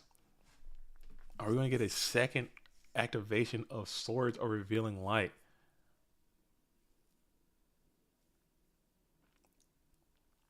Or will we get back the Book of Moon? Let's see. What is it going to be? Targeting the book. So we will bypass the swords. We're grabbing the Book of Moon. Ray 79. Hey, JZ, you are the GOAT of Yu-Gi-Oh! Hosts. Keep up the great content. I am not. Okay. I am just a guy. Being a guy disguised as another guy. I have like 50 top 10 list video ideas I want to do. They never do well, but I enjoy doing those the second most. I like doing the skits. And I like doing the top 10s because I love looking at cards and talking about cards and hearing people talk about cards. That's like my favorite content to make, even though it doesn't do the best, you know. But I still like to make it.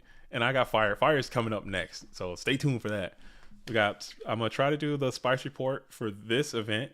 Like I said, FLC is tomorrow, so I plan on playing in that event. So I might not have a lot of time on Sunday. I'm gonna do some stuff on Monday. I got some video ideas planned on Tuesday. I want to meet the World League champions. Are coming by on Tuesday, and then Thursday I got another video coming out. So it's jam packed. I'm trying to stay consistent with at least 2 videos a week.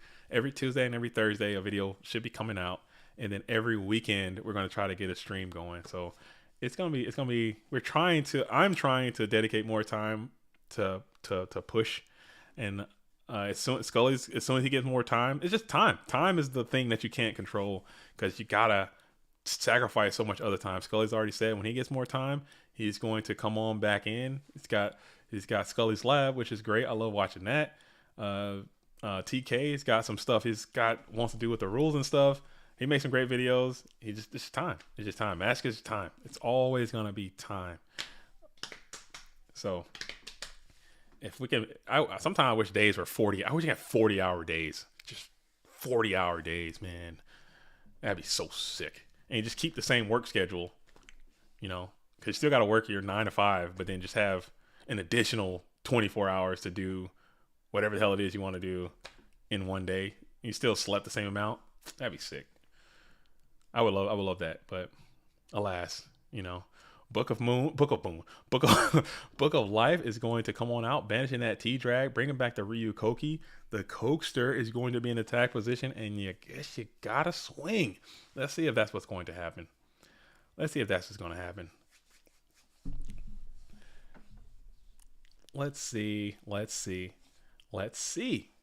Okay, and we're going to go premature, so we're going all in.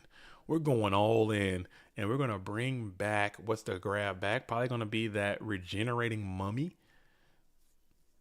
So we're coming all full frontal attack into this board of bulky spellcasters.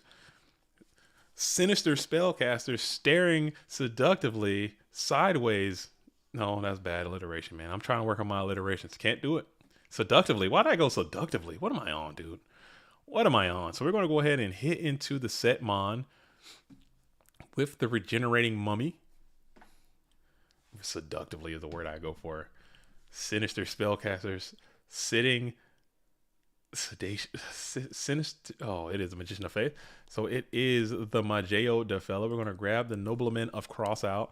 I think that there's a Book of Moon a part of this equation, and yes, there it is. Book of Moon will find the Ryu Koki, putting him down into defensive position, face down, sleep mode, horizontally, and then we will think about that.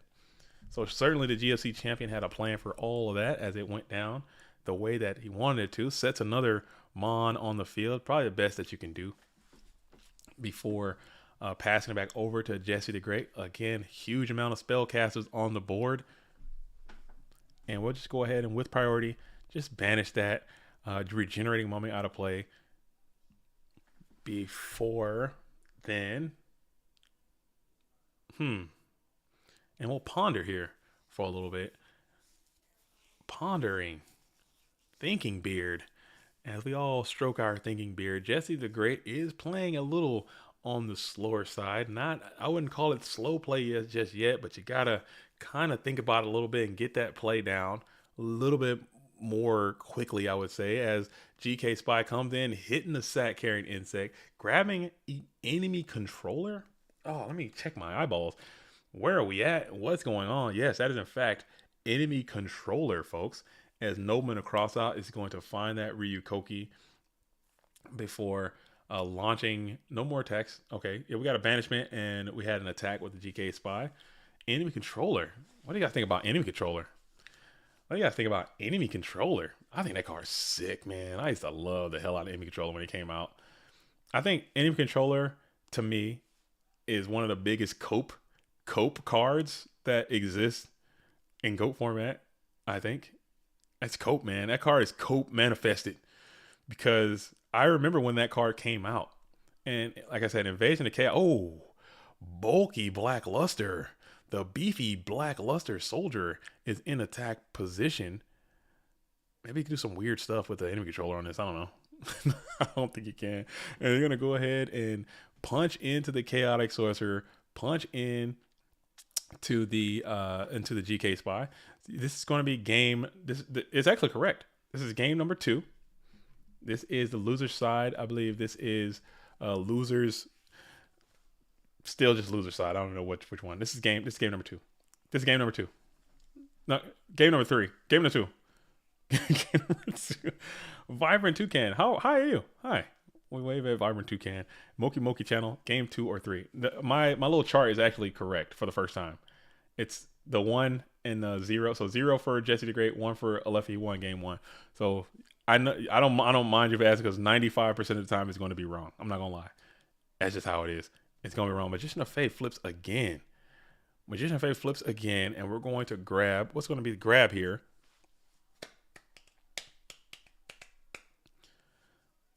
All right, yeah, because I remember when Ancient Sanctuary came out after Invasion of Chaos, which is just come on, man, that's the toughest act to follow that you can ever have. Invasion of Chaos comes out, and this thing has just got bangers and bangers and bangers and bangers. Berserk Gorilla, Mad Dog of Darkness, freaking BLS, Chaos Emperor Dragon, just all kind of just heater. It even had damn Insect Knight was in there. Insect Soldier, Insect Knight, yeah, that guy was in there too. This thing's got heaters in there all the way. And then they come out with Ancient Sanctuary.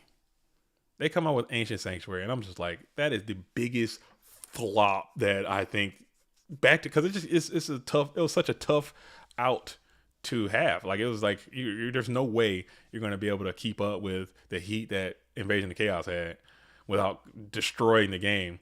But then one of the cards they had was Enemy Controller that was in there, and everyone's like, "Oh, this card is so good. It's like this, it's like that. It's quick play. It's so good." Oh, and then Zaborg was in there, and it was like, "Oh man, that was basically it for the most part." I think it had some other good stuff in there. I think it had like didn't Monster Gate come on there? What else was in there? Some other cards came out in there too, but Enemy Controller still, I think the card's can be good. You can get swifty with some Enemy Controller. You can do some cool stuff with that card. All right, so now we are in the main phase 1. Alephia 2 is just going to go ahead and draw pass. 3 card set. Magician of Faith staring menacingly in attack position. Zeru says, "I love my 2 enemy controllers back in the day. That card was a staple activity for a minute. That card is a staple activity." Reed says, is target declaration really mandatory? By the time you flip it, summon the monster flip it. You should target, because that's the part of the effect activating. So you flip it and then you target. That's chain link 1, and then it moves on to you to respond to that. And you can base, like, the better player, you'll notice all the better players, I still mess it up all the time because, you know what I'm saying, my brain is what it is, you know what I'm saying, I got issues. But the better players typically ask what the target is, and then you can make your decision of what you're going to do based on what they grab back. Like, in certain cases, they grab something that you don't really care for, and you just won't do it. But in certain cases, you might want to solemn that or something. I don't know. But we're getting back Book of Moon again. This Magician of Faith is just going absolutely haywire on the red corner. If there was some Trinity involved in this situation, this game would have just been yeeted into oblivion a long time ago. But we're just Book of Mooning and nobling our way with this Magician of Faith so many times, as it often does, man. These Faith locks, Faith Tsukuyomi, crazy. And he's gonna bring out this Reaper to just try to get through. But I think, let's see, if they're going to play the book, because you got the 400 defense. Let's see if there's another card that can interact with the Magician of Faith. Yeah, we're going to book it and then get 100 damage and then get another spell. This is pain. This is pain incarnate. Get the knock again. Oh, what a crazy world we live. But I think he just wanted to keep it face up. I don't know what's going on. This is hard. This is a conundrum that the blue corner has the red corner in right now. Is a tight bind. Fireman says, thoughts on Red Eyes. I love the way the card looks. I think the card is an awesome looking card. But that 2400 stat line with a double tribute. Legend of Blue Eyes, what are y'all doing? What are y'all really doing? They didn't have to do that to that man like that. They did not have to do Red Eyes like that. They did not have to do Serpent Knight Dragon like that. They did not have to do Gaia the Dragon Champion like that. What are y'all doing? Like, what are y'all doing? Then y'all come up with Summon Skull, like, shortly thereafter? Summon Skull came out before Serpent Knight Dragon and after Red Eyes Black Dragon, but they still just did that. The hell, man. Serpent Knight Dragon was a secret rare, by the way. And Red Eyes Black Dragon was ultra rare, and so was Summon Skull. Summon Skull was also a common in the starter decks. But it's like, What the hell are we doing? Why'd you make this card look so good and make it so bad? You didn't have to do that. They could honestly, they could have gave Dark Magician 2,700. They could have gave Red Eyes 2,700, 2,750. Why not? Why not? What's hurting? What's hurt? Who we hurting? You got Blue Eyes, okay? I get it. The set's called Legend of Blue Eyes, and you want Blue Eyes to be your boss. You don't want anybody near that 3,000. You want 3,000 to just be the threshold of violence. 3,000 is peak performance. Why you gotta make this dude 24 off a double sack? What? Whatever, dude. I got no time for it. I think that's uncouth. That's uncouth. All right. I think Red Eyes Black Dragon is uncouth. I think he's I think he's I think he's deplorable. I think he's incredulous and deceitful. I think he's derelict. Okay, I'm done. Yeah, Trihorn Dragon. Trihorn Dragon is fine.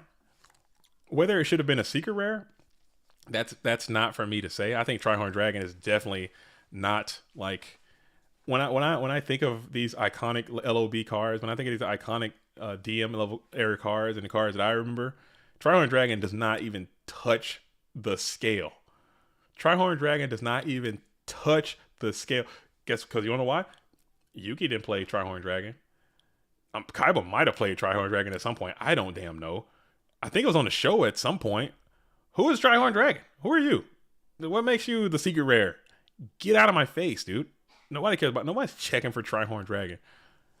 I think I don't know. Maybe in those days, Konami really wanted ultra rare to be like ultra rare, because theoretically, ultra rare is rarer than secret rare in GOAT format. Theoretically, because you can only get X amount of ultra rares per box. Secret rare, you're guaranteed to get one per box.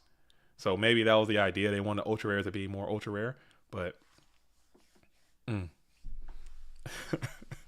don't know. LeBounty, yo, what's up? They're trying to cool off my deck. Are you running hot right now? LeBounty? You're in the winners finals running hot? Is the deck on fire? Are you on fuego right now? They're trying to calm you down? Nah. Keep that thing in the heater, man. Put that thing in the microwave. Put some aluminum foil on that thing. Keep it rotisserie style. If it's running hot, it's running hot. You can't beat a hot deck, man.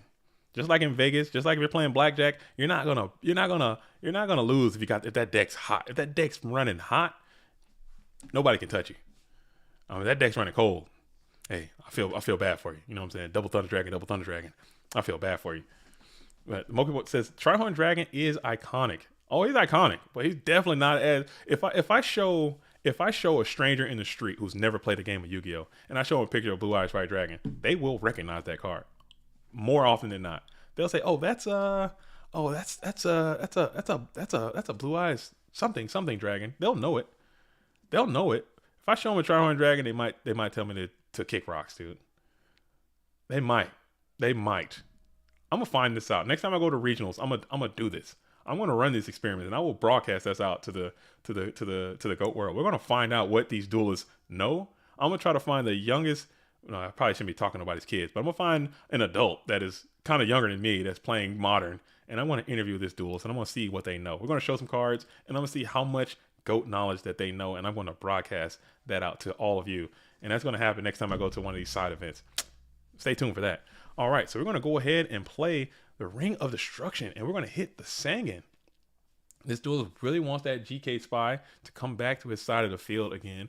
But I love how Lufia does that. Whenever he plays creature swap, he always plays it with multiple Mons in play. So that's something like a lot of newer duelists. That's a mistake I see happening all the time when I'm playing on the ladder. When I'm playing duelists who are newer to the format, they summon a Mon and they play creature swap. And then that Mon gets ringed, and then you're just looking like Otis. You're looking down horrendous. You're just, oh man, this game sucks. I got sacked. You know, try to limit the amount of sack you put on yourself by not doing that. Devin. Oh, I'm sorry. Am I blaspheming? I will not stand for this tryhard innocent. Tsukiyomi again. What is? Did we just watch the same game back to back? I will not stand for this Trihorn Dragon blasphemy. I'm not blaspheming. I'm saying Trihorn Dragon is that guy. He's a secret rare. I mean, if I had one, I'd probably sell it. I'm not gonna lie. I'd have sold that thing a long time ago. But you know what I'm saying? It does exist. It is a good card. It's not a good card. Again, the card kind of sucks too. But you know what I'm saying? It's not. It's not Blue Eyes. Trihorn Dragon is not Blue Eyes. You're not gonna tell me Trihorn Dragon is Red Eyes. It's not. It's just clear. Trihorn Dragon is not Summon Skull. Trihorn Dragon is not Pot of Greed. Trihorn Dragon is not the Flame Swordsman. Trihorn Dragon is not Time Wizard. It's just not. It's not. Dude, dude. Hoyo Zenryu sucks, but I'm telling you, that card was that guy, dude. Tell me he didn't load Hoyo Zenryu back in the day. I had that card in my deck for a minute, dude. That card is so trash. That and the what was it? The pyro the twin-headed pyro dragon, twin-headed flame dragon, or something like that. 2200 Judge Man. Come on, man. Let's be real. Let's be real. Let's be real. Let's be real. Who do you think is better? Who do you think has a better roar? I mean, Trihorn or Blue Eyes? I've never seen Trihorn Dragon roar. He probably can't even roar. Come on, are you kidding? Blue Eyes White Dragon, you've seen that dude out here burst stream of destructioning all over the place. Blowing up satellites, blowing up buildings, blowing up duelists. Trihorn Dragon is probably like,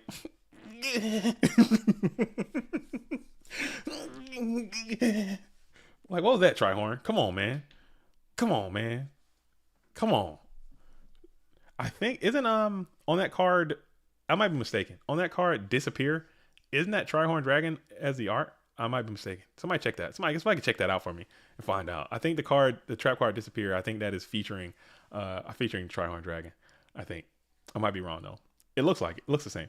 We got Breaker going crazy. Oh, Breaker with the counter. Of course that dude's getting snatched. You can count on that. You can count on that happening. They could just absolutely 1,000,000,000% count on Breaker with a counter getting snatched. And he's going to find the Swords Villain Light. And we're going to Book of Life. We're going all in, full frontal attack. And this should just be the end of this duel. This should be the end of this duel. That's GG's. That's GG's. So Alethea is going to keep going on. Alethea's going to keep going on. We got to check in on this duelist. Make sure. We might have to send Alethea a DM. Check. Make sure they're drinking some water. Make sure they're taking necessary breaks.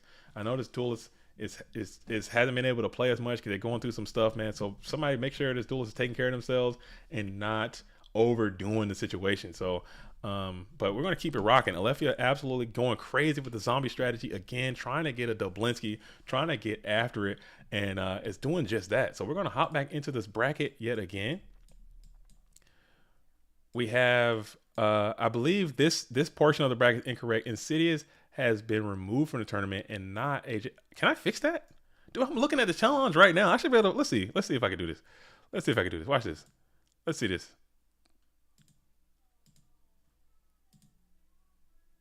Yeah, look at that. You guys got a peek behind the curtain. Your boy JDZ is absolutely fixing this tournament from the from the stream.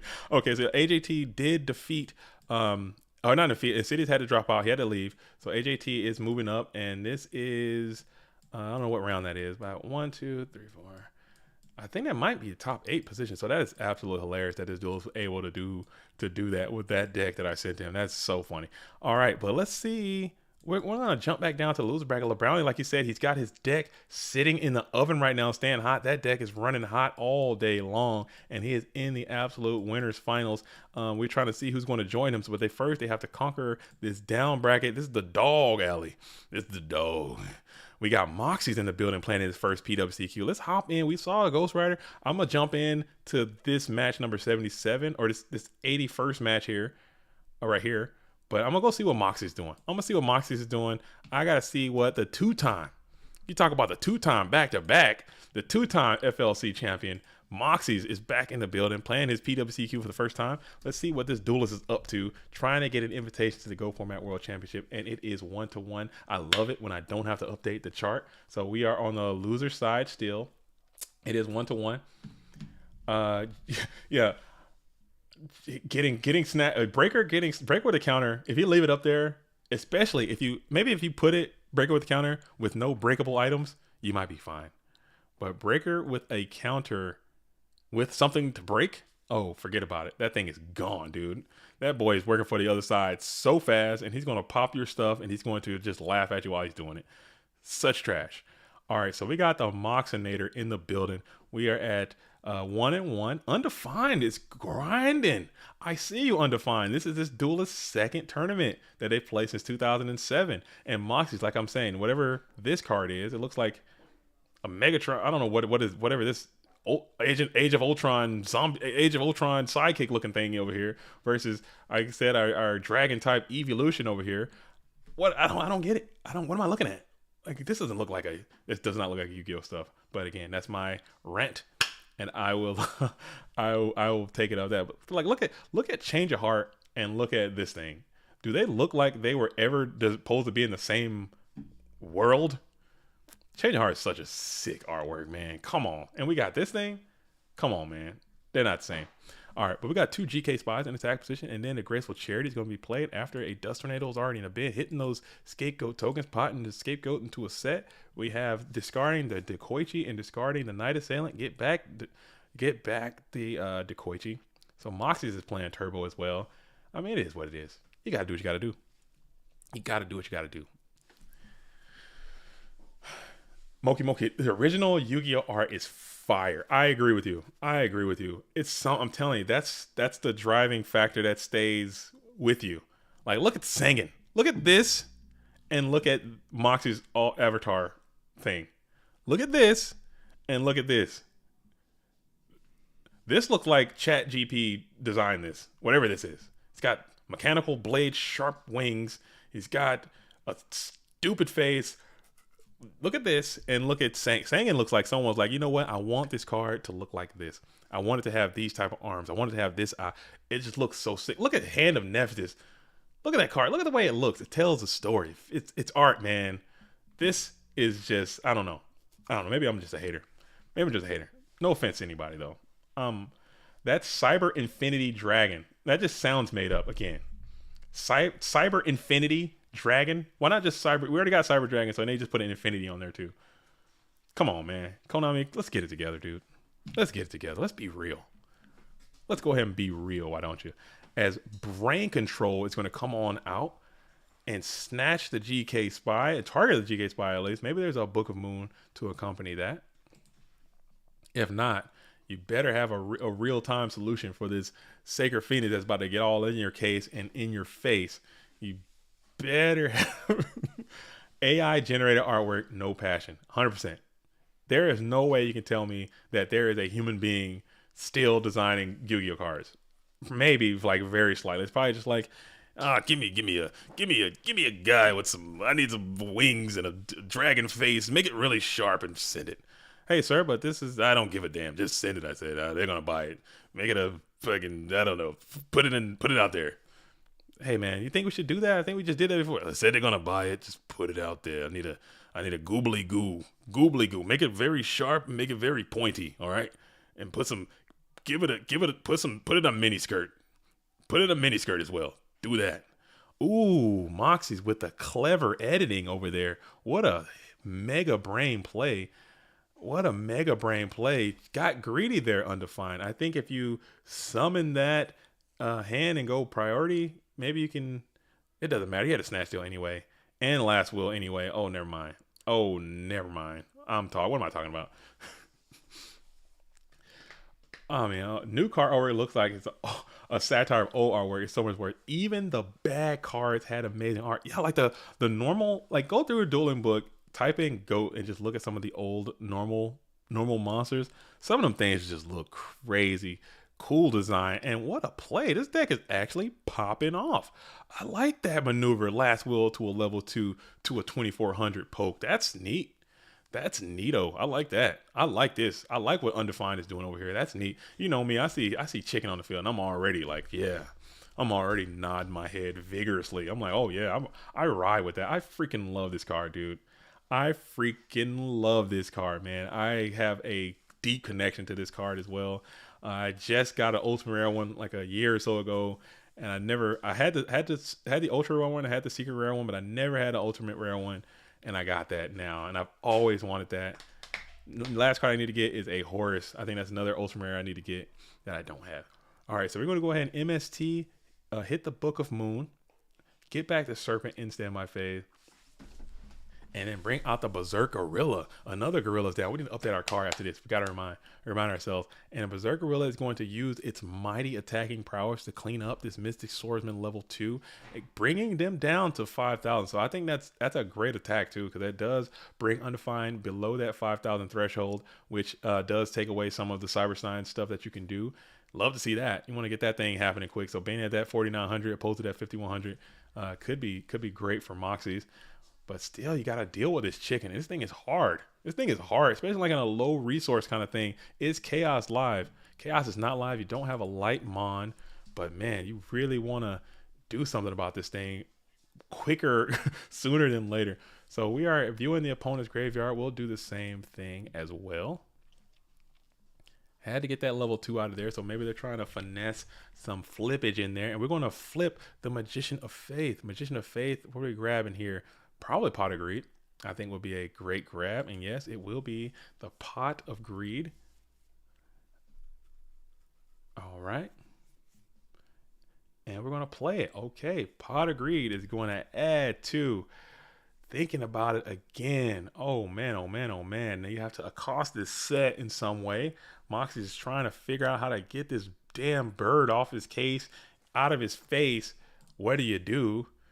He's on Wing Blast though, so that's a great start. This card, ironically, has this card on the artwork, and it is just devastating to the Phoenix player. So I don't know. Me on game 3, if I see a duelist playing this card is nowhere near my deck. That thing is gone, like out of there, 100%, literally buried in my side deck in game.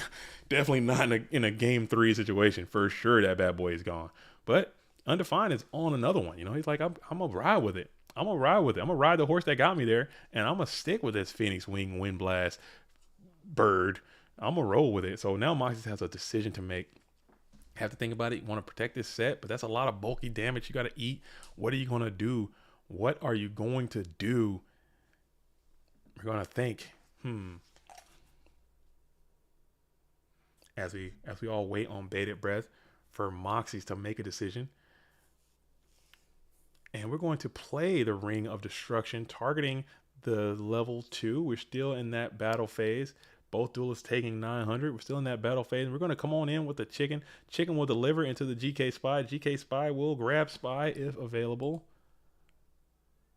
And Moxies must think, shuffles the deck before not allowing that effect to go through. I'm going to set one. Did he attack? I think attack with a 300. Okay, so I guess he did attack on just I don't know if he declared that attack or not. Moxies did take it, and then we're going to set another card in defense, set another mon, and set another spell trap. Pass it back over. This Phoenix is still looking alive, and well. And now you got another set mon. We're going to flip GK Spy. Spy grabs Spy. What a cool deck. This deck is pretty cool, man. I tried to make a deck like this. I just couldn't. Sacrifice. What are we, TT? Was that TT? Yeah, you got to blow it up. That's just too much damage. You lose the game. But then Kiko the Ghost Destroyer is going to follow up and come on in at battle phase. Crunch on in. That is a strong Kiko the Ghost Destroyer. This is a strong Kiko the Ghost Destroyer. You need Snatch Steal right now if you're Moxies. Snatch Steal and you're back in. Snatch Steal and you're back in. Do you have it? Do you have the dueling prowess to draw a Snatch Steal right now? Are you good enough? Does fate love you enough to get a Snatch Steal right here?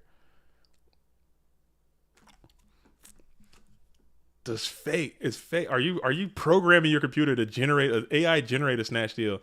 Oh, we're gonna go ahead and set standby phase. That bird's coming back. That bird is making a triumphant return, but you will lose whatever card this is. I don't think that effect is, you got to do it too. Yeah, I don't think you can, it is your own Mirror Force. It is the D Warrior Lady. And I believe this duel may conclude, unless that's Night Ass. Oh, chicken. Oh, Tsukiyomi is great. Tsukiyomi is great. Tsukiyomi is great, and they're gonna punch on in for 18. All right, Yugi, now you need it. Last time I was joking. Last time I was joking, but now I'm dead serious. You need some type of snatch deal now, if you can get it. Can you get to it? Can you get to it? There's a lot of bricks left. A snatch deal will be a phenomenal card if you can somehow manage to find it. Nate Dogg probably done if Mox can't seal the deal. Yeah, that's GG. That's GG. That chicken, man. I'm trying to tell you. I'm trying to tell you. Shout out to Undefined, making some headway in their second tournament back, taking down two-time FLC champion and four-time PWCQ winner Moxies. Shout out to Moxies for a fantastic performance. But man, oh man, oh man, what a duel. What a duel. What a game. All right, we're going to keep it going. Let's jump on over to Ghost Rider. Ghost Rider 15 versus Just Rawkins. I don't think I've ever seen Just Rawkins on the stream.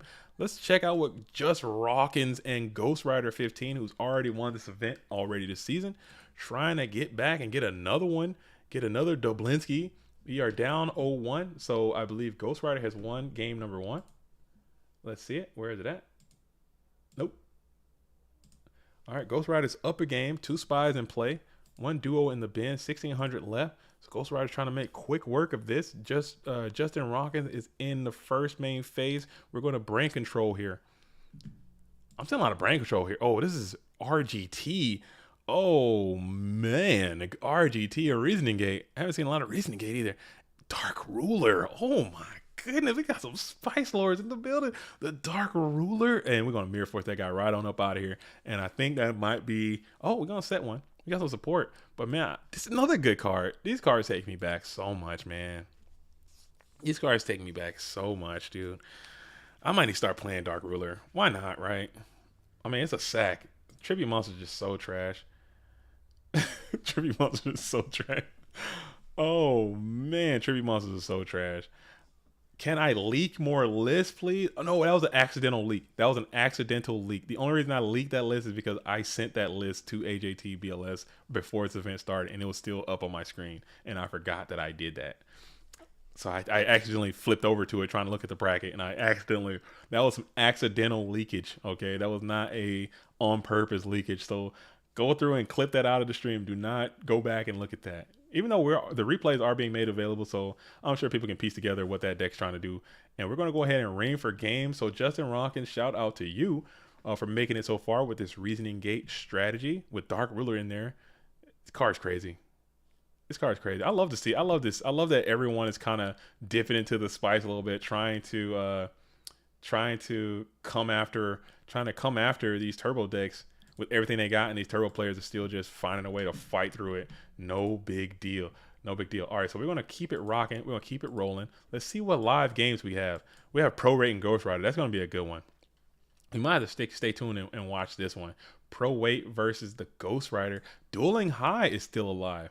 This duelist actually has been doing some damage in those Friday free roll events, and it's just a matter of time before they can eventually win one of these PWCQs. Prominent player who plays in a lot of these PWCQs, but still just haven't had that, breakthrough.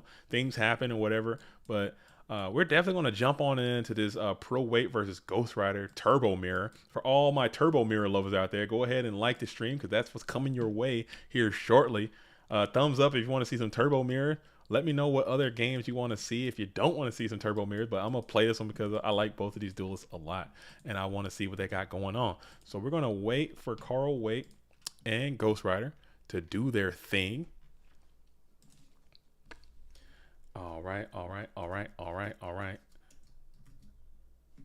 and they are in there like swimwear. Okay, and this duel just started, so let's refresh that bracket as well. It's going to be 0-0 for both of these duelists. Okay. Carl Waite in the red corner, Ghost Rider in the blue corner. Like I said, Carl Waite trying to get back and doing a pretty decent job of getting back to that winners finals again, or the finals, not winners finals, but getting back to the finals again after everything that happened last week, PWCQ 35. But you know what? It is what it is. And I fully expect to see a lot of these duels playing in the Format Library Championship tomorrow as well. You good? Okay.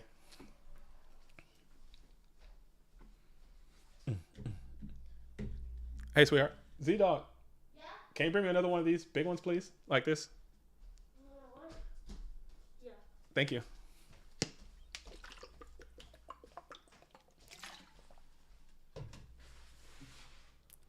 All right, cool. Cool, cool. It's the one beside us, sweetheart. It's on the floor next to it. If it is, just give me a small one. I'll take a small one. Thank you. Sorry about that. Sorry about that. Am I muted? Oh, I'm not muted. My bad. I'm sorry. I'm sorry. I'm sorry. I'm sorry. Sorry. Thank you.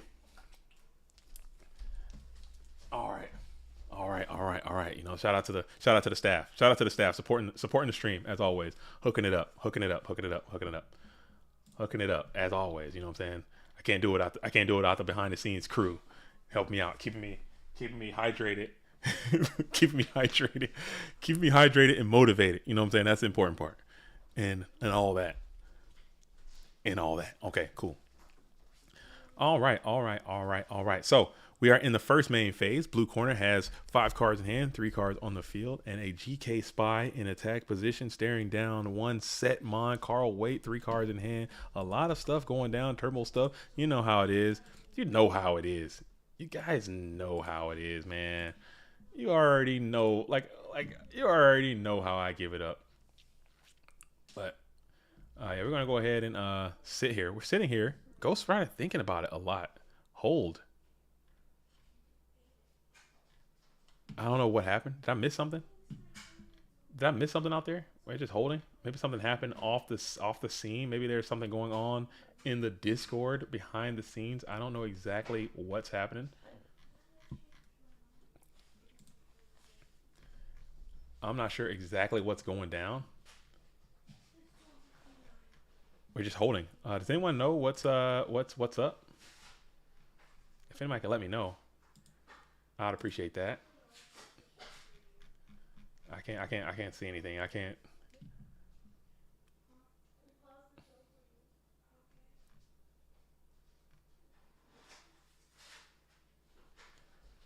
Oh, did I mess that up? Am I messing up something?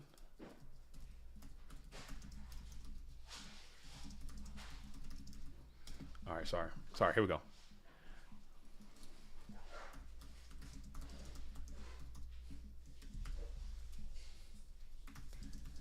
All right. I think okay. I think they're cooking. They're cooking now. Okay, we're good. We're good. Everything is good. All right. Sick. I'm so sorry. I'm so sorry, folks. All right, we're back. We're back. We're back. Okay. Sick. All right, so we got a Jar Greed situation. Ghost is still just absolutely doing his thing. Again, apologies to all noise you may hear in my house. This is a live house. It's an active house. We got stuff going on in the background. It'll just be a brief moment until we are back to parity. Okay, Breaking the Magic Warrior is slammed onto the field into attacking position, bringing in one counter.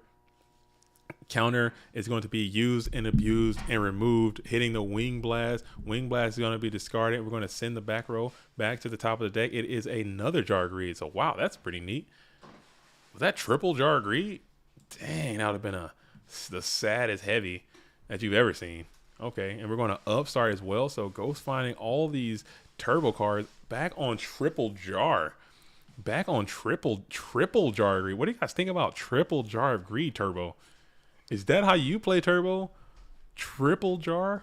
Triple the player? I think Ghost has always been on 3 jars, I want to say. I don't know. Triple jar. That's what's up. That's what's up, man. That's what's up. And it worked too. Having them all and getting them jars flipped and dipped, doing their thing. Okay, now we're going to draw 3 cards in hand. We're going to enter the main phase 1 and discard Thunder Dragon. Thunder Dragon, getting that light mon into the bin. Adding 2 to the hand. These GK spies are just locked up in defense position, and you're going to set another mon, and you're fine with this. Yeah, Ghost is getting some great cards. He's getting some great cards, but his graveyard is set up too, but you're fine. You're just sitting here. Hopefully you can extend this game, get to some of your better cards, draw some good stuff, and that won't help. Wing Blast is great in this matchup because it's going to slow you down a little bit, get the Serpent back, and let's see how it goes from here. So that's one less card that you now have, you know, that you have to wait through. 6 cards in hand for Ghost Rider, but these spies are still up and active, doing their thing as they often do. Oh, that's 4 spies, so that's a bingo as well. So we'll have to update. Please, somebody, please don't let me go to the next thing without going to the bingo chart so we can update that. All right, 4 spies are on the field and Chaos Horse. This is so many spellcasters. This is just repulsive. And we're going to banish GK Spy, switch Spy to defense position, and then so now you put them on a clock. You gotta have a little more speed about it. But now you're redrawing that same card that you already had placed upon the field last turn. That was your play, so maybe you'll do that same thing again. Oh, Tribe would just be insane. Tribe would be money. If you can find a Tribe, we're going to trib it up for the Thunder Dragon, okay, just to feed that dark to the bin. And then we're going to enter the battle phase and crunch on into this set mon. It is none other than Dequechi, the Battle Chanted Locomotive, before we slam BLS into the second main phase, banishing Spy and Thunder Dragon and trying to hit that Chaotic Sorcerer with priority. Sometimes you just got to send it. Sometimes you just have to send it.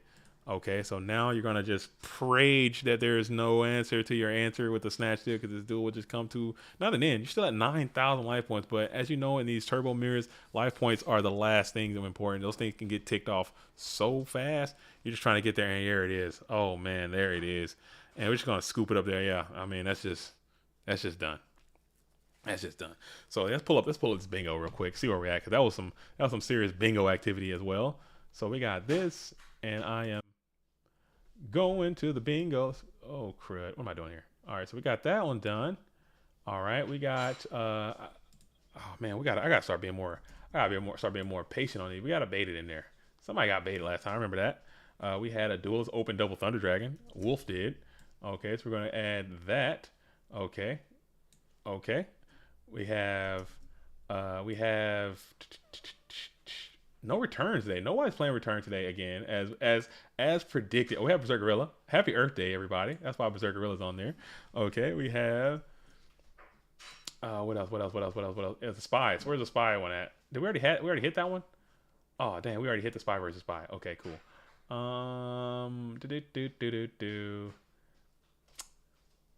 All right. Was anybody over 10K? Did we do that yet? I'm terrible. My memory's too bad. All right. I'll just sit this off to the side for now then. All right, cool. So this, oh, what is that? Get out of there. All right, so this is kind of where we're at right now. You know what I'm saying? We're not looking too great. But you know what? We still got a lot of games left. And speaking of, we have games that are underway. Let me fix that real quick. It's games that are underway right now. Let's go ahead and do that. Hopping back on in to the GOAT format. Oh my goodness. The World Championship Qualifier number 36. Okay, that's what it is. I don't know what else going on there. My brain just had a little mini stroke there for a second. Are we at 5 hours? Is this 5 hours? How many hours is this? All right, it's only 4 hours. We're still 4 hours in. So I'm slowly starting to feel the effects, but we aren't quite there yet. Slowly starting to feel the effects, but we're not quite there yet. So Ghost Rider is going to go ahead and match the T set, or it's the set, get Dust Shoot it, and then we're going to go ahead and Dust Shoot of their own. So both players playing all the anti-turbo cards that you just come to know and love, the Wing Blast and the Dust Shoots and all of that, etc., and moreover. Again, this is hour number 4 of the stream, hour number 4. So make sure, if you're just joining this stream, this is PWCQ number 36. Number 37 will be sometime in May. Format Library Championship is tomorrow. Make sure you like the stream if you haven't done so already. Make sure you put a like on it. Let us know about it. So we're going to go ahead and enter the standby phase. We're going to send that Tsukiyomi back to the deck. Give it a quick shove. And now you know each duelist knows each duelist's hand. Okay, and they know what they got going on. And we're going to flip the Serpente and beat. Okay, Serpent attacking in, getting in there some quality attackage. Love to see that. Nice. Okay. Very sick. And then we'll play the Pot of Greed. Okay, so first, Ghost Rider breaks parity and gets the Trinity cards first. And then Upstart Goblin is going to follow shortly thereafter. Carl's got to be sick. I like getting my Trinity cards first. I love sacking the hell out of my opponent. I love sacking them. I don't like being sacked. I love sacking it. Oh, so let me update that chart as well. So this is actually going to be game number 2. Ghost Rider 1, game number 1. Alrighty. Alrighty then. Okay, cool. Cool, chill, cool, and chill, cool, and chill. Shout out to everyone out there in Goat World who's been rocking with me this whole time. If you've been here since hour number 1, if you've been here, I know you're out there doing your thing in your dueling world. If you've been here in hour number 1, let me know. Say what's up. Say I've been here. I'm still riding. I know people had to check out and check back in. You know what I'm saying? Let me know. Let me know that too. I want to know that information. Who's rocking with me this whole time out here in Goat Universe on this beautiful Saturday? Because this is Saturday. You know, this is Saturday, and fortunate for me, I am Pacific Northwest time, so everything's, you know, I'm West Coast, so I still can, after these things, I can typically still go out and do something later, or whatever. Or sometimes I just won't. I'm fine with this too. Whenever it's not Goat weekends, but I'm gonna start streaming more, even when there aren't tournaments. Just, I mean, I enjoy doing it. I love hanging out, so it's fine. But if you've been rocking with me this whole time, if you're in the future, if you're just getting this far, if you made it to hour number 4 in the future, shout out to you. Put a comment. Let me know. I want to hear from you. Did any of you guys ever watch Zoom growing up? The television show Zoom. Am I that old? Do you guys remember Zoom? Come on in Zoom. Come on in Zoom. Hour 1 homie here still rocking it. Let's go, Jay. Let's go. That's what I'm talking about. Let's go. That's what I'm talking. It's all good. It's called, just say when. I've been in and out, currently baking bread. Is that a metaphor for making money? Are you out here baking that bread? No, I'm kidding. If you're really a bread baker, dude, that's so dope, man. I wish I could bake some damn bread. I don't have no patience.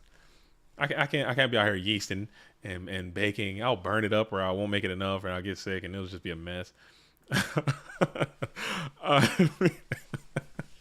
Y'all killing me. I can't bake no bread. I'd be sick though. I'd be sick. I wish I could bake. But yeah, man. Anybody, if you gotta watch some Zoom, man, that show. I grew up on that too. That's why I always add the every video I've ever made. I've always added the little PBS tag at the end, because I grew up watching PBS, you know, and Zoom came on the PBS network as well, the public broadcasting, you know. So I always put that on there, and Zoom. Come on, let's hear from you. Come on, give it a try. And if you like what you see, turn off the TV and do it. Come on, man. You know what I'm talking about. Where the old heads at? Where the oldies at? Let me get an oldie in this building who watch some Zoom.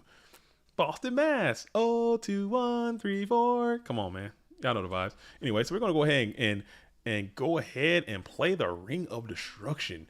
Okay? And we're going to put everybody into defensive posture and pads. We're all still going to be bordered off by this GK spy. A lot of Mons are on this field. A lot of Mons are on the field. I don't like having a lot of Mons on the field. And we're going to grab Thunder, pitch Thunder, grab Thunder, add 2 Thunders. Okay. And we're going to pass. Good grief. That's a lot. That's 5 Mons on the field. I hate having too many Mons, because that's when I always get blasted by Torrential Tribute. Every single time. Every single weekends aren't weekends without dough on my hands and JDC in my yo. That is so cool, man. Hey, send me some pics in the Discord. Make some fire goat bread. I don't know if that's a thing. Make some fire bread, some braided knotted stuff, and send some pics to the Discord. I want to see this bread in action. I want to see what you got, man. Show your moves. Do you go to bread events? Is there bread challenges? The best baker bake-offs? That's what's up. I want to eat some bread, dude. Now I'm trying to eat some. Now I need to eat some bread. What's that, sweet? I said it's kind of funny because we're watching Is It Cake. Are you watching baking shows? Yeah. Okay. I gotta let me see that sometime. Show me. I know what you're talking about. I like that show. Sorry, my kids. They're involved. They're in the stream too. They're a part of the stream now. They're watching Is It Cake in there. So they're watching Is It Cake, and you're baking, and we're all vibing, dude. Everybody's connected in this circle of life, dude.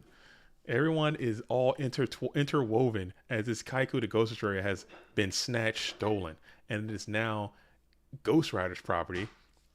Snatch Steal equipped to Kiko the Ghost Destroyer. I'm vibrating over here. Just say win is baking over here. Somebody's about to get cooked. Let's see who's going to be getting cooked or doing the cooking. Right now, it's kind of at a neutral position. Both of these duelists seem to be at a standstill with these GK spies. I'm talking about, you guys talking about saving the format. We need to emergency ban Gravekeeper Spy to 1 copy per deck yesterday. This card is so damn annoying. It's so damn annoying. Oh my goodness. But we're going to go ahead and Wing Blast again. We're going to send that middle set back to the top of the deck. And then we're going to go ahead and make the chaotic maneuver here, bringing out none other than that chaotic sorcerer. And now things are about to start heating up for the red corner expeditiously as we're going to enter that battle phase. Banish the Cinder Serpent and punch on in with your own Kiko the Ghost Destroyer. I hate to see it. I'm so sick of my Kaikus banishing my own stuff too. That man, he locks your own chaos stuff too. That just sucks, man. Kaiku pisses me off with that. And people ask me, because when I play Chaos Control, which the deck I typically play the most often, they ask me, they say, why don't you ever play Kaiku? For this reason in particular. This reason right here. Because I always get Kaiku taken from me and used against me.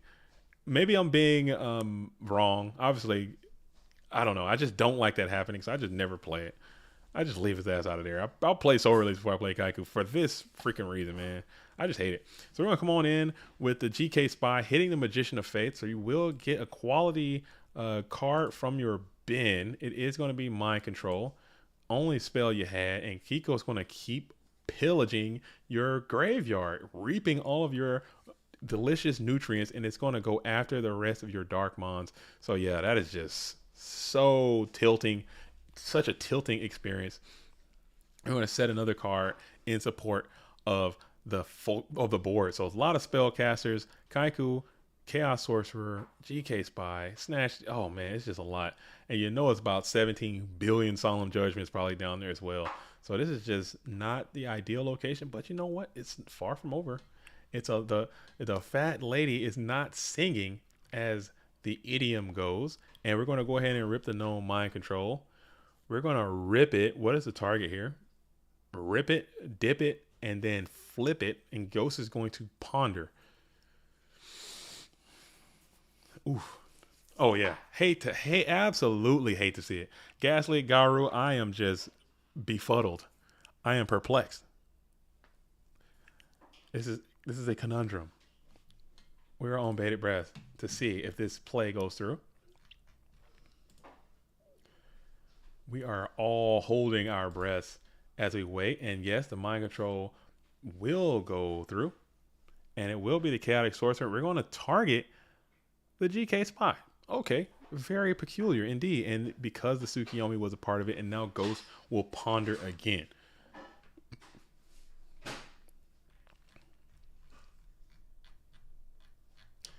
And then we will play the Solemn Judgment on the Tsukiyomi. So Carl is sort of punished for his hubris there, but he still has a chance. There are a lot of live traps that this duelist still has access to. Actually, never mind. The best one is no longer a part of the equation.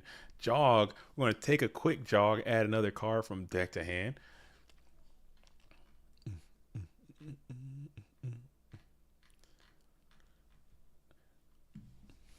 Punished for his hubris by, allowing that. But Ghost kind of had an idea of where that was going as soon as it happened. So that's probably why he just lets it all ride. And it worked out.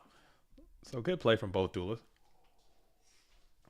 And we're just going to go ahead and try to end it. But the robust Mirror Force. Is there another Solemn? No, there's no other Solemn. There's only the one Solemn Judgment. Wow, that was a robust Mirror Force indeed. Getting Carl out of that situation. We're going to summon that tribe and come on in for a punch on in. Will it connect? Oh, we're thinking about it.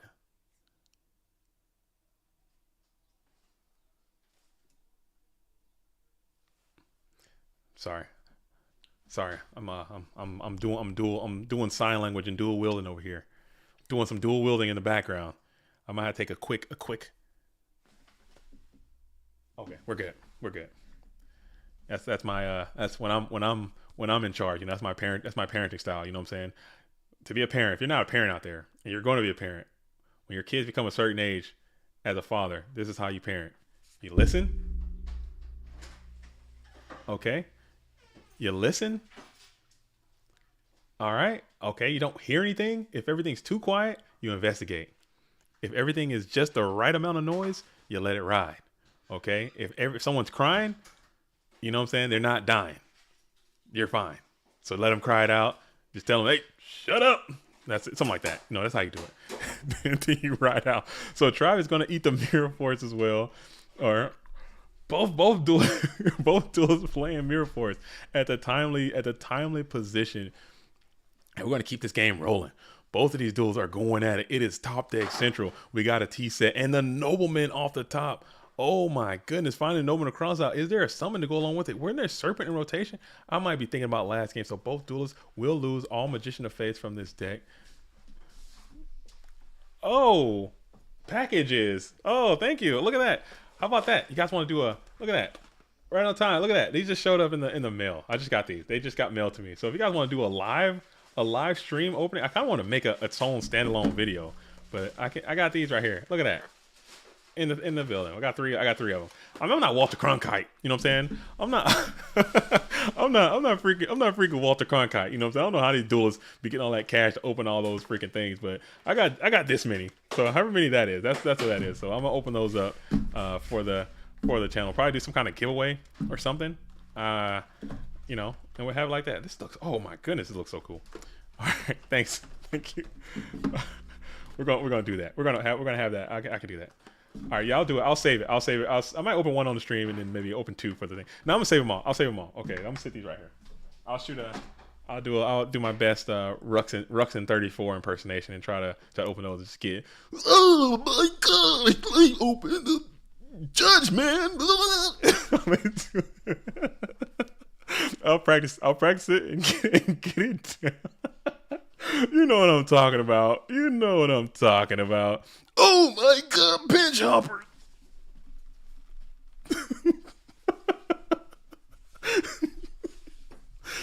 Oh my God.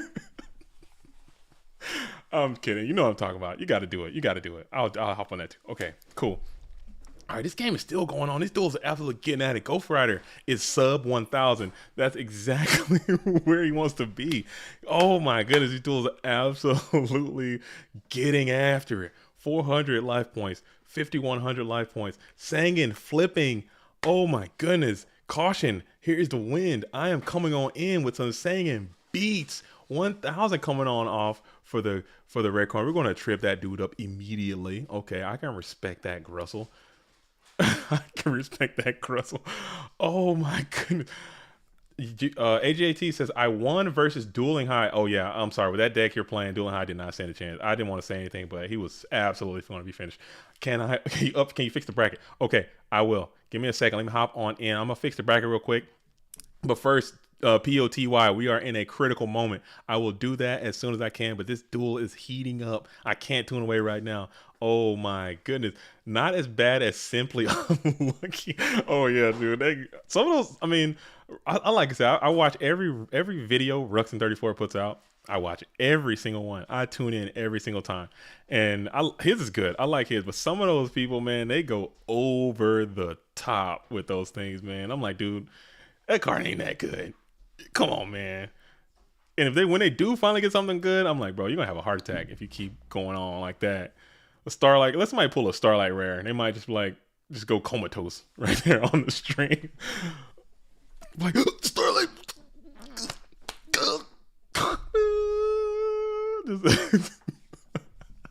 just absolutely flatline. So we're gonna go ahead and rip the Minecon. Minecon is going to grab GK Spy into defensive position. Oh my goodness, what is next? What is next? What is next? And we're going to flip. We're going to summon Thunder Dragon. It looks like we're trying to get aggressive.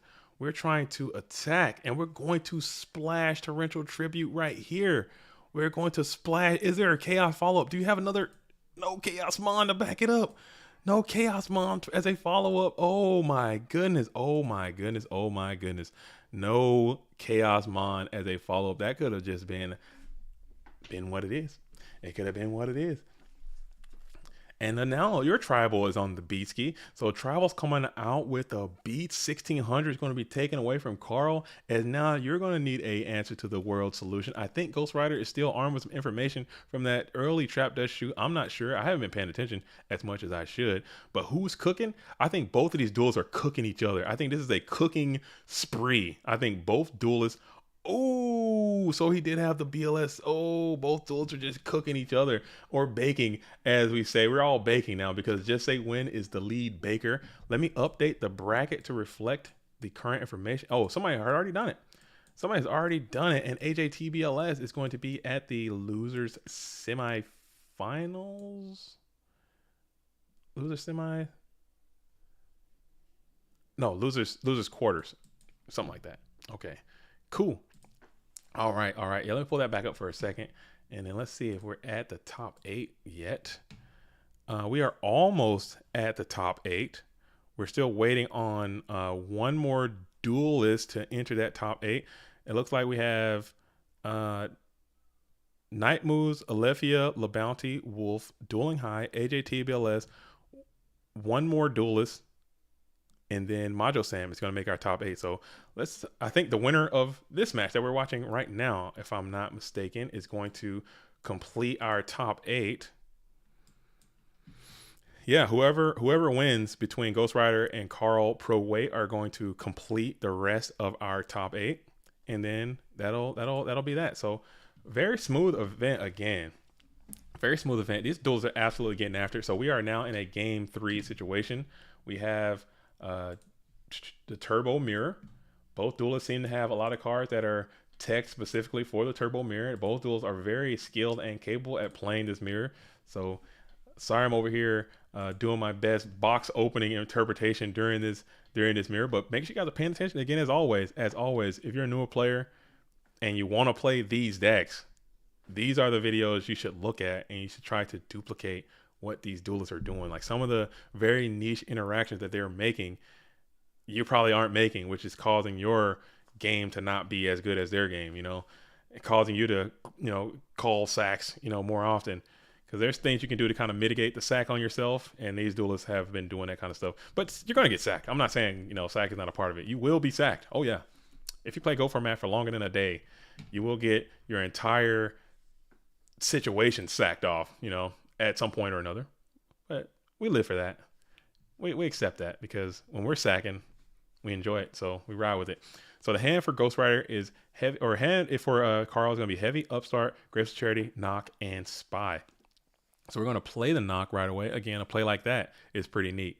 A play like that is pretty neat. A lot of duels may not make that play on the ladder. You don't see duels making plays like that. They'll play the Knock first, get the rest of your own spies out of the equation, and then you play your drawing spells if you have those. I think that's a neat thing that you could do in certain situations. You got to know when to do it and when not to do it. And I'm still at a loss of words that AJT was able to come on in and top this event with that deck that I sent. But that dude is good, man. That duelist is good. I'm trying to tell you. You guys need to learn something. Every time I watch AJT play, I get better. I'm trying to be like AJT. All right, cool. So we're still vibrating over here. Heavy Storm is going to come on out. Playing Heavy Storm, trying to pull the Solemn Judgment before playing anything else. So Ghost Rider is already at a pretty significant deficit. Seeing those good cards, playing Upstart Goblin. Upstart Goblin before Heavy, interesting there. Usually I think, just because it does a little bit more damage, I feel like I got over on my adversary when I play Upstart first.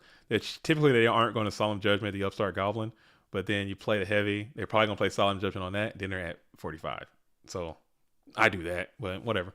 To each their own. And then we're going to go ahead and get the Graceful Charity. Rip that.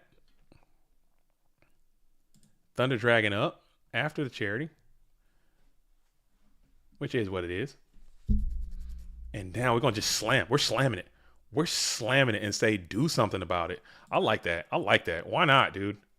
Why not? If it works out, I like it. If it don't work out, then I don't like it. If it works out, then I don't like it. If we're going to set the GK's 5 beside the BLS or early BLS, slam it and ram it. Why not, dude? Why not try to end this thing, man? You know your opponent's on triple jar greed technology. Why not just go ahead and just send? Sometimes you gotta hit the gas pedal until this snatch comes off again and just runs your buns right on up out of there. Hate to see that back to back snatch situation, but you know what? You take it. You take it how you get it, man. It's snatch gone. No, it's snatch not gone. You just send it. Cool. Cool beans. It does have the tribe. Tribal infecting virus is going to hit the scene, and we're going to declare that effect. And we're going to discard, hit the BLS. Let's see if we try to engage this GK spy. And yes, it wasn't even GK spy, dude. Mix it up, mixed me up, and it was the Dekoichi. It was the Dekoichi. So he mixed me up. Okay, we all got mixed up there. Unless I missed something. I'm telling you. Oh, the spy's already in the grave. He discarded that with damn. I'm terrible, dude. Okay, but now we hit the Chaos Sorcerer. We're hitting the Chaotic Sorcerer, and we're going to banish. Let's see what we're going to do with this thing. I hate Solemn Judgment. Solemn Judgment is fine, dude. Solemn Judgment, it's so oppressive sometimes. Scully says, loser side Ghost Rider never gives up. Loser side Ghost Rider might as well be Yugi Moto. And we're going to summon the tribe infecting virus in the main phase 1 and try to go ahead and clap in for 1600. Let's see if that connects. We're going to think about it. We're going to ponder. And it does connect. So Ghost Rider's right where he needs to be. He's sub 1000. So he gets his field power bonus after being sub 1000. Everyone knows that Ghost Rider being sub 1000 is just going to get a expedient boost in clarity and effectiveness, and we're going to draw the Thunder Dragon. So that can either be good or bad, probably bad, as Thunder Dragon is being added to the hand. And we play Jog. Take a little jog from the floorboard. Jog is going to yield, what is it? We're going to think here, and we're just going to scoop it up. We're going to go to scoop skis, man. It's just you need the green. It's the green you need. And when I look into your future, it's the green that I see. A lot of purple ain't going to get there. You need the green. All right. Remember that, kids. All right. Moving along. So we have Carl Waite, who has defeated Ghost Rider. And we have AJTBLS, who has defeated Dueling High. Again, shout out to Dueling High. Shout out to AJTBLS. Shout out to Wolf again with another top back to back. We have not back to back, but 2 times in a short amount of time. So we have no. What am I looking at? Are Night Moves are they playing? Is this live? Is Night Moves and LeBounty playing right now? What am I doing? Let's see what these Warrior Mirrors are doing. What I just typed in warrior. I'm losing it. Oh, I'm losing it. I am losing it. Oh, we have La Bounty. I believe they're on right now. Am I losing it? They're not playing. Let me pull the damn bracket back up, man. What am I talking about? They should be playing, right? Night Moves has defeated Alephia. Night Moves versus La Bounty. Yeah, that should be game on. Am I bugging? I don't know what the hell I'm talking about. So let's see what we got.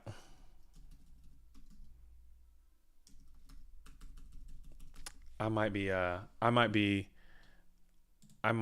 mistaken. I'm looking at this bracket. Let's see. Let's go full bracket, man. Let's go full. Like that's gonna change anything. We have Pro Weight and Majo Sam. I might have to check that out. We have not seen Majo Sam on the stream all day. But I really want to see this Night Moves and La Bounty. Did they play already? What's going on there? Are they playing right now? Have they been identified and notified that they are scheduled to duel in a Yu-Gi-Oh capacity? If not, I'm going to stick with this loser side and jump on and see what Majo Sam is doing. I'm gonna keep that one queued up. But I really want to get back to the winner side before I do anything. But I'm not sure what the status is. Yeah, Solemn is fine. I think Solemn is okay. I think Solemn is it just sucks when you're in like a low resource state and you're already at 400 life points anyway. I think, and you're paying 200 to just get a big quality negate out of your opponent. I think that kind of sucks. I think that kind of sucks. I think having it at 3 is kind of crazy too. Maybe it could be. I think it's hard. But again, it's a super hard card to use. You go out there and play Solemn too much, and you'll just die immediately. You'll just immediately lose the game. You have to know when to put it on and when to play it and how to get the most bang for your buck. And that takes a lot of time to figure that out. All right, so we're still hanging on tight. We're hanging on tough. All right. Okay, cool. So I really want to see this little bounty and night moves thing. I don't want to go away from that. And they're in now. Okay, cool. So they are getting started. They are getting started. We caught them right at the dice roll, right at the right time. The night time is the right time. Night moves got the right moves. Okay, very sick.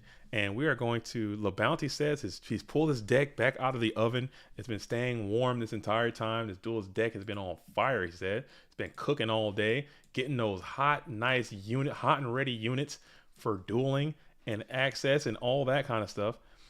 Okay, Alethea has dropped. Okay, yeah, I kind of figured. I didn't want to jinx the GFC champ, but I know this duelist cannot be playing that much Yu-Gi-Oh for that much time. I kind of figured that if they went down to the losers bracket, they probably would not be able to play. So I will update that as well. So cool. Shout out to Alethea too. I keep calling Alethea too. It's just Alethea. Shout out to Alethea for a fantastic performance. And everything.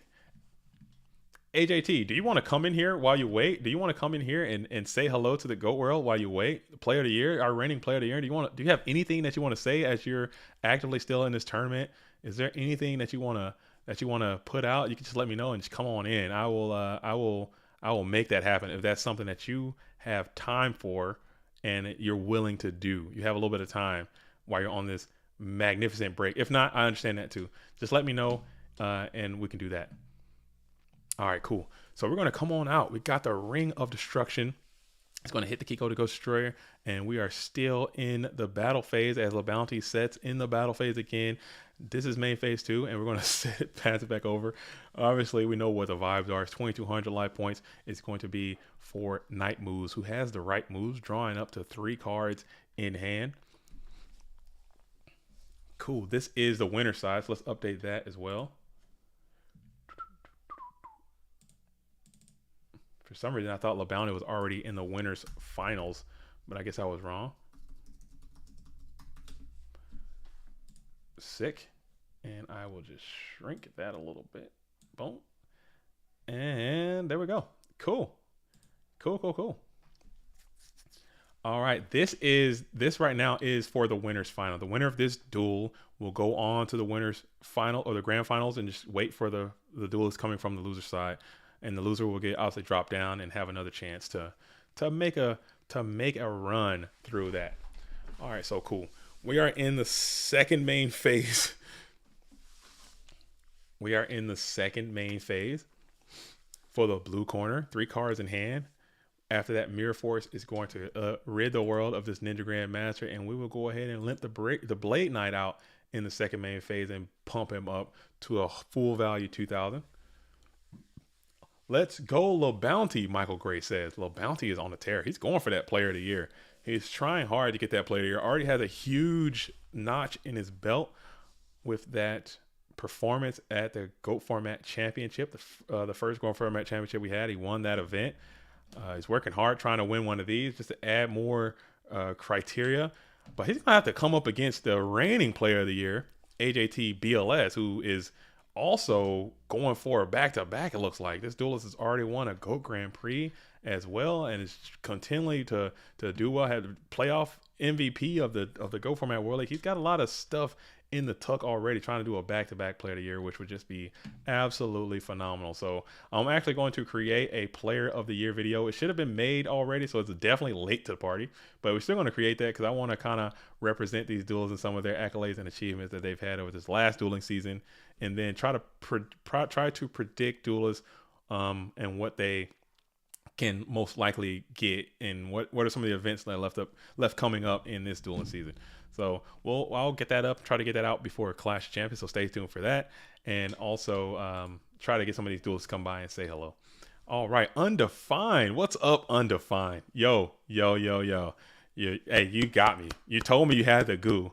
You told me you had the spice, but I never would have guessed you brought the big peacock. The flying chicken is on the field doing his thing. Great performance. Great play today. I really enjoyed seeing you do that. I like that deck to you. I'm going to have to see your list as well. We might have to do a special spice report just to throw it on there because you're playing Sacred Phoenix, and that's got my heart. So we have Breaker packing. Do you have the minerals to go after this Kaiku the Ghost Destroyer with 19?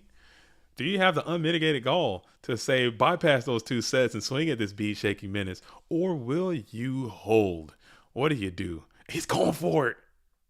Oh, we hold our breath.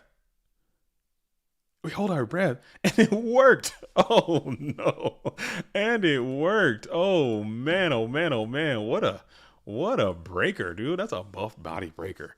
That's a buff bodied breaker, and it worked. Haha. I threw a match in winners pretty bad. Could have been different tournament. Hey, that's true. Once you get knocked down to where them dogs at, you're gonna have a harder time. But it's still cool. I really like that deck, and I like what you got going on for your second tournament back. That's awesome that you made it that far. All right, so we're going to go ahead and use the Breakers counter in the second main phase to pop that Mind Control, which was great because that Mind Control would have been working against you anyway, getting some value with that quality Breaker counter. And then we're going to go Graceful Charity now, coming on out, and LaBounty will ponder here. Think goes up.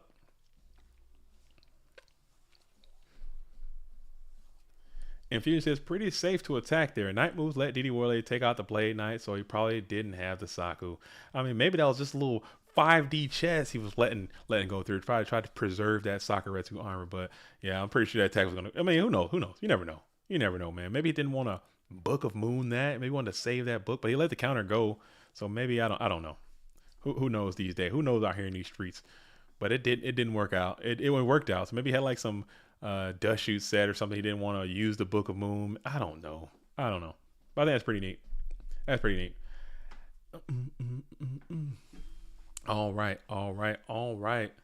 And then we're going to bring out the Tribal Infecting Virus, which is now going to think, LaBounty's going to think about that as well. And we're going to no negation on this summon. Summon is good. No prio. We're bypassing priority, and we're going to swing on this breaker. And we're going to think about it. Pondering all around. We're going to ponder, and no stopping. You're going to let it go. They're going to bump coconuts, and we're going to send that thing right onto the bin. No big deal. They're going to clonk heads, and then we're going to get on out of there. Sick. Okay. So then we're going to hit the Call of the Haunted. Call of the Haunted, what we got in here? We're going to target.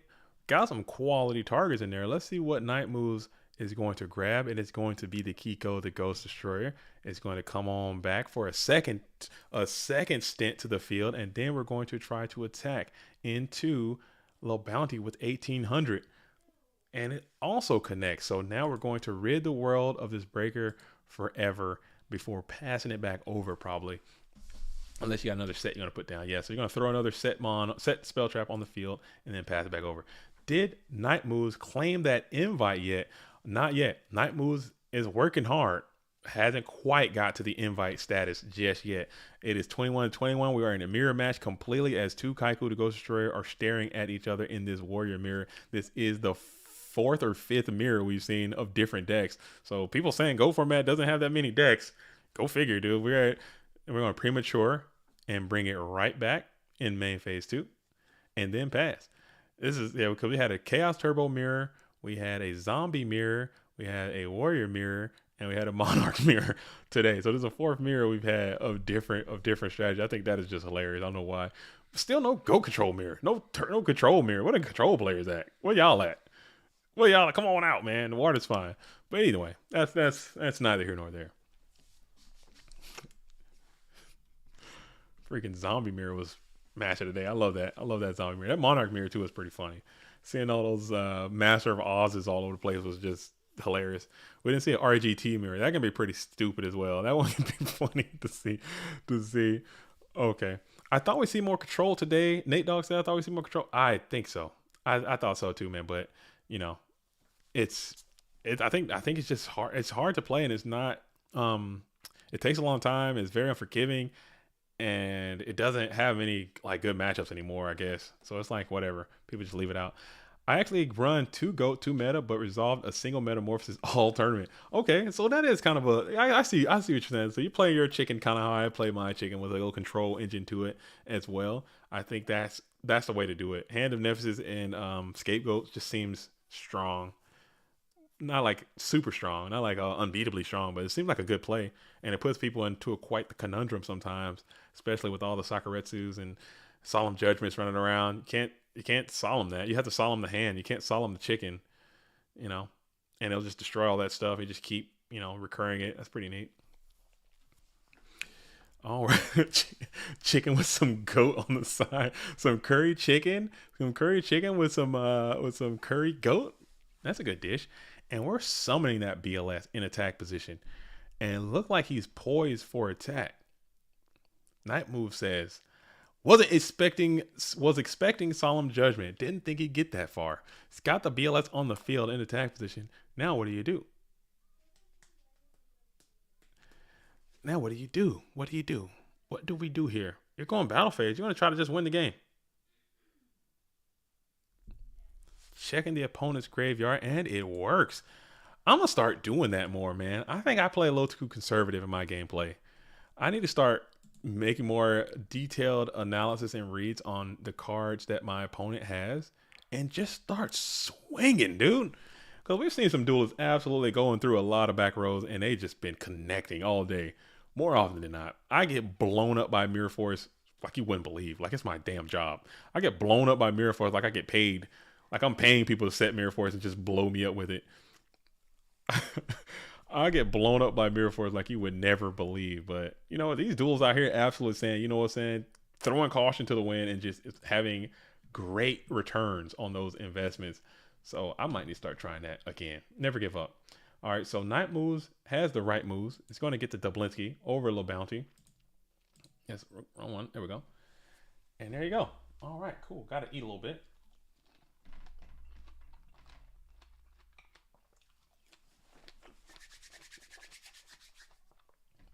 Got some good strawberries going down the hatch, you know what I'm saying? I try to hide from the camera, but you know what? I got no shame in my game. This is hour number 5. I got no shame in my game.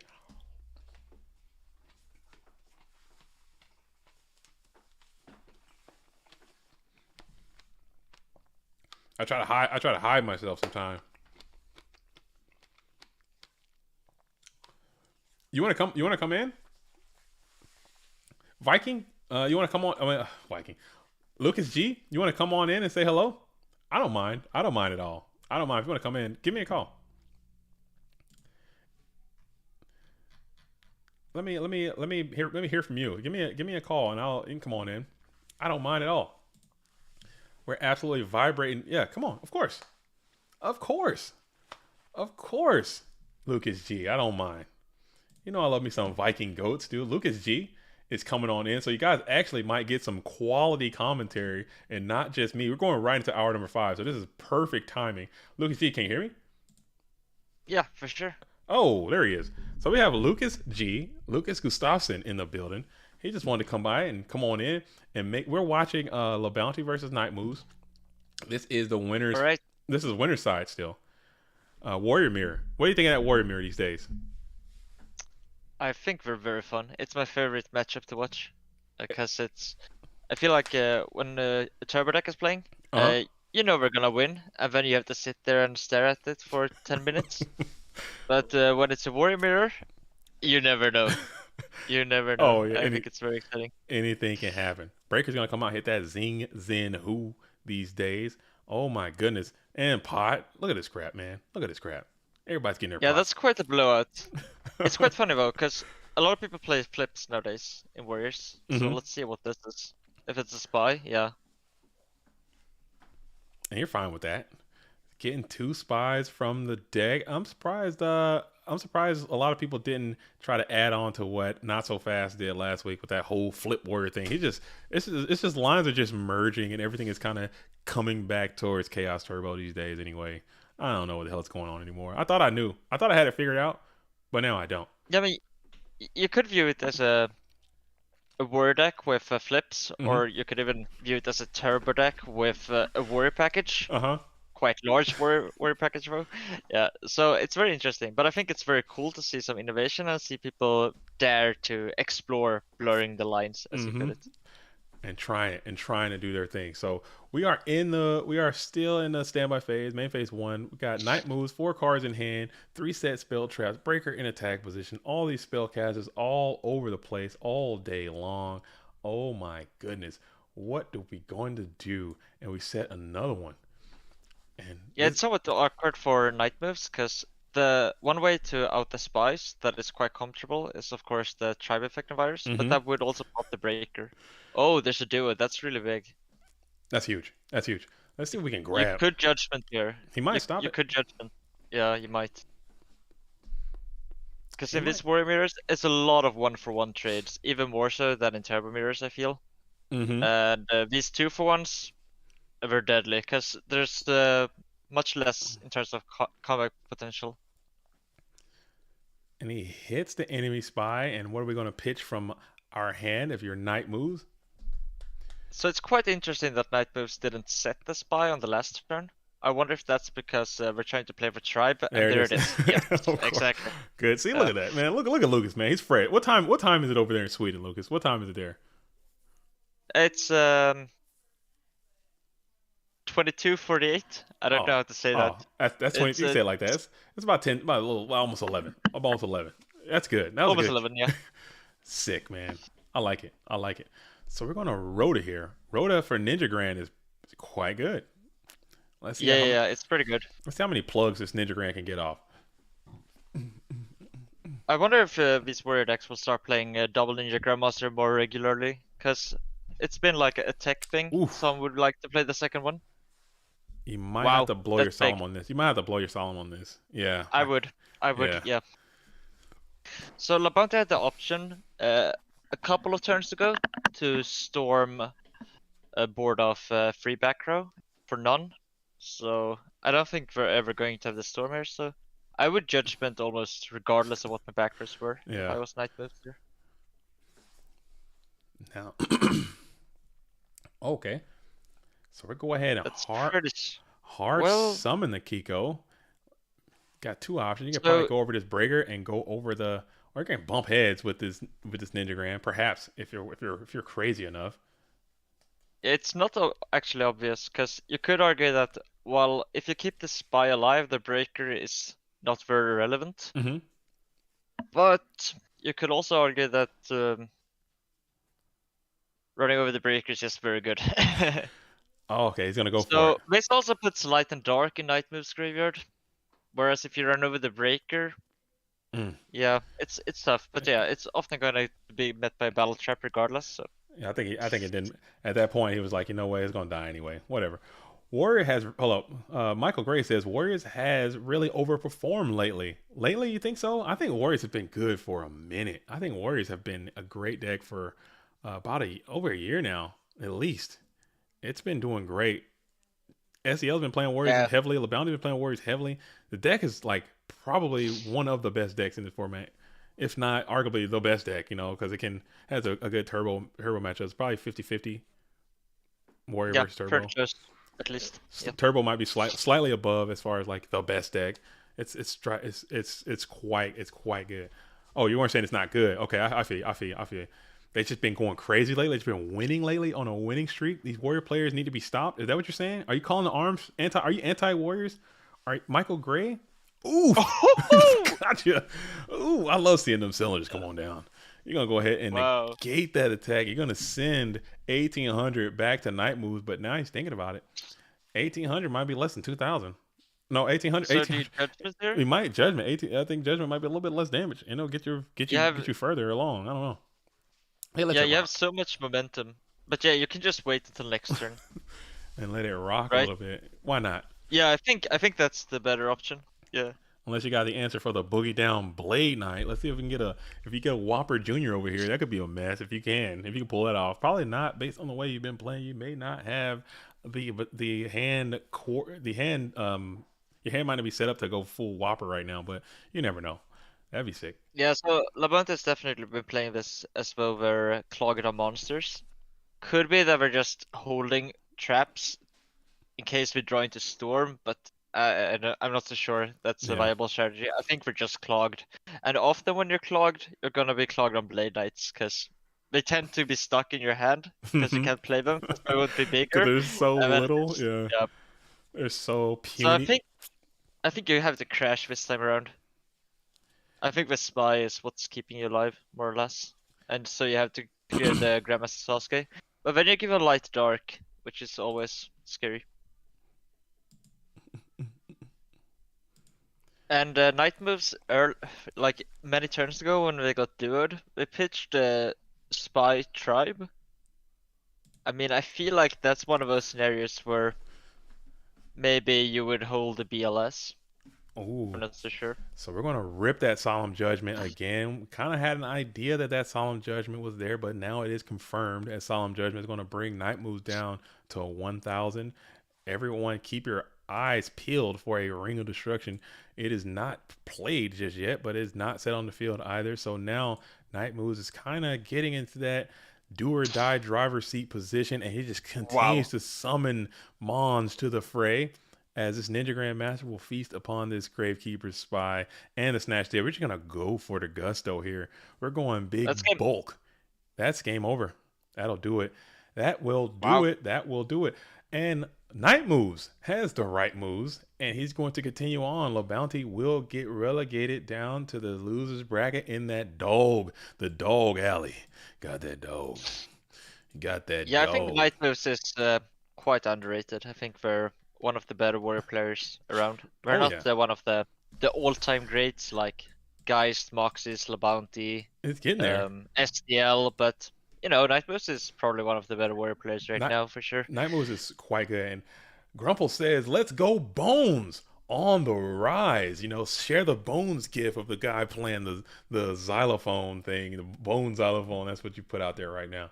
All right. Oh, Michael Grace is on Pro War. Okay. I thought you were Warrior Slander, but you were actually Pro Warrior. Okay. So now we're gonna hop on in. Let's finish up that Majo Sam versus Carl Waite. Lucas, you want to rock over there? Let's hop on in there and see what Majo Sam and Carl Waite is doing. Okay, so Carl is. Wait, so it's Warriors against Turbo, right? Yeah. I believe so. This is game 3. And it's quite close. Yeah, so this is I can't show you Alethea. Alethea he can't play a lot of Yu-Gi-Oh. He only played just enough Yu-Gi-Oh to meet a certain I just spoiled the deck again by trying to click again. Everybody already saw that anyway. But Alethea can only play so much Yu-Gi-Oh a day. You know, he's got I don't want to get all this stuff, but he had to drop on out of there, so he's out. Let's pull this up. As a matter of fact, I can go ahead and let me advance AJT. Okay, so let's go ahead and yeah, Alethea had to drop from the event. Unfortunately, he plays as much as he can before it just takes over, and he has to get out of there. And I appreciate him for doing that. I know it's our passion. It's something that we all love and we all like doing it. But at the same time, health is going to be priority number one. And focusing on your health is always going to be priority number one. So if it's affecting you negatively, you can't do it. And it's still that he's able to find the balance is great. All right. So now the spies are in attack.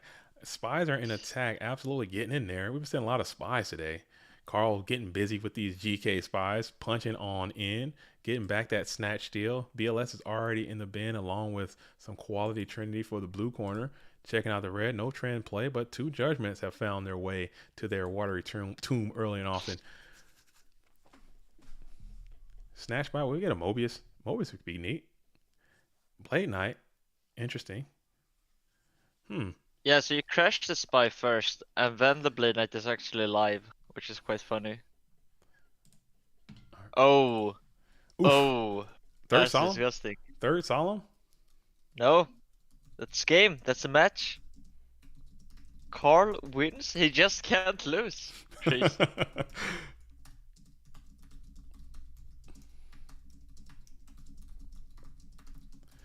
All right, all right, all right. So we are moving on. We are moving on. We are moving on. We are moving on. Keeping it going. Keeping it going. Keeping it going. Okay. Let's pull this bad boy back up again. I already looked at the bracket 15 times today. So Pro Weight is the man of the hour. He is the duelist with the plan. We have Pro Weight, and he's going into Wolf. So we have another Turbo Mirror. So all my Turbo Mirror lovers out there, you're going to be in luck, because this is a point of the event where it gets very turbo centric towards the top cut. But looking at the decks, we have Night Moves, who's playing Warriors. We have LaBounty, who's playing Warriors. We have AJTBLS, who's playing Warriors, and we have Turbo and Turbo. So Michael Gray, you might be right. These Warriors are just getting out of hand with it. These Warriors may just be getting out of hand with it. That might be what it is. So you said Majo Sam is on Flip Warriors, but we'll see. So we have Carl Waite should be playing against Wolf here very soon. Those duelists should be hosting up at some point. Yeah, I think it's very fun to see that the Warriors are keeping the Turbo players in check, making sure that it's not only Turbo mirrors. I think it's very fun. Because if we get to the point where Warrior players are making up a huge percentage of the field at the top of the events, like closing in on 50%, almost tying it up to Turbo, Control then maybe we'll back. see even more innovation. Yeah, exactly. Or Control And can then make a turn, yeah. Yeah, then other decks can come back into the meta, and we will get more diversity. So if the Warrior players really can match the Turbo players, I think that's very good for everyone. So Carl against Wolf, right? Do we know Wolf? I don't. I've never spoken to Wolf. Wolf plays in the events, but I don't know if they're very active around the Discord community. But this duelist has topped 2 events of the PWCQ already. Hasn't won one, but they've definitely made some consistent tops. They typically play Turbo, Vortex in there, main deck Vortex, which is neat. So I love to see that. Like I said, new duelists coming on the scene, absolutely making some headway, and that's what Wolf 73 is doing. Perfect. And a lot of us old guys who have played for a few years now, we talk a lot. Yeah. But that doesn't actually help the game much. What helps the game is actually signing up and playing, and that's what Wolf's doing, and that's a lot more helpful to everyone. 100%, 100%, Lucas, you nailed it. I think the art of Therio is what we call it. Therio. Exactly. Therio is a good game. That's fun. It's quality stuff, Therio, but it ain't gonna be Yu-Gi-Oh. You can sit out here and theorize and talk about what's good and what's bad and what sucks and what don't suck and who's trash and who's not trash. Get out there and play. I'm playing tomorrow. Are you playing tomorrow? What's tomorrow? Man, Lucas, come on, man. You're supposed to be a part of this. The former FLC is tomorrow. There's an FLC tomorrow. Where have you been, dude? What are you doing? Been under a rock. Come on. Okay, that's cool. That's cool. Actually, I might. It starts the usual time, right? Usual time. It's gonna be a 1-day event, and it's going to be tomorrow. It might be multiple day events, but it's definitely gonna take place tomorrow. Yeah, Nate Dogg says Therio tournament. Oh man, I dominate, dude. I dominate Therio tournament. But... Oh, maybe we can get Mark to come back. That would be fun. Oh, for Therio or Yu-Gi-Oh? Yeah, for Therio. Oh, Therio. Oh, Mark's going. No, Yu-Gi-Oh, he's not very good, right? But Therio. Therio. I think he's going completely undefeated. I think he's absolutely clapping everybody. Yeah, I think he's the favorite for sure. Yeah.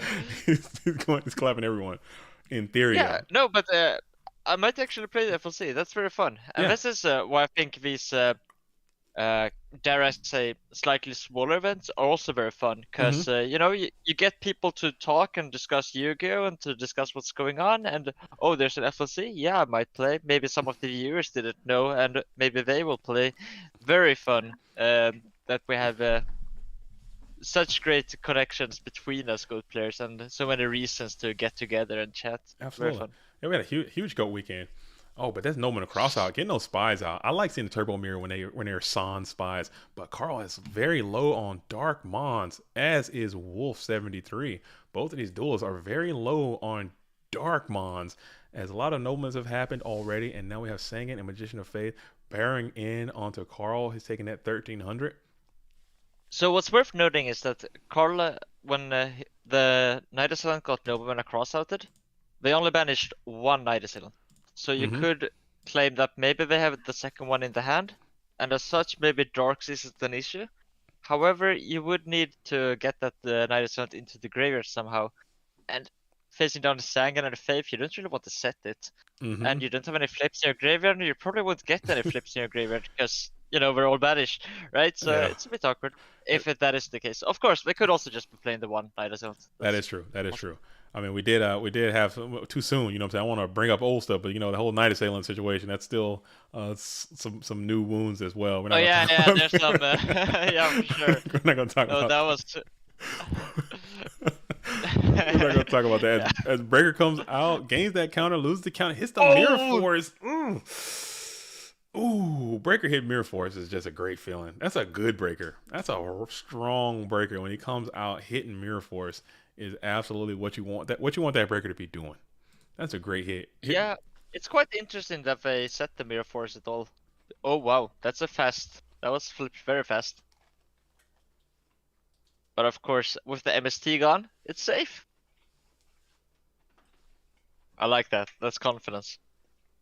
Okay, so what do you pick with the Justice here? Often you're gonna pick. Oh, I mean, what could card even have that's relevant here? I can't even come up with anything. If he's main decking Kaiku, I'm sending that out of there. Yeah, Kaiku would be the best target for sure. You're correct. Maybe it's Gyumi.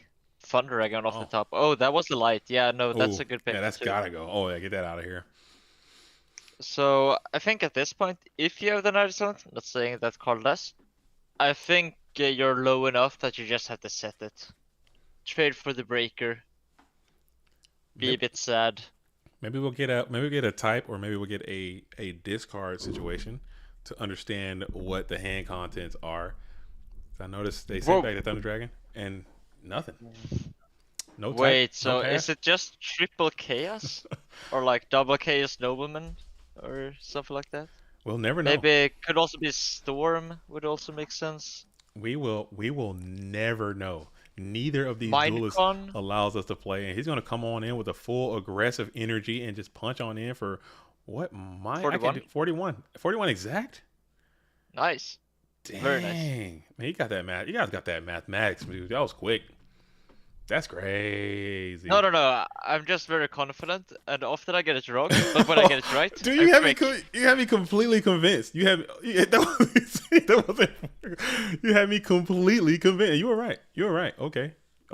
So that is going to be 01, Wolf 73. The 73rd installment of Wolf is going to go ahead and get the Dublinski over Carl with some timely Yu-Gi-Oh. Some timely Yu-Gi-Oh took place. Some Go format Yu-Gi-Oh. I always like to theorize where the numbers in people's names come from. Often in the Ghost community, it's oddly enough somewhere between like 95, 96, 94, 92. I'm hoping. And you can kind of guess that. Okay, maybe that's their birth year, right? I'm hoping that's consistent. I'm hoping that Wolf 73 he was born in 1973. That would just make me feel an immense amount of joy. I would love that. That would be really cool if we had a 50-year-old playing. That would be really cool. I'd love that. Because I remember when I was going to locals, and I was telling these stories about it earlier. When I was going to locals, we had like dudes who were 25 and 26, 27, 30-year-olds playing then. So if they theoretically came back now, they would be in their late 40s, early 50s now. So that kind of makes sense.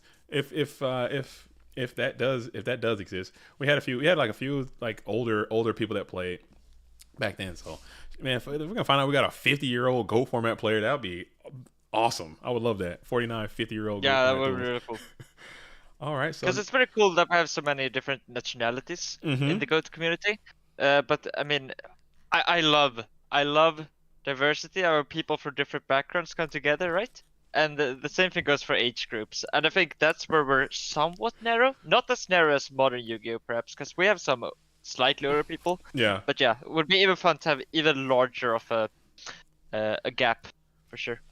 All right, so we got T Dragon, Dekoichi, Faith Knock, Vortex, TT. Thinking critically. I like that. I like Carway. I'm gonna have to steal that. Oh, that's a fun one. Critically, I'm gonna that's steal good. that. That's so good. So I would think Vortex is somewhat poor in the matchup, but then again, I don't play Yu-Gi-Oh, I don't play Furio, right? So Dude, okay, Nobleman's the set. I guess now it's set to the Koichi and Pass. Yeah. Okay. Sorry. Yeah. no, we got so CS says whatever happened to Ryan Hayakawa? I'm not sure. I'm not sure where that duelist is or what they have going on. I would love to see Ryan, two-time Shonen Jump champion Ryan Hayakawa come on back to Go format. That would be amazing. I would think that would be amazing. I'm sure where they are, I'm sure they still can absolutely put some cards down and get busy in Yu-Gi-Oh! But a lot of people just lose it and just move on. Probably doesn't, again, probably another duelist out there that has no idea that the GOAT experience is happening right now and just live vibing with their life. Like, you never would know if you don't know. Yeah, but that's why track these 'em down. streams are so good, because people just randomly find out about this all the time. And that's why we should encourage people to talk GOAT format, make GOAT format content, tell your friends about it. Because that's really how we grow the game and how we allow so many more people to share this joy that we all get from this game. I would love that. Undefined says, I am him. You are not two-time SJC champion Ryan Hayakawa Undefined. I don't believe No, he it. might be. I don't. No, I believe it. I don't believe it. You have to prove it. You have to. That'd be sick. Okay, so the hand should be Torrential Tribute, Lightning Vortex, Double Thunder Dragon. So I guess you just Vortex, or do you set the Torrential? I think you just. I'm not sure. That's rough. But you got the Thunder Dragons. Maybe you might even just play the damn Vortex now. Yeah. Why not, dude? I think you should, because I don't think. Yeah. Yeah, and I guess you set the torrential. Maybe you hold it for one turn just to make it slightly less obvious. No? Okay. Kim Min Jae would be interesting to see again. Then again, he's playing poker now. A lot of Go format duels are playing poker. A lot of duels are playing poker. As an Italian, I thrive to see Dario Longo coming back to Go format. Just seeing a match between him and Sheshikoki would be a wet dream. Oh my god, you can't say I can't believe I read that. Oh my goodness, I can't be reading that. Just it'd be good. Okay. Longo, where's Longo been? I thought Longo was playing not too long ago. All right. We're going to stand by. Wait, that's funny. That's funny. I like that. That's cool. And we're going to MST. We're going to hit the torrential tribute because it was very obvious, as you said. And we're going to flip the GK spy. Spy is going to collect another spy from the deck. I mean, that is one reason, right? To wait. Because if they had waited, Carl would have to take a 50-50 with the MST, and then maybe not even been able to drop the breaker, and there could have been a chain to the MST, and then your spy would get sent back by Windblast or something, and maybe none of this would have happened, and this is just backbreaking.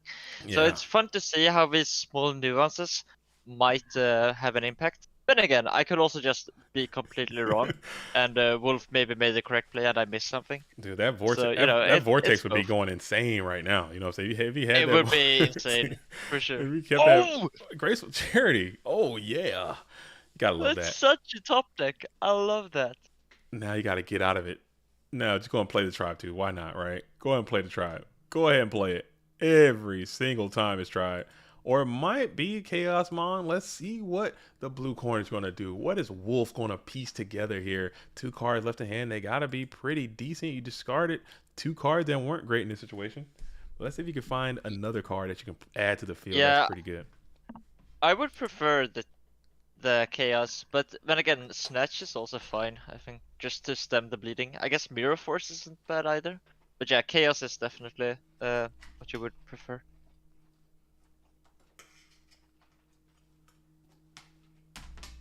Yeah, but Carl has Light Dark, and that is one reason why Wolf set the torrential immediately, because otherwise they would just be dead to Chaos Monster. But now, wow, that's really strong. It would appear maybe we're gonna lose to Chaos Monster regardless. We'll see though, if Carl has it. But that's a very strong swing in Wolf's favor for sure. Yeah, so you're all in. Sorry, I'm over here smacking some food. I am so sorry. But now you're kind of all in on this play, though. You have everything. You're pot committed to this. Like you said, there's so many cards left in Carl's deck that can just absolutely blow your whole life away. Just clap your cheeks. You got Breaker, you got Storm, you got Chaos, you got Snatch, you got Trinity, you got all kinds of materials that can just come off this deck and just completely I mean, blow you away. to be fair, so Storm only gets back the Breaker, right? Oh, So never mind. that's kind of whatever. Oh, yeah. And the Breaker is gone because it's on the opposite side of the field, right? Mm-hmm. And the MST is also gone. So the Snatch itself is quite chill, but yeah, of course. Oh, never mind. If you can out the Sorcerer, yeah, it looks. Big boy. Yeah, that's disgusting. The big beefy boy has landed. The Black Luster is down again. Next So time, this is I want to do like a count. I 21. want to do like a countdown of how many times Black Luster Soldier hits the field on stream one time, and just see who can get it right. Like I wanna maybe put like a prize to it as well. Like who can get the exact amount of Black Luster Soldier summons right wins X prize, and just put that on. Maybe get like a little counter of how many times you see it. That'd be fun. This guy's been getting slammed. That's very fun. We did something somewhat similar in Magic. Oh yeah. So we made like a dragon set once. So it was all about dragons, and dragons are like hyped up. They only rarely are featured, and we're kind of cool. You know? So we made a dragon set, and they had a tournament, and they counted all dragons that they saw on the stream, and they had a count. Yeah, all day. So they counted the dragons, and keep a running set list of. Oh, Carl is having some internet issues. Oh no! Please, No. we can't do this, Carl. Don't do me like this, dude. Not like this. Not like this. Not like this, Carl. Get back in. Everyone, send your healing energy to the red corner. Let's get this duelist back into the game. This is Oh, he's back in. Oh Okay. my god. Okay. He's back in. I mean, I'm the kind of guy when someone disconnects, I don't worry. Maybe if we're down to like 15 seconds, then I stop worrying. But since it's Carl, it feels like if it's gonna happen to someone, it's gonna be him. It just seems that he's always that unlucky. Whoa. All right, so we're coming on out and we're swinging. We're absolutely. So instead of 21, we're dealing 24. I don't really understand why that's a big deal. So we get one down to 16 instead of 19. Oh, that's interesting. Just doing that extra damage, getting there with that bulky serpent beats, trying to get a little tickle that life points a little bit. Very interesting. Yeah, I don't really know that I understand it.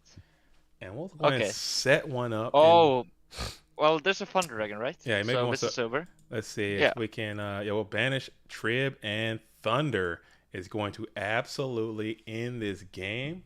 All right, so it appears as if we're going on to a game 3 situation. We are in a game 3 situation. All right. Oh, put that back in. Put that back on. Nice. Nicely done. All right. So Carl luckily did not DQ. So Carl luckily did not disconnect. And Nate Dogg does point out that 300 from that Sended Serpent allowed that play to take place. So Carl had some future sight. That was sending that serpent, putting him down to the 16, which the VLS banished and allowed the Thunder Dragon to attack, was actually good. That's a great call, Nate Dogg, and very well thought out from Carl. Very nice. Absolutely. Yeah, impressive. No, I think Carl, his play, it's good. I mean, all of these Furio guys, they say maybe there's a mistake here or there, but no, you know what? He wins a lot. And I feel like if you win a lot consistently, that's because you're playing well. And if you can make some small perfectionistic sequence that's if you get the big decisions right, that matters so much more. And that's what Carl is really good at. This overall game plan and knowing what matters. It's definitely a strength. Okay. So we are hanging out tough. We got Ivan Rosito in there, so you know, Ivan's mechanical computerized mind. He's pointing out, hey, you probably could have had BLS banish Trib Thunder. I don't know, dude. Ivan's on another level. How do we pull up this bracket again? What didn't Ivan play? Did Ivan play today? I don't think that duelist showed up today. I don't think Ivan played in this event today because he will probably be sitting somewhere in this top 8 as well, trying to get after it. But I don't know if this duel is about grinding. I'm pretty sure he's conserving that luck for tomorrow for the FLC. I fully expect that duelist to enter in that event. Shout out to Ivan Rosito in the commenters doing his absolute thug thizzle. All right, we are back. Game on, game 3 situation. Wolf in the blue corner will be going first. He's going to go ahead and activate those Thunder Dragons as you like to see it. We're going to draw 1. And 2. Had hold my breath. This duel has already opened double thunder today once. I don't want to see that happen too many times to the same person, and it is rewarded with a pot of greed as well. So yeah, these turbo mirrors, especially if you can find the delinquent duo turn 1 before your opponent has a chance to use their Thunder Dragon. That's very strong. And of course, Trap Does Shoot is just one of those cards. Being the first person to set, going first can be huge, and this is one of the reasons. Because now, even if Carl has the delinquent duo, it's not going to be very strong because the Thunder Dragons are there. Right? Absolutely. And yeah, this is a scary position. Turbo going first, playing pot, setting. This is the play that I hate the most. Being opposite, especially in game 3 situation, but you do have your own pot of greed to match your enemy pot of greed, so that's got to be good for Carl. Adding 2 cards in hand. Gangsta Bro, go Carl, he says from the comment section. Shout out to Gangsta Bro. Shout out to Swiss Goats. Shout out to Switzerland Goats. Love to see that. Okay. So we got Sweden and Switzerland. Maybe we can merge Sweden, Switzerland, Norway, and Sweden, or Sweden, Switzerland, Norway, and Sweden. Merge all of the EU and make a EU at large GOAT format team, and we can have that for the Olympiad. I don't know, because France is picking up steam. France is adding a bunch of players every day. We need to get a Sweden. I think France has their own team for sure. Yeah, but Switzerland can join.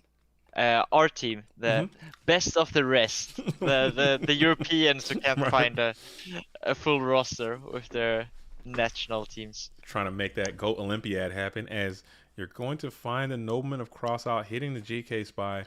All spies coming out of the deck yet again. Let's count how many spies are going to be removed at this time. That's 1, 2, 3 for the red corner. Mr. Koich is now going to be dictating the pace of the game. It's going to be all about Mr. Koichi. And that's 3 spies each. Oh, love that. This game's going to go by quick. I like seeing that. Spy really does slow down the game for sure. World Champ Bingo Sig says, Ivan is meditating under a waterfall waiting for FLC. He's hanging out, getting chi. Is he realigning his chakra? Okay. Realigning his chakra, trying to hone in that trend for FLC tomorrow. Maybe that's what the GFC champ's doing. The world champ might be correct. Nate Dogg says he has to spin. Monkey says, since when do we have GOAT format national teams? Since forever. This is GOAT world. Okay, this is a worldwide thing. He had to spend the day to ponder whether to play card D or not. Everybody, get in the chat and tell us what Ivan Rosito is doing with this day off, not playing in PWCQ. Let us know. I want to hear from you. So we're going to flip another Dekoichi, add another card to the hand. So Wolf is just getting all those free flips to go off, which is just misery. You got to sit there and we're just looking at your hand and you don't see this thing. This Nobleman of Crossout is just the absolute worst. Nobleman of Crossout is the 4th and 5th Trinity, I think. You got to have it, man. There's too many damn flips in this game, and they're too powerful. So you gotta figure out a way to answer these sets. When you're just flipping all willy nilly, it's just such a bad feeling. Man, these Decoiches now when there's no spy on the opposing side. Like even if Carl has a faith set and Wolf does not have an answer, Wolf is still ahead. Absolutely. These Decoiches are so powerful. We're gonna sack it up to get another Dark Ski in the bin. So. Maybe this might be BLS. It might be a chaotic maneuver coming on down. John LaBounty says Ivan is actually just chilling. His 55 is set for tomorrow. That's what you think he's doing. You think Ivan is pure chilling, waiting for tomorrow, as BLS is going to send Dekoichi to tomorrow already. That thing is banished. He did submit already, so that checks out. I still haven't submitted. I don't even know what I'm going to play. I had a whole idea of what I was going to play and how I was going to just do well, but I had a terrible session the other day, and I might have to just scrap that whole thing and try something different. I might just scrap Yeah, it. it's so hard when you have these sessions before a tournament, and when you do poorly, and you don't really know if it's just variance or if it's Carl is completely busted. Wow, no. Oh, man, we're Oh, that's a bricked. shame. That is unfortunate. That is mucho. That is so bad. Bricked city, man. Brick city, man. And that sucks, man. It is what it is. Dang, man. That's what Turbo can do too. Sometimes it doesn't happen that often, but if you can just get super aggressive, man, and you just go to Browntown. You're sitting in Browntown. There's really nothing you can do, and it just absolutely goes that way sometimes. But shout out to Carl for another great performance, and we'll see exactly how it goes. But we're gonna stick with this Wolfinator. We're going to stick with the Wolfinator as we're going to continue on after they have defeated Pro Weight, and now they're playing against AJT BLS. And I don't know if you heard this story earlier, and I accidentally doxed AJT BLS earlier, and I do apologize for that. But you're in a War League stream, War League server, and I was sitting there hanging out as I often do, and AJT goes, I kind of let everybody know, like, hey, because sometimes duelists don't know that duelists don't know that that these PWCQs are happening. Sometimes people lose track of time or whatever. And I just put out, hey guys, PWCQs happen today. If you want to play, go ahead and sign up. AJT goes, yeah, I got a little bit of time to play. I'll play, but just give me a deck. And I was like, he said, give me a deck, something that's kind of competitive. I was like, you know me, man, I don't have any of those. Like I play, I just don't have them. Like I played too much jank. I played too much spice. I don't have like any super overly competitive deck. He's like, just give me something. And I gave him this deck that I kind of I've been, me and my theory, I've been theorizing about a deck like this for a while, but I just didn't have the unmitigated gall and backbone to try it in an actual live tournament. I take it on a ladder sometimes, but the ladder is too wild to try it out to its full potential. So I gave this thing to AJT Velez, and he managed to use it to top this event with, and it is just so funny. I thought he was going to lose immediately, but the fact that he actually made it, it shows how skilled of a duelist that he is.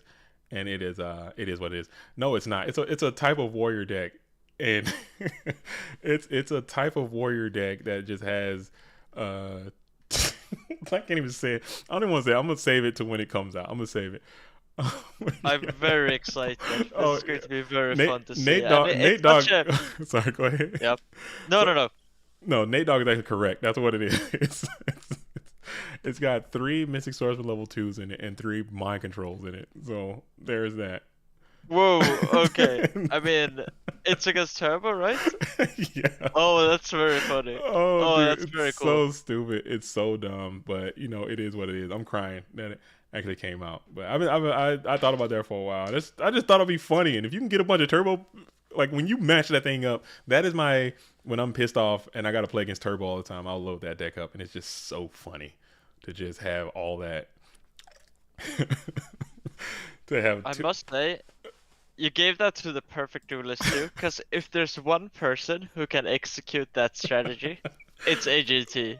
He's the perfect guy for sure. Oh, but if he can't manage to beat Wolf, there's no way in the hell he's gonna beat Lil Bounty. He's got such a bad matchup against the Valley at night moves, but it's still funny to think about. It's so funny that it happened. So we're waiting on these duelists to load up. I'm sure both of them already knew what the vibes are, and I was just kind of going through, and I had it up on my screen because I shared it with them, and it still just kind of popped up, and people kind of got a glimpse of it. I was like, oh crap, damn it! But it's so funny. No, that's great. That's really fun.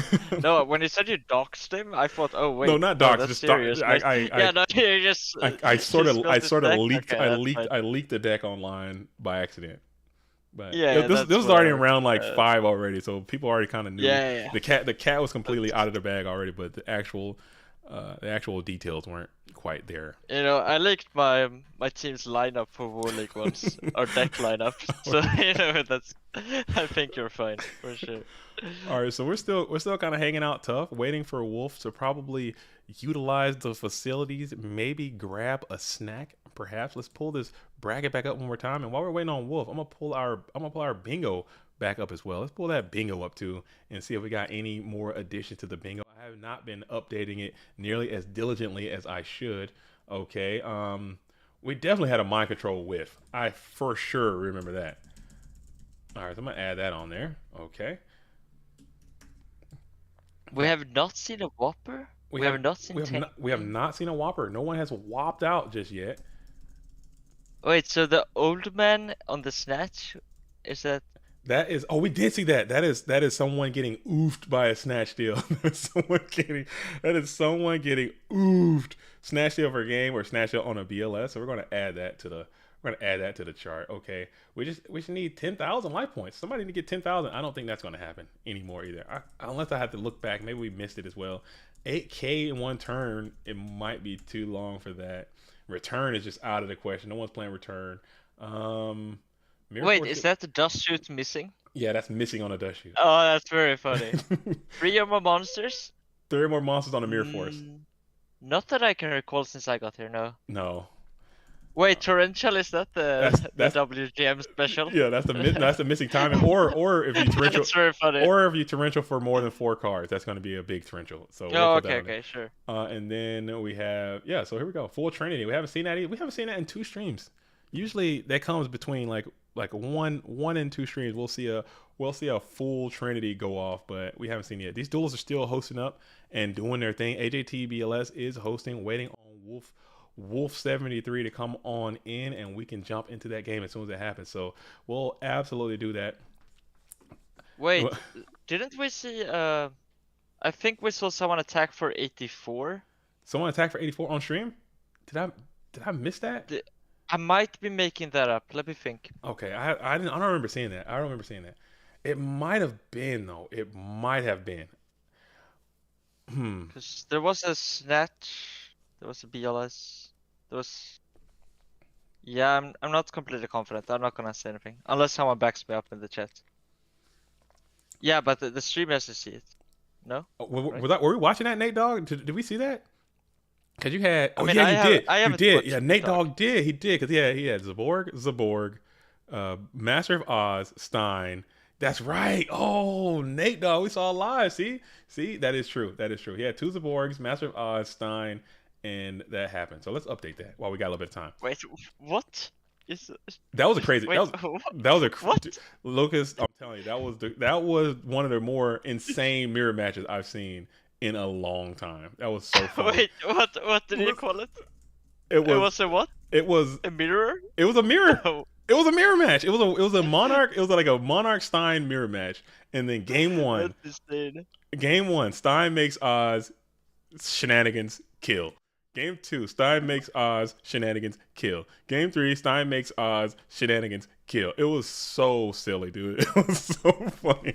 Oh, it was so cool though, man. I love seeing that. I can watch that all day. I can watch a Monarch mirror all day long, like nonstop. Give me that. Inject that directly into my veins. I will take that. I will take that any day of the week. That was so cool to see that. All right, so we're still waiting on Wolf Blitzer to come on in. Waiting on the Wolfinator to come on in. Hanging on tight. Could you update me on what the bracket looks like now? Oh yes, of course. I'll pull it up on the thing as well. So we have we are down to our final 4. This is top 4. We have AJTBLS, who's on like super anti-meta warriors right here. You have Wolf, who's on Turbo. You have LeBounty, who's on Warriors, and you have Night Moves, who's on Warriors. Wait, so it's okay. So Wolf is the last Turbo player. Yeah, Wolf has to run the table against 3 Warrior player, one of which may or may not be manning triple Mystic Swordsman level 2 and triple Mind Control and some more stuff. So if we were to make some predictions, we would assume that AGT has a good matchup here, right? Or that's the theory. In theory, I would say AJT should have a decent matchup. He is going second though, so that is unfortunate. That is most unfortunate. But you know what? It is what it is. Let's let's see if it can work. This is all theoretical at this point. AJT is actually playing out his mind.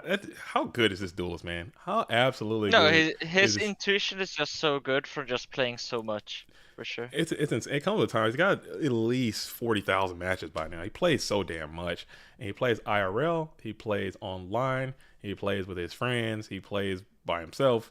He's just on a different level right now. Trying to go for that back-to-back player of the year title, which could be on the table. Could be on the table. It's gonna be hard to do, but he definitely can do it.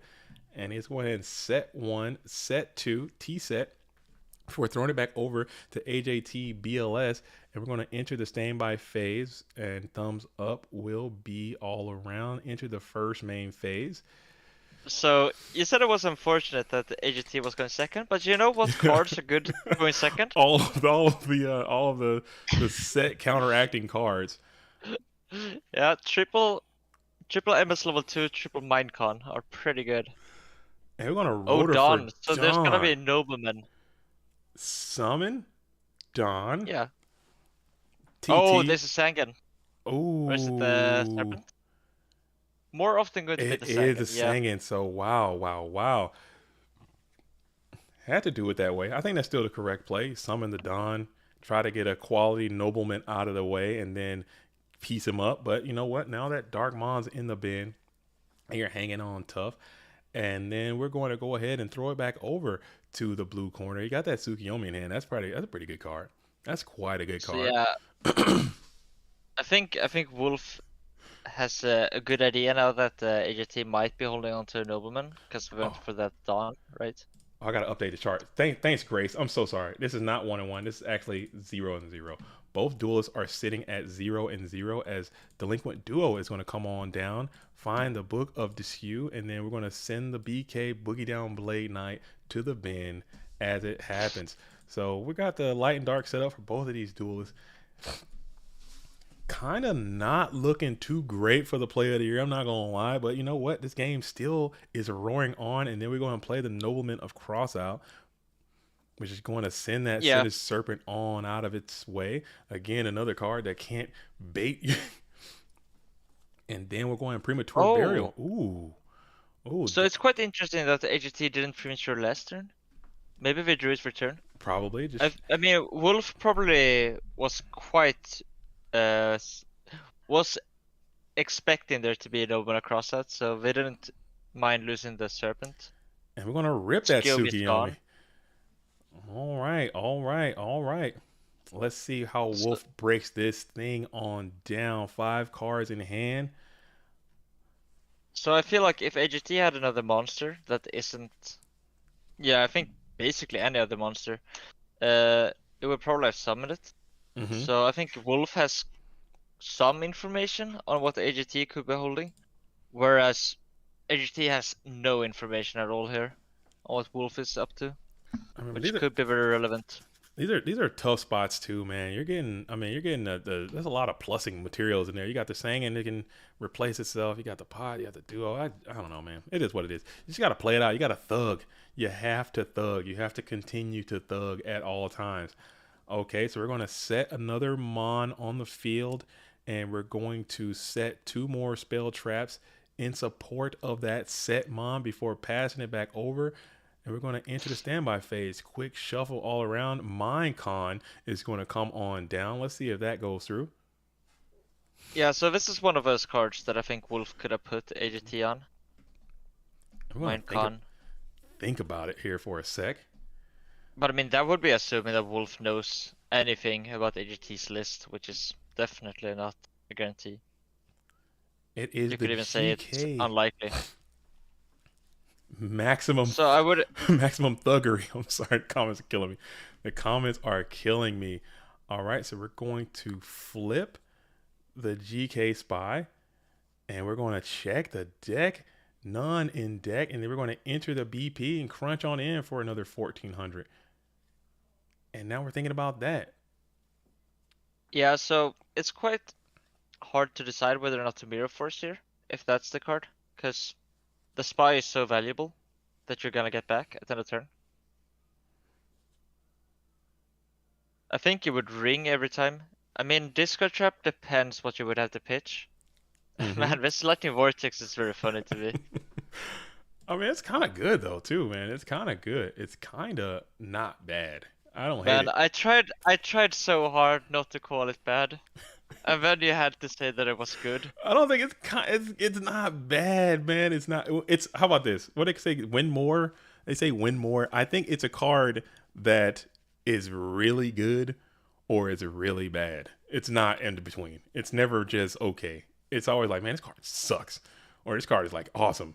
Have you ever lightning vortex somebody for 4 as Little Swordsman comes on out again in attack position? And we're going to think about that as well.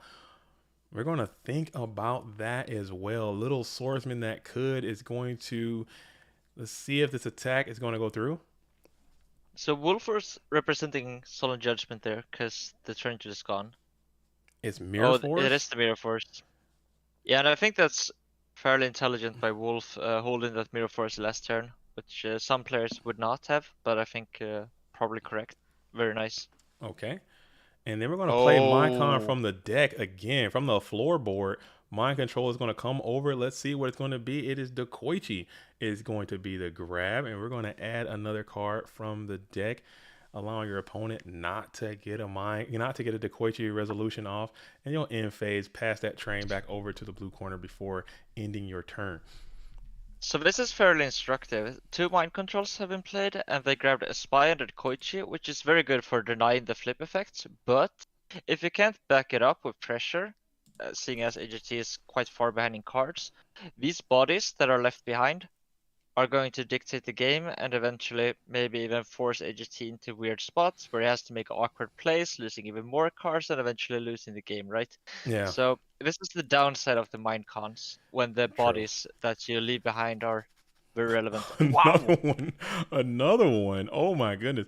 Yeah, I think you might be onto something. Scrubby. I think flipping that Dawn to defense position would have been pretty neat if he had that Dawn set. He wasn't getting through that spy anyway. And finally is rewarded with the Magician of Faith. And Magician of Faith is going to allow for another spell card being retrieved from the grave. Wilson, you already signed it. Oh man, I mean, it's so funny. Repulsive too. Oh, it's so stupid. It's such a crazy thing, dude. It's so. And you're gonna grab. It's so funny. Reinforcing the army is gonna be the grab from the Magician of Faith activation. It's such a silly thing to do, but it is what it is. It's fun, and you gotta. Sometimes you need madmen in this game too. You need people doing stuff like this. Like I don't think I'm skilled enough to pull it off. I can theorize and kind of craft the ratio and stuff, but I can't pull it off. But just having people who can, why not? If everybody wants to play Turbo, you play a deck with triple mind control and triple level 2 and just see what happens. Maybe you'll lose immediately. Like you said, some of the glaring issues that you already described could happen to you. But you never know. But this is great because now AGT found the body, the Sasuke. Mm-hmm. And now that the Sasuke is on the field, the Spy is gone. The Dekoichi and the Faith, we're not looking very relevant right now. The Sasuke is just gonna clear them. And that's how you really profit off of these mind cons. When you have the bodies to back up and put pressure and clear the flips that you give them back. I mean, AGT was so far behind, and I really have to say that any other version of Warrior would not have been able to come back, I don't think. And this looks playable. Either person could win. I think Wolf still has a slight edge, but it's not much. Not much at all. And if you look at the quality of cards that have already found their way, you've already resolved 2 pieces of the Trinity. You've already got some Thunder Dragons in rotation. But I mean, this no Trinity so far, but triple Minecon and Nobleman and level 2 Brave Blade Knight is just kind of absurd. So we're gonna go ahead and play the Book of Moon, saving that Ninja Grandmaster, just like you said, preserving that body, and then we're gonna hit the Call of the Haunted as well. Call of the Haunted is going to grab back. What are we grabbing here? Probably that Boogie Down Blade Knight. Oh yeah, so we're gonna go for the Boogie Down. I mean, yeah, it's not obvious, but so you really have to clear the Dekoichi, otherwise your Sasuke would be very vulnerable. I mean, is there a world where you let that bad boy just die and then bring back the guy later for just one? I don't know how to damn play. Yeah, but I'm not sure because it's very interesting. But right? I think AGT's reasoning is that maybe the book isn't very valuable. Cause Yeah. yeah, I think that might be the case. I'm not so sure. It's very interesting. It's very fun to see. AGT, of course, one of the faster players, makes these correct decisions in split seconds. Very fun to watch. Very entertaining. Love seeing them play the warrior deck. So funny. But I mean, I have to say, being Wolf, not being aware that this is what you're going to face, I He mean, had to have I would known. be. He had to have known at some point. I mean, we've But I already mean, if you don't talk goats, if you don't true. talk much in the discords, if you don't watch a stream, if you just sit there with your cup of tea, play some Yu-Gi-Oh on the weekends, you know. You show I it with mean, Turbo, and this is what you're up against. You got triple mind control. Oh my goodness! So now this boogie down blade is looking formidable, but oh, that is a grotesque heavy storm. But we're gonna book him up too, and we'll solve him that. oh, that's disgusting. Oh man! So we Oh, cleared the field. I really like your deck building, by the way. I like the double books with the triple swordsman. That's very cute. Very nice. Oh man! And oh, right on the top. No Let's way! go! Let's go! Oh No man, I'm not way! biased. You I'm won not that. biased. I'm not biased. I'm not biased. But man, AJT draws BLS better than anybody, and that's what AJT stands for. Always just throw BLS. Okay, always just top BLS. Yeah, Always. that's his namesake. Yeah, that's the name. Always just top BLS, dude. AJT is a known topper. Is a known topper. Is that what you're saying? You calling a POTY a known topper? That's skill, man. You gotta have some skills to pay the bills, man. This duel's got double trend and got no trend, and now this duel is end up with the top deck ski. I mean, come on, man. Come on. It is what it is, man. It is what it is.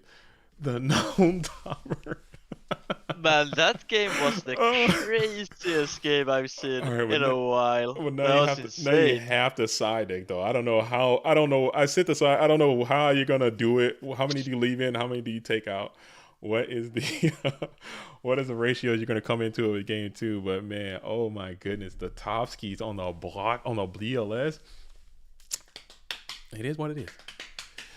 I mean, I think it's fairly easy for Wolf to decide. You know, you want to battle trap the Mystic Swordsman. From AGT's point of view, I mean, I think the books are just too weak. It could be that Wolf brings in beaters though, and then the books are quite useful because you have the Mystic Swordsman. Mm-hmm. It's going to be very interesting. And then there's also going to be this mind game where Wolf knows that AGT might very possibly have a triple mind con. And it's very scary to set Faith. So yeah, this is going to be very fun to watch, and man, I would not want to be Wolf here. Oh That my sounds like goodness. such a headache to play against. Wolf will need to adapt game two. Stop setting stuff. Have to normal summon almost everything in face up attack or play into AJT's entire deck. Yeah, that's the idea. Well, maybe there's a side plan as well, Grace, to prepare for the prepare. You gotta be thinking about this stuff. You know what I'm saying? You think your boy JDZ is just gonna send and not consider that? Something to think about. I mean, then again, like Turbo deck doesn't function without setting monsters. There you go. I mean, if you're just normal summoning spies, You're playing a worse warrior deck at that point. If you're just normal, I will love it if you normal summon Dekoichi. I'll Kaiku slap the hell out of that thing so fast. I'll do everything to that guy. Yeah, that's awful. Yeah. I mean, I wonder, do you set out the Faith? Like, do you bring in Gorilla? I have no clue. Who knows, man? Yeah, this is going to be very fun. It's a conundrum. It's something to think about. Okay, so we're going to go ahead and Thunder Dragon up early and often. Going first, we're going to set again. We're going to set, and let's see what AJT did. I don't know what the ratios are and how they're going to do it, but we're in that first main phase, and we're going to Nobleman right away, hitting the Dekoichis. So all the Dekoichis will be removed. Will be removed from the deck. I like AGT checking his deck every time a knock is played. It's good. Just because Yeah. it's not his deck, he just wants to make sure, right? It's very funny to me. And it's good. Okay, so- It's good procedure too, because especially you play a lot of different decks, and like you said, it's good. It's good protocol. Why not? The card says you should do it. Just take a couple seconds to do it. Why end up getting a penalty or something? I don't know. Yeah, no, for sure. I mean, if you play a lot of different decks, maybe your friend sent you the deck you're using now. Maybe you've been tweaking ratios all week and you have no clue if you're playing 2 or 3 Dekoichi, right? Ooh, and the Whoa, GK Blade Spy Knight. is wait switch. Oh, so you're right. I think some beaters did come in from that blue corner, and that GK Spy is going to wall that Blade Knight. It's going to hit him with a huge gong, and 400 damage will come off of the health of the blue corner, bringing him down to a whopping 7,600 points. And now BK Blade Knight is a little. That's a little baby blade. Blade Knight and Thunder Dragon do not vibrate together. They don't But get this is down. very funny because one issue with, trimming faves or even, I'm not saying you should, Hmm. but I mean, the thought will cross your mind when it's a triple mind con. Wait, how am I ever going to use this fave? One thing you could do would be to replace them with Blade Knight, right? Yeah. Because then you get the light. So the issue is that you would be short on light, but with the Blade Knight, maybe that's the logic, maybe not. We'll see. So we got double upstart. AJT's at 10,000. We hit another bingo. That's a 10,000 bingo. A duelist has hit 10,000. Nice. Let's go. Dun, dun, dun, dun, dun, dun, dun, dun, dun, dun, dun, dun. Doom. All right, so we're going to go ahead and normal summon the tribe infecting virus, and with priority, we'll go ahead and pitch declaring spellcaster, sending both of those GK spies to their watery tomb early and often. Now we have to think about it. We're still in that first main phase, and then we're going to jam it right into the battle phase, and let's see what happens here. Battle Yeah, phase. so I was gonna say, I wonder what the AGT ever sets there. Because it would have to be like War Lady or Yeah. Third Spy. So if I was Wolf, I would be somewhat tempted to attack with the Blade Knight first to see if I can get the Third Spy as well with the tribe. And he does have that main phase 2 delinquent duo, which is just pain. And now the POTY is going to think about that for a second before making a call on what to do. Man, this is so crushing. So he's going to play the Dust Tornado, targeting To the save set. what? To save a Graceful? And we're going to set one and then discard the remaining two. It was the Exile Force and it was the Sakaretsu armor. Okay. I guess they would also do this to save a Premature. I mean Rota as well, maybe. Yeah. And we're just going to draw pass. Okay, so nothing really getting down for the POTY there, as we're going to slam it right on into the first main phase yet again. And we've got Pot of Greed. So we got Duo Pot again. The POTY's got to play through with Thunder Dragon's Duo Pot. It's just so rough, man. Those are hard cards to beat. Those are hard cards to beat. Hard deck to beat. Hard cards to beat. But you know what? You don't get to be the best without being the best, if that makes it. And Grace, we're going full Wow. trend in one turn. Hate to see it. You know what? If you are, that's rough. That's a Was rough exit right there. so what was the definitions for your bingo board? It was Did it have to be one turn? full Trinity to start. Turn one full Oh, Trinity. turn one. It's gotta be Okay, turn okay. one. Yeah. No, when you look for it, it never happens. When you don't look for it, it feels like it always happens. It's a lot like that. That's Everyone a feels like, oh, I get full Trinity every other match. No, you don't. it feels You it feel like that. because Yeah. when it happens to you, it happens to you. But the But when you POTY start is kind of tracking getting it, hit. no. Yeah, the POTY is kind of getting hit with some Trinity here. It's all good. It's all good. It's getting hit with some bountiful Trinity, and we're gonna take the 16. Let's see if that goes through. Yeah, we're gonna go ahead and eat that 16 before see if we get some more cards down to support. I mean, this is a pretty wholesome looking GY. You know, I'll take that as a GY any day of the week. All right, 2 cards in play for the POTY, and we are going to enter the second main phase. We set a bunch of stuff onto the field before passing it over. Going to standby and into main phase 1. So I'm very intrigued what the AGT saved with the Dust Tornado. It could, I mean, it's not the Graceful for sure. It could be Torrential. It's possible. I Oh. don't think. I mean, it could be Premature still. All No, I right. don't think so. Nothing. So it's going to be Blade Knight's going to try to attack, and then you're going to hit Call to the Haunted, and it's going to send that Blade Knight out of there. Michael says, how do I enter the event tomorrow? You just do it the same way you do Go Format events, but just do it in the Format Library Discord. and that's how you get in. So we're gonna flip this Faith and grab back probably some more trend. Yeah, it's gonna be the pot of greed, and I think this duel might just be spiraling out of control. These things do happen. I mean, everyone's gonna get sacked into oblivion. You know, that's life. That's life. But we're gonna keep hanging on tough, man. You never know. BLS can just come on down again, even though it's completely dead right. No, it's not. It's live. BLS is live. Anything can happen. Yeah, this is a very tough spot, of course. If you're looking to join the event tomorrow, formatlibrary.com, you should find a Discord link to the Format Library Discord. And from there, you can ask your way to find the specific details. Yes, it is. Or if you look around a bit, you'll probably find it. It's completely free to enter. And if however many duelists show up to that event, one per every 32 will receive an invitation to the GOAT Format World Championship. So it's big heavy. Let's see if this heavy can go off. We'll say no. Oh. And we'll also say no. Oh, wait. So BLS is how much? BLS is game. BLS? No Not like way. This. Not like this. Not like this. No. How Not like does this. he always do it? Not like this. He can't keep getting away with this. If he slams his BLS, I'm going to lose it. We're going to think. Maybe he's got another solemn? Okay, so that's very funny, because you would think that's a no-brainer, you flip it. But it does depend on what your last back row is. Solemn the solemn. Oh, that's another one. So we got 2 bingos. Let's remember that. We got 2 bingos. All right. So we got to think about this. The only thing is going to be another counter trap. That's all it can be. It can't be anything else. So it's got to be a solemn of the solemn of the solemn. Wait, so I have... What? Why would you think? What is there to think about? Isn't it... Yeah, you always flip the judgment, right? If you have it, you play it. If you don't, you don't. If you do have it and don't play it, then that's fine too.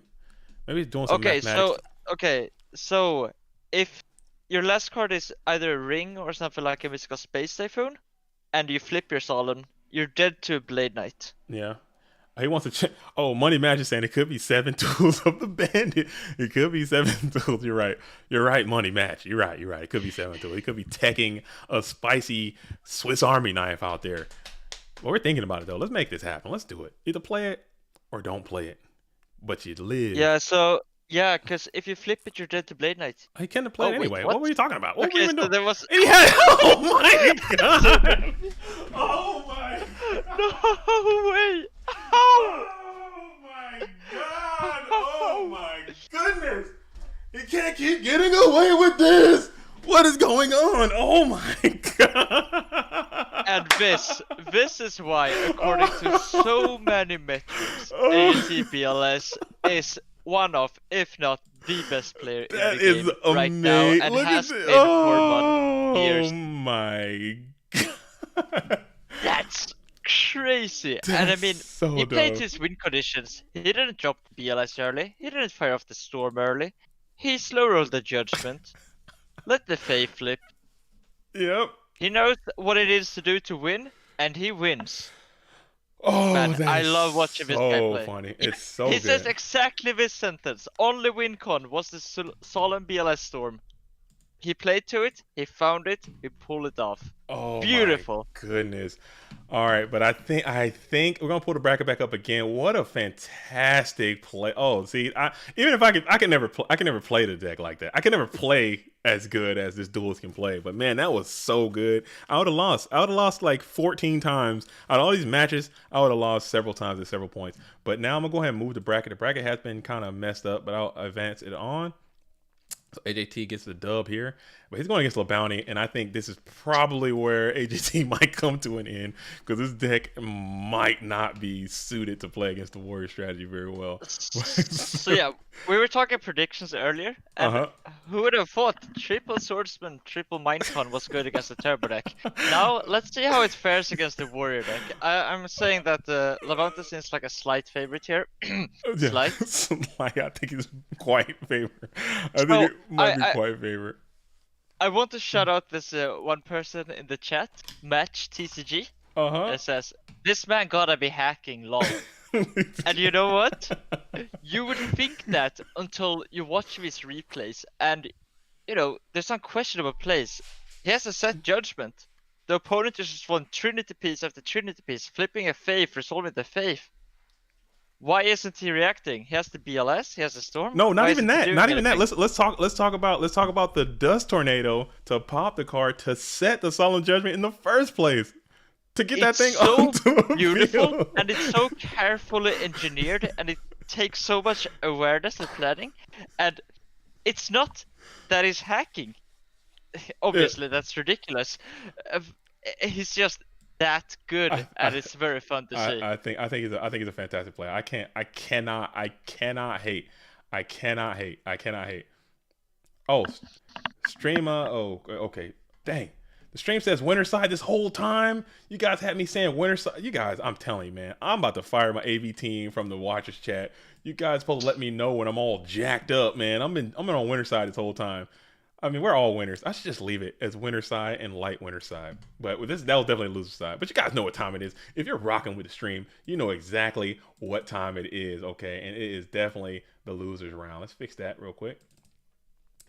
Yeah, and of course, match TCG was not serious. I just found Of course. that comment to be very funny, but that is a natural first reaction for sure. Like, Of course. wait, how is this happening? How is it always this one person making these ridiculous comebacks, collecting these ridiculous sequences of cards? Well, it's because they play to it. They try to engineer this scenario. It's very fun to see. Very cool. It's a perfect blend of skill and luck. You know, because there, if you notice, he got pot duoed both of those games and pot duoed charity with dragons on the second game. You know, he was down horrendous, and there was only one way to win, and that was the way, and it came up and it showed itself. Heavy storm, solemn. He didn't have to solemn that storm. He could have just let it go. Maybe that was a misplay on the opponent's side. He could have just let that go and lived. He lived. Yeah, maybe. You know, so Crazy, but it's crazy to say, but it's not all. It's an amalgamation. It is what it is. So we're gonna hop back in. We're gonna follow this duelist as they're continuing to go on, and let's update the bingo chart again. See if we hit some. I think we might have hit some. I think we might have made some hits because we got some achievements on that last one. We got 10K. Look at that, and we hit. We hit. Oh yeah, we hit. Look at us, man. We are just absolutely getting after it on this stream today. We are getting after Solemn it. the Solemn. Solemn. We hit that one as well. So let's put that on there. Solid, but we hit a full bingo. We got a straight up and down right here. 5 slots.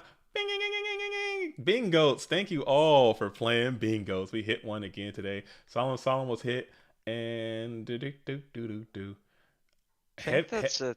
Did that heavy? How many cards were played on that heavy? No, it was only 3. I mean, it was 2 versus 3, so Okay. I mean, All right, well, including his own card, he hit 4. oh, But, that counts. We're counting all okay, cards. sure. We'll count that. We count them. Hey, this is us over here. All right, so cool. There it is. Look at that. We're doing well. No big old Beautiful. tribes today. That's nice. So 4 spies, is that on the same side of the field? Oh, or that total? happened. Oh, that happened. I thought we already got that one already. That's the same. No, it's 4. It's 4 total. So we already hit that one too. Look at that. All right. And we are back, boys and girls and people. We're back. La Bounty in the blue corner. AJT BLS in the red corner. Dark Magician versus La Jin, the mystical genie of the lamp. Okay, and we're getting after it. This is going to be game 1 for both duelists. This is going to be also the losers finals. Winner of this has to go play Night Moves, who's waiting in winners finals, and beat them 2 times in a row. All right, so what a fantastic performance. This is such a great event too. We have in losers finals 2 of the absolute best players in the game. La Bounty, who was very good in actual factual Ghost format back in 2005. Okay, so we're triple checking the list just making before sure. Rock Paper Scissors, which is very fair. No one RPS anything, so that's totally fine to do. We don't want another situation that happened. You know what I'm saying? I don't want a repeat of previous events. No offense to anybody, but better to double check. All right.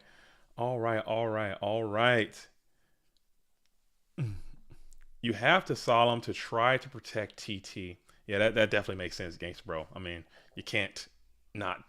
I'm not saying solemn was a bad play at all, but I'm just saying, you know, these things, it all works out the way it works out, and to just say, oh, AJT only wins because of sack or whatever, I think that's unfair.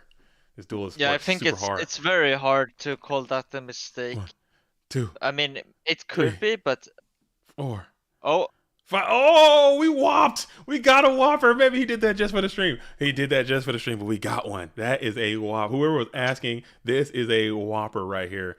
BK set 5 is the whopper special, and it did do that. Bingo board should include Death, My Sinister Serp. And we're going to play the Pot of Greed coming in from the blue corner, adding 2 to the hand. All right, all right. wait, sorry. Oh, sorry, what's that? Lucas said? No, I just realized, is it called a Whopper because Blade Knight is BK, which is Burger King? Yes. Oh my. Wait, I never understood the joke. That's funny. Really? I never understood the joke. Are you No, I've been serious? calling it Whopper for over a year, but I never understood the joke. Oh man, that is why. That is No, why. but that's like the story of my life, you know. All the cool kids are calling this a Whopper. Yeah, I wanna be part of the club, right? Yeah, it's a Whopper because Burger King, BK, Yeah, Blade yeah, Knight, yeah. he's the Whopper. He's a chef. He's a Whopper, dude. That's what it is. That's it. That's That's beautiful. so funny. Lucas, you cracked me the hell up, man. How did you not know this after all this time? All right, no, but cool. So we have a full Whopper value meal standing on the red corner side. La Bounty is sitting there. This duel has been pot charitied 3 times in a row. What is going on with this algorithm? Even though you got some pot of your own, but man, that is a lot of Trinity that is coming after AJTBLS early and often. But you know what? It is what it is. For sure, it definitely is. No, so this is very cool. But also, what's worth noting is that in this matchup, especially game 1, card selection is very possible. So the Graceful is very good because, you know, Labante could pitch the Swordsman level 2, whereas AGT might be stuck with some copies of Mind Control, No Mana Crossout, Mystic Swordsman level 2, even Book of Moon, and these cards aren't that great. And of course, on top of having the Pot of Greed, I think Labante has an advantage in terms of card quality too. So he comes out and then he plays the Tribe Infecting Virus, discarding that Dark Monster, and then books the Blade Knight, and then we're going to hit the Mirror Force on the Tribe Infecting Virus. Okay, so AGT fires off the Mirror Force there, which of course signals that there's no other battle trap. But then again, I'm not sure you can fit very many battle traps, if any at all, in this list that AGT is running. You'd be surprised. But I'm not gonna say anything else. But of course, he would have the option to use a Book of Moon, which would have been, you know, reasonable to consider as well. All right, so we got the Boogie Down Blade Knight. We're gonna pump that guy back up yet again and crunch on in for 2,000. Let's see if that connects. Man, I really want to know how many of these set cards for AJ are Mind Control Nobleman. Like, it's probably most of them at this point. It could be 1, could be 2, could be none. I don't know. There's okay, one. That's 1. There's yeah. one. There's one. But I mean, that's definitely a reason for La Bounty to wait with the Dust Tornado. But of course, it's quite common that people will, you know, or sometimes people will set their Pot of Greed, attack with their Blade Knight, and then flip their Pot of Greed. So I guess maybe that's what La Bounty was thinking with the Dust Tornado, which That's makes possible. sense, to be fair. That's possible. I've seen that play before. That'd be a heartbreaker. I might have to just scoop. I think get more resilient. Yeah, because you can argue that this Dust Tornado is not getting a better chance at hitting something relevant anyway, right? Of course, Call of the Haunted, Premature Burial, maybe. All right, so we got a Blade Knight on Blade Knight action. Both Blade Knights staring each other down menacingly. And then he's going to pump. So both blades are fully pumped, and it's going to be a thumbs up. That attack will go through, sending both blades to their bodacious bin as we go ahead and enter the first main phase. Is there another normal summon that can come on down? What do we have here? And we'll go ahead and set another card before just ending it there. See, Don's Lug would have been extremely... Oh, okay, that's funny. That's really funny to me. Hey man, those mind cons are getting some value, man, out of those tornadoes in this first duel. All right, but premature Oh, burial is going to fire off, adding what can come back here. You got some quality selections coming in from this bin. Let's see what the GFC champion is probably going to grab. Blade. Could be Kaiku. Maybe Kaiku. It's better. Hmm. I'm not sure. What do you think? Honestly, yeah, both are good. I think Blade at 2000 is just hard to deal with. And but I don't know, AJT, he's got a light mon. I would have to get him off of that real quick. But I think Blade Yeah. might be the way. Either one of those cards I think is probably the good choice. Let's see what. So Labonte might be metagaming here. He says in the chat, "Your BLS scares me," and everyone knows that AJT's BLS is always close to the top. Yeah, it's like But of course, it's like comes to his senses and realizes that maybe that's just a myth. Goes for the Blade Knight. it's like those Pokemon cards when they have like a different trainer has different cards with different values on them. AJT BLS has like 6,000 attack, and it could just come to his hand at any moment. It's like overpowered BLS. We're just going to MST that in the battle phase, which is really neat. That's another play that a lot of duelists don't make. They kind of shotgun that MST right in main phase one, but now you neutralize your opponent's battle phase as well as getting that card to the bin. So that's pretty neat. I like that kind of play. Yeah, that's very nice. Because if they had done that on the activation, then of course Labonte doesn't have to be scared of Torrential and can just summon another monster in main phase one, and AGT might have taken a hit unnecessarily. Very nice play from AGT. But you can't get to you need a monster at some point to play this game. To play this game of Yu-Gi-Oh, you need a monster to summon to the field in some form or fashion. You had the one Blade Knight and then kind of went clear out of monsters. We'll see. We're in the first main phase as we're thinking about it. Checking the graveyard, LeBounty checks. We got DD Warrior Lady in attack position. Let's see Do you what's over attack here. though?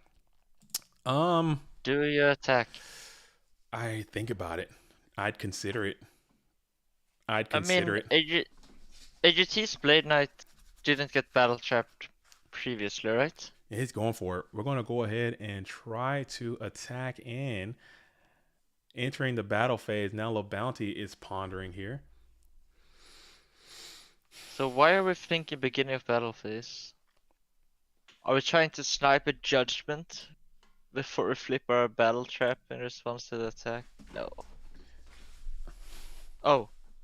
AJT is thinking in battle phase. He has not declared that attack yet. Oh, So okay. both of these players doing what you're supposed to do, being very vocal and communicative with their opponent. And then yes, now we're going to go ahead and launch that attack into the Blade Knight. Thumbs up all around, and we're going to take that 100 points of damage before banishing this Blade Knight into the nether reaches of the universe. I And we'll mean, set to another be card. honest, AGT went second, am I right? Yes. And still is up a card, or Yeah. a half a card, as Up. I would like to call it. your patent pending Lucas have a card. Yes, he's up half a card. The bounty is on the draw and at equilibrium, I should say. So we're kind of sitting here thinking. Well, Bounty is viewing the opponent's graveyard. We'll do the same. Not a lot of mons in this graveyard. Just one boogie down Blade Knight. We got some quality mons over here. All right, so we're thinking about it. We're going to set another spell trap before passing it back over to AJT BLS, who enters that first main phase. And there's another boogie down. Another boogie down BK Blade Knight off the top of the deck has now found himself to the field of play in attack position, and we're thinking about it all around. And we'll just TT splash here, sending that Blade Knight to the bin as well before just ending the turn. All right. I mean, AGT has not. I mean, of course, we don't know what the back row is for AGT, but it seems he has not suffered too much from having these Mindcons and Noblemen, and MS level 2, because hasn't drawn any of the Mystic Swordsmen. And the Noblemen and the Mindcon, they traded for Dust Tornadoes, which is more than fine. That's So, I mean, that's about the best thing you can yeah. hope for in those types of situations. So we'll And the set few another one. monsters he's drawn have been very, very good too. It's very fun to see. All right, so both of these duels are just jamming all their spell trap zones with a lot of materials as we slam it into the first main phase. Just draw pass, holding it down. Both duels fine with this draw pass situation. Both duels trying to break serve. Let's see who will bend and not break first as we set a monster in defense position. What? Maybe LaBounty is trying to do some baitage to AJTBLS, but let's see how it all shakes out as the main phase 1 is going to be called. What is going to be? This is super interesting. It is Kiko the Ghost Destroyer is going to hit the field, and now LaBounty is thinking about it. TT has already been played. Viewing Graveyard. So Yeah, if you have the Minecon in hand, do you fire it off? Or a set, rather, I should say. Oh, man. That's tough. That's tough. That's really tough. I think LaBounty only sets that thing because he knows you probably got it. I don't know. I don't even know. Yeah, He's it's so tricky. Solemn's Kaiku to Ghost Destroyer. What? Maybe we get to a solemn engagement here as AJTBLS is pondering now. Let's see who has the most solemns. Maybe we get to an arms race here. Maybe we get a state of the game situation. Maybe we get a solemn situation, and let's see if that is how this shakes down. So fine with that. We're fine with that. So this could imply that it is a bait. Maybe even some warrior or a Kaiko of Levante's own that's being set. Maybe we'll just play the Nobleman from the hand. It was Nobleman instead of Mind Control. And it's the exiled force. Yep. Trying to get that quality baitage in, trying to pull some of these mind cons that AJTBLS has been demonstrating all day long against these turbo decks. Not so good in the Warrior Mirror, but you know what? It is what it is. Is AJT considering premature here? That might be. Depending on what these sets are, I don't know. I think he's backtracking the game, trying to figure out. And honestly, if I was AGT, I think I would go for it. I don't think there's a mirror force. I don't think LaBounty would judgment the Kaiko if there was. I could be wrong. But man, if you can just win the game right out here. If you flip the premature and you get the Blade Knight, then you're dead to ring. Yeah, Oh, this is very interesting. This is tough, man. Wow. I love GOAT format. It's so fun. These duels are absolutely getting after it, man. I am not sad to say that these duels are both better than I am, man. I just don't know what I do. But he's thinking about it. He's going through the analytics and the numbers, running the stats, and seeing what it is and what it's gonna be. And he just go ahead and rips the Heavy Storm. What a maniac. He rips the Heavy Storm. We're gonna lower the count. We're gonna go for the Heavy Storm here. And LaBounty's fine with it. Sending Solemn Judgment, double Solemn. Interesting. You had double Solemn. Very peculiar indeed. I would have I don't know. I can't say what I would have done or what I would not have done. But man, that's rugged. That's an amazing play. Oh, that's rugged. So I think part of the reason is, of course, BLS can come down also. Snatch is crazy. If LaBounty flips the judgment, you judge it back and you win, right? Yeah, I think that was the plan. I think he was trying to go for a judgment. Oh, T set, scary T set, and all your coverage is already gone with the Solemn Judgments, and you're gonna Rhoda. You need Mirror right here. Mirror is a backbreaker. You're gonna Rhoda for Exile Force, okay? Better against Mirror, makes sense. Yeah, it is a Faith and. It's Sakuretsu. Oh my goodness. So now we're top deck Tommies. Rhoda. Oh my goodness. These duels. Top deck Tommies gets the reinforcements of the army. And you're about to see the strongest blade. Oh no. It's not looking good. But boys, check that graveyard. You already know who's coming next. You already know whose time it is. Slam it. Slam it. Oh, he don't got it. Oh, he don't got it. He don't got Wait, it. what did you set there? Oh, it's a Oh, swordsman. it's a No, it's a swordsman. level 2. It's a It's a level swordsman. 2. No. Oh, we got GG's. Uh, Oh man, I thought that BLS was coming. Oh but man, man. that was a great game. That was very Whew. fun to watch. That was Oh exciting. man, that was pretty good. That was quite good. Oh, man, he had it. He got there. He got there. He got there. He absolutely got there. And it is what it is. So AJT is going to fall down a game. So Bounty goes up a game.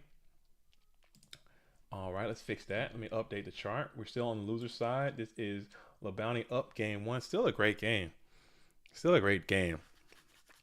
And I mean, I think I was expecting AGT to lose that, and he put up a good fight, and now he gets a side, which has to be extremely favorable for this version of the warrior deck for the mirror. That's got That's to going to be very fun. It's a great feeling to finally hit those side deck cards. Maybe shave a Mystic Swordsman level 2 or so. But honestly, I don't know, man. Playing against LeBounty, I don't know, man. I'm keeping all that. I'm running it back. I'm joking, because LeBounty's about to bring in all kinds of stuff, man. But sorry about that. Oh man. Oh man. What an event. What an event. This PWCQ series is just awesome. I like it. I'm glad this is happening. I'm glad it keeps these events happening so periodically. Hopefully in the future they're not like so jam packed like last weekend and this weekend. Having a long Go format tournament like this weekend back to back is kind of rough. But you know, still just having them being played, you know, every 2 weeks or so, I think it's really cool seeing these players get out here and finally get to know some of your Go format duelists and new duelists, given the opportunity to come out and demonstrate their dueling prowess, and old school duelists coming back to the game. I think that's really cool as well. So if you are just now joining the stream, I believe we are, what hour are we in? It's 3 p.m. Oh, we're in the 6th hour. I just zipped right past hanging out with Lucas. I didn't even notice that we were in the 5th hour. Should I put this 5-hour energy on board? You know what? I'm not gonna do it. I'm not gonna pop a 5-hour this time. I'm gonna bypass the 5-hour, even though I might just take it because I want to do some stuff after this. I want to get those deck lists out soon. I want to try to get those deck lists out sooner than later. I got some videos that I want to make. I got a lot of other things I want to do after this event. So maybe I might just jam one of these 5 hours right now. But it's all good. You work way too hard. It's a blessing for us to have you in the community. No. It has to be said. It's nothing. That's nothing. That is nothing. Are you popping that 25th anniversary box? I got 3. I got 3 of them. I'm gonna pop these. I wanna, like I said, I wanna do my best Ruxin 34 impression. I wanna do my best card opening and try to make a video out of it and put them all 3 on there and probably do like some kind of giveaway of something with all the cards. Because I'm sure there's no card in here that I actually need or want, but it's fun to see them, and I'm so excited about opening these packs and showing that to you guys as well. All right, so we got Kaiko the Ghost Destroyer. It's going to Kaiko and Kaiko. They're going to bump coconuts as well. They're going to bump coconuts. Billy says bid on the Tyler.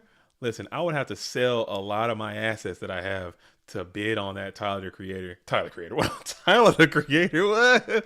Tyler the Great Warrior. I don't think I can do. I don't think I can do. All right. So we're going to dust it. He kept the Minecon in. What a madman. What a madman. Wow, that's crazy. He did it though, and it got dusted again. Oh my goodness. That's got to be slightly tilted. I love how they're saying, I knew you would do that. That's funny. That's so good. And he hits to be honest, pot of there's greed. only one person crazy enough to do that, and that would be AJ. But again, like you said, LeBounty is all about. He got, man. Come on, this is kind of unfair at this point now. Now we're just, come on now. Now it's come quite on crazy that it's every game. Every single game, this duelist has been hit with pot graceful every single time from the last 3 games. It's insane. That's kind of unfair. You know, I'm not gonna lie. The algorithm has turned against AJT BLS, but you know what? It is what it is. It is what it is. You just accept it for what it is. Sometimes the algorithm is with you. Sometimes it is against you, and this time it appears as if it is against our POTY. But you know what? You keep on rocking and rolling and do it how you gotta do it. Selection says go La Bounty, as Donald Zalug is gonna come on out with knives in hand, punch on in for 1400, and we are going to check the opponent's grave, and it connects, and it hits the BLS. Wow. What? Oh man, I don't know what those sets are, but allowing that Donald Zalud to come on out and rip your BLS is much unfortunate, as you're in a dust tornado to Zing Zan Hu, and AJT BLS cannot find Amon again, which is most unfortunate again. All right, so we're going to enter the main phase 1. So I think Labante was very fast to pitch the what? Oh, Wow. Mobius. Never mind. This is crazy. Ooh, Mobius, the Frost Monarch, is tough. That's hardcore. There's a mind game here, because if you Judgment and Labante Judgment's back, the Mobius will be able to pick off the last 2-1, but you have to Judgment, because the alternative is just lost. Just lose the game immediately, yeah. Yeah, exactly. So AGT makes the correct choice, and Labante didn't have the Judgment. I think Labante was pitching that Blade Knight very fast for the Graceful. I think they might have a BLS, or I would have a, a slight, I don't want to call it a read, but yeah, I would be guessing that maybe that could be the case. This could be a good spot to drop it. Janjo saying Tobias the Frost Monarch, Tobias the Frost Monarch, and not Mobius. I like me some Mobius, man. Dang, that Mobius was crazy. So he comes out, he sets another Mon in defense position. We got 2 set spells. He kept Noman in. What are we doing? What is POTY doing? He's a wild cannon. Did you send him a side deck guide? Like how to side in the mirror? I listen, AJT is better at this game of Yu-Gi-Oh! Than me. I'm not afraid to admit that. He's a better Yu-Gi-Oh! Player than I am. He's better. Maybe he knows something. He kept Minecon and Noman in. Maybe he just didn't side deck at all. Maybe he's just like, you know what? I don't care. I'm running it back. If he listened to me and actually ran it back how it's in its current construction, I think that's a misplay. But he hit that Call of Hunter, which is huge. Calling back any of those cards would just be absolutely devastating. So that Mystic Space Typhoon was really well done. And now we're still thinking in main phase 1, what could this set be that he's just not revealing? I mean, I guess it could be Spy. And you just don't want to flip it? Is very suspiciously holding 1 card every turn.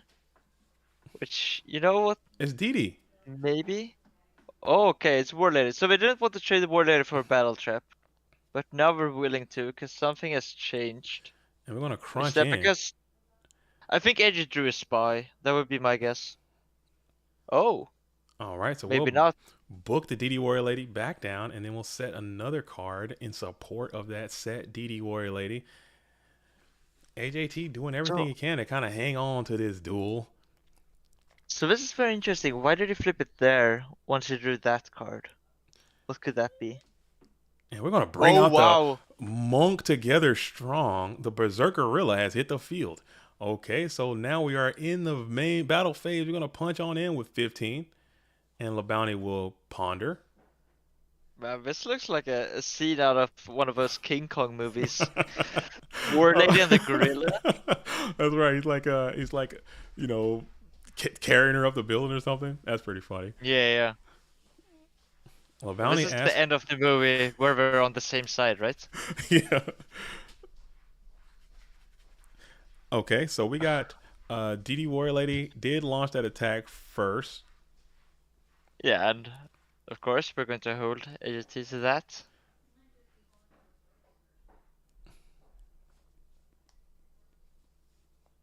Yeah, about the take back. We're not going to intervene. Intervene? Okay. Is that the word? Intervene. Yeah, that's it.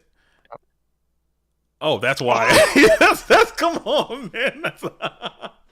Come on, man. That's why he did it. That's why he allowed that take back. I guess it didn't matter. He could just played it the next turn anyway. It honestly didn't matter, but that's so funny. Wow. Oh, he comes out with a cylinder, eat the 2000, and then now that's so funny. Okay. So 13 is not a lot. It's very fun to see that warrior players are playing cylinder nowadays, I mean, or experimenting with it at least. I It's don't very fun. I don't see I why love it. not. I think if you're playing triple solemn judgment technology, I think any type of cylinder might be fine. Why not? Because 2,000 damage is Yeah. 2,000 damage, and negating that attack is still going to Oh, negate that attack. And now you're at a lethal type situation. You have tribal infecting virus is going to come on out, and it's going to declare Zaborg coming in. LeBounty's on the spice as well. Look at that. What's that Zaborg doing in there? And we're going to call wait, Beast, and then we're going to that's declare crazy. call Warrior. Is this another book? No. No book. Wait, no way. And then we're going to No. attack in and Call? No. yeah, Yeah, it okay. is call. That is a pretty strong call. Strong call is going to grab. Kaiku? It might have to be. It might. It doesn't. If his call is gone, so man, that's tough. That's tough. You want to blank the BLS, but you also don't want to lose to Blade Knight. True. This is Think go it format. might have- Sorry, let's get that out of there. This is go format. These are decisions. These are the little decisions that you got to keep making. And he just solemn anyway, so I guess it doesn't matter. Is there solemn here? Do you have solemn as well? GG. Yeah, so that's gonna be Wow. GG. And AJT BLS will fall. Very well done. I am so surprised this duel has made it as far as they did. There was some great, pots and all that kind of stuff you had to kind of work around, but great performance all around by AJT BLS. I thought it was going to absolutely go 2-0-2 smacked out of that thing, but they absolutely made it all the way to the losers finals, and that is hilarious to say the least. All right, but now we are moving on. Or losers losers finals. So now we're moving back up. LeBounty, prominent bracket buster, has blistered his bolstering bad body back to the finals. Something like that. We need more alliterations in this station. And they're going to be LeBounty versus Night Moves again. For the Night Moves sent LeBounty down into the down bracket just a moment ago. And now they will have to play 2. So LeBounty must double up on Night Moves. If he cannot, it's going to be out of here. Night Moves trying to find their way into the GOAT Format World Championship. So that is how that is. And we are going to absolutely rock it and roll it. We got 107 in the watcher. Shout out to all of you spending your beautiful Saturday with your boy JDZ. It's me, and this is Lucas G in the booth as well, holding it down. I appreciate you dropping by, Lucas. It makes life a little bit easier when I got homies in the booth sharing with me. It means a lot. But just keeping it fade, yo. keeping it fade. You already know. But if you're just tuning into the stream, make sure you go ahead and put a like on it. Let's get a like on it. AJT in the watch chat. I think I could have won if I played differently. Jess was kind of cheesed with the main deck being so bad in the mirror. I'm telling you, it's dude. That deck I just made it specifically for one reason and one reason only, and that's just to just absolutely pre the hell out of turbo, and everything else is gonna be what it is. So that's how it is. Do you want to come in, AJT? Can you join this call? Can we bring AJT in if you got time? Just say hello real quick. I know you're a busy man. Just say hello to the GOAT world and vibe for a moment before you have to take off. I don't mind at all if you got time to do that. If you do. If you don't, no sweat. You got a busy schedule. POTY's got a busy schedule, but if you do, let me know and it will be made available to you. Okay, cool and chill and cool. Awesome, chill and cool. Either way. All right, so LeBounty is hosting up for Night Moves. It's already getting a little late over there in the United Kingdom where Night Moves is located. He's on that. 11:30. It's a little late. It's fine. It's a little late. Yeah, sure. That's a little. But I mean, a little late. Not. As a European playing GOAT format, anything before midnight for finals, that's great. Oh, you're fine That's with great. that. You're loving it. Yeah, for sure. That's great. No, so okay, we're into the game, and these are two of the better warrior players right now. Of course, LeBounty, the legend, would have to be the bigger name, but Night Moves, winner's side. So this is going to be tough. Of course, Night Moves, having the winner's side advantage is a favorite, but I think LeBounty definitely capable of pulling this one off. Oh yeah, if you check back to that GFC, LeBounty Had to beat Ivan in a double up situation to get that Go Format championship. Wasn't he, didn't he double up? Yeah, he had to get double up there, or he had to defend a double up. I can't recall. I think he had to defend his winner side position, or he had to come from the loser side and take out Ivan on the winner side. I can't quite recall, but I vaguely remember Ivan being a winner's side. I cannot quite recall. I think maybe he had to thwart Ivan off. No, I think he had to beat Ivan twice. I can't remember. Somebody let us know Yeah, out that's there what in the I'm watches. saying. I Yeah, think Ivan was winners. yeah. Yeah. So that No, that was very yeah, impressive. if you can do that, you can do damn anything. So I am not concerned with this duelist dueling prowess. But Night Moves is not. He's trying to make a name for his own self. He's like, I'm the Legend Slayer. I'm gonna be the man. What Ric Flair say? Ric Flair said, if you want to be the man, you gotta beat the man. And if you want to beat the man, you gotta walk the line. I would do a Ric Flair, but I can't do a Ric Flair impression right now. But you know what? We're gonna Rota for Exile. Exile Popsky on the Kiko, the Ghost Destroyer, and then vibrate from there. So Nightwish was playing his first few PWCQs, I think, about a year ago now. And that was what I played. I've only played a few, but I played a couple of them as well. And I think I went somewhat deep in back-to-back events. Mm-hmm. And I think I was knocked out both times by Nightwish. And that was when he was just coming onto the scene. So I've had my eyes on this player, mostly because I was, a bit annoyed. Why does he keep beating me, right? But no, I think they're very good and underrated. Of course, LaBounty going first has an advantage in this game, but I mean, this is a good dust shoot. Liver, BLS, Tribe, dust shoot, maybe. And then Yeah. and now he did get a dust shoot resolution, but he's probably gonna get one back on you. So that's pretty. I mean, that's kind of a hit or miss kind of thing. Usually the Warrior Mirror comes down to, typically is the duelist that draws the most dust shoots and the most no to crossouts game one typically loses. So both of these duelists did get dust shoot, and it seems as if both of them will get a dust shoot to resolve, and so that's something. Yeah, it's a lot more fun to watch as well as play when Mhm. duelists actually get to play their cards, because that involves decision making and back and forth, and it's fun, it's interactive. When both players are holding a bunch of dead cards, not as fun. No. So very happy to see these dust shoots get resolved.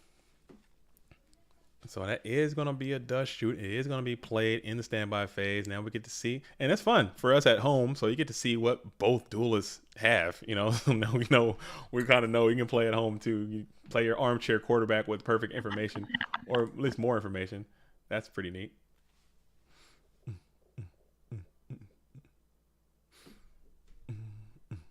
Oh. So LaBounty decided to summon the tribe just to apply pressure, which is one of his decisions, which I never know.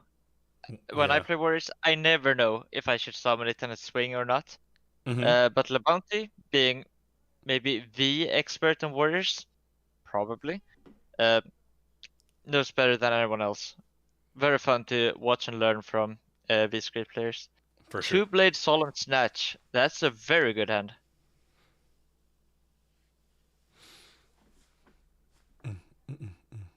You would imagine Nightwave sets 2, summons Blade Knight attacks. Yep. That's what it is. Okay, so Blade Knight gets a little blade buff, and then we're going to go ahead and cream this tribe infecting virus, sending it out of there. Does LaBounty have the battle trap? I think you have to flip it. I think we know he got that dust shoot. Unless did he have another draw cycle? Yeah, so Saku. No, Okay. there was a set card already. I Oh, believe. okay. Yeah, so hand card for LaBounty would be the BLS. I disconnected in the middle there, so I was a bit distracted. Yeah, mine is kind of doing some funky stuff too. I'm kind of getting some glitching on mine. I don't know if the stream can see it, but mine is doing some wild glitches. But it's all good. It's all good. All good in the neighborhood. Lil Bounty is thinking about it. Stream looks good to me. Okay. Okay, so LaBounty has a slight edge here in that they have the pressure point from the tribe. But of course, if we were to exclude the tribe from the equation, it's 3 unknown cards each, or well, more or less unknown, with Nightboost having the next draw step. So if Nightboost can neutralize this tribe, just run it over, we're in a great spot. All right. So we know that Nightboost is holding a Blade Knight. and that the set cards are Judgment Snatch. Whereas Bounty is holding a BLS. Yeah, I really like Night Move's position here. Just keep Oh, there you go. That's even better too. The Kaiko the Ghost Destroyer is going to hit the field, and now you got a serious point of pressure. Let's see if it can absolutely start doing its thing, and also it can help rid your opponent of that Black Luster Soldier that you know is firmly placed in the hand of the Bounty. As Kaiko the Ghost Destroyer is going to see this tribe infecting virus off the field, will there be a interaction? Yeah, so Labante is under some pressure here to act, but if he has to let this one through, still has some life points to work with. Maybe take a couple of draw steps and build up enough to fight back. Yeah, that's tough. Very tough to let your monster get run over in the warrior mirror. That's often how you start falling behind. All right. And Gangsta Bro comes in with the information. Shout out to field reporter Gangsta Bro out there. Says, yes, Ivan was on the winner side during that previous GFC that La Bounty won. So he doubled up Ivan Rosito. Now he's trying to do the same thing to Night Moves, coming in from the down bracket up to the top. Night Moves seems to be in a quite good position here with this super strong Kaiko the Ghost Destroyer standing alone and unafraid. We know for a fact that the red corner does have BLS in their hand. It is nowhere near being live, but you know what? This Blade Knight might do everything it can to change that right now. Wow, what a top deck. That has to have been like one of the better top decks. I mean, there's probably like 5, maybe close to 10 cards that are better or equivalent, but that's still a really good one. That's one of the better ones. That's important. That's one Yeah, of the for better sure. ones. I mean, so Night Moves can snatch, summon Blade, and have a Judgment back. I wonder if that's worth it or not. Ivan also has another card. Very interesting spot. So we know that Night Moves had Snatch Solemn set with a Blade Knight in hand. Now draws return. What would you do here? Oh, I honestly, because you go for that and they Dust Tornado you, then what do you do after that? You know, so it's. I mean, I guess I have the Judgment, right? And then they judgment you, and you looks just shaky. lose. And you just Yeah, lose immediately. I mean, you trade 3 for 3. Yeah. But yeah, it's not looking great for It's- sure after that. And that's the power of So- Blade Knight, man. How freaking strong is this card? So if your Night Moves, do you just summon Blade Knight attack? What cards could you have drawn here for turn that would change your decision? Oh, that's the enemy Because- Blade Knight. Okay, so you got your own Blade Knight, and then you go for this. So he goes for that play that you just described. You got Blade Knight, snatch Blade Knight, and then see if you can make it happen. Yeah, because I think it's possible that Night Moves is not thrilled about going for this, but I think it's often going to be your best option. Sometimes you have to make a play that you don't really want to play, but it's just the correct play, so you have to go with it. And I think this is one of those spots. Okay, so 2000 connects, and they both do connect. So it turns out you didn't get that ultimate punish that you were just hoping, hoping for. So you got that. So 32nd attack was mine. Correct. Okay. Yes. I struggle to see how that matters. Okay. There you go. Are we gonna see the counters put as well? Oh. These players are very diligently making sure that everyone is on the same page, what card is equipped, etc. Very nice to see. If you're ever unsure, just ask. These players being very good at keeping the game state clear and correct.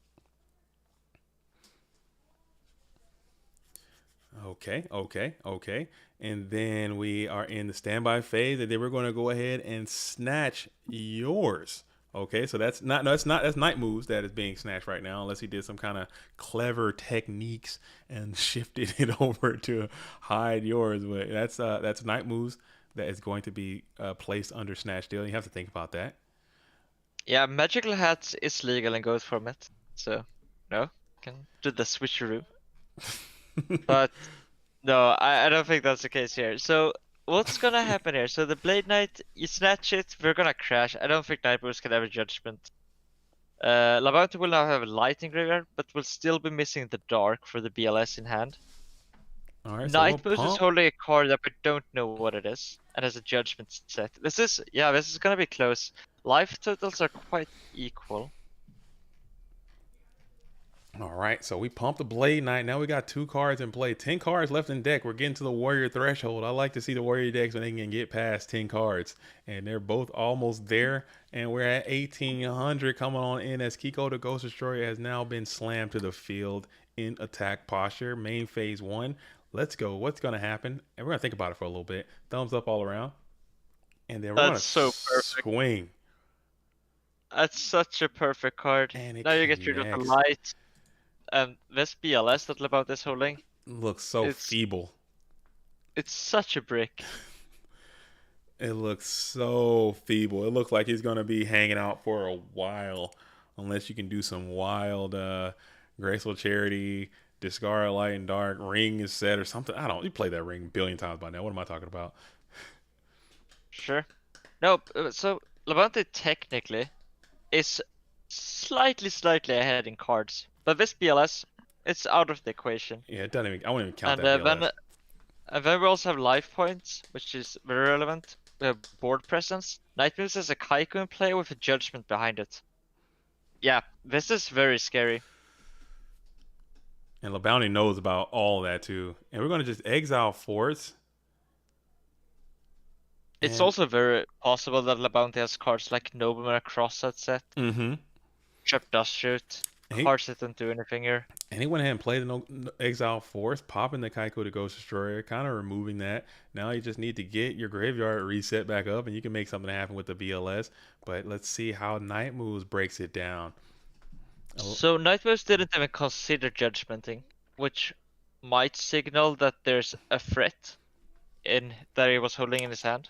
Okay, it was that Premature Burial.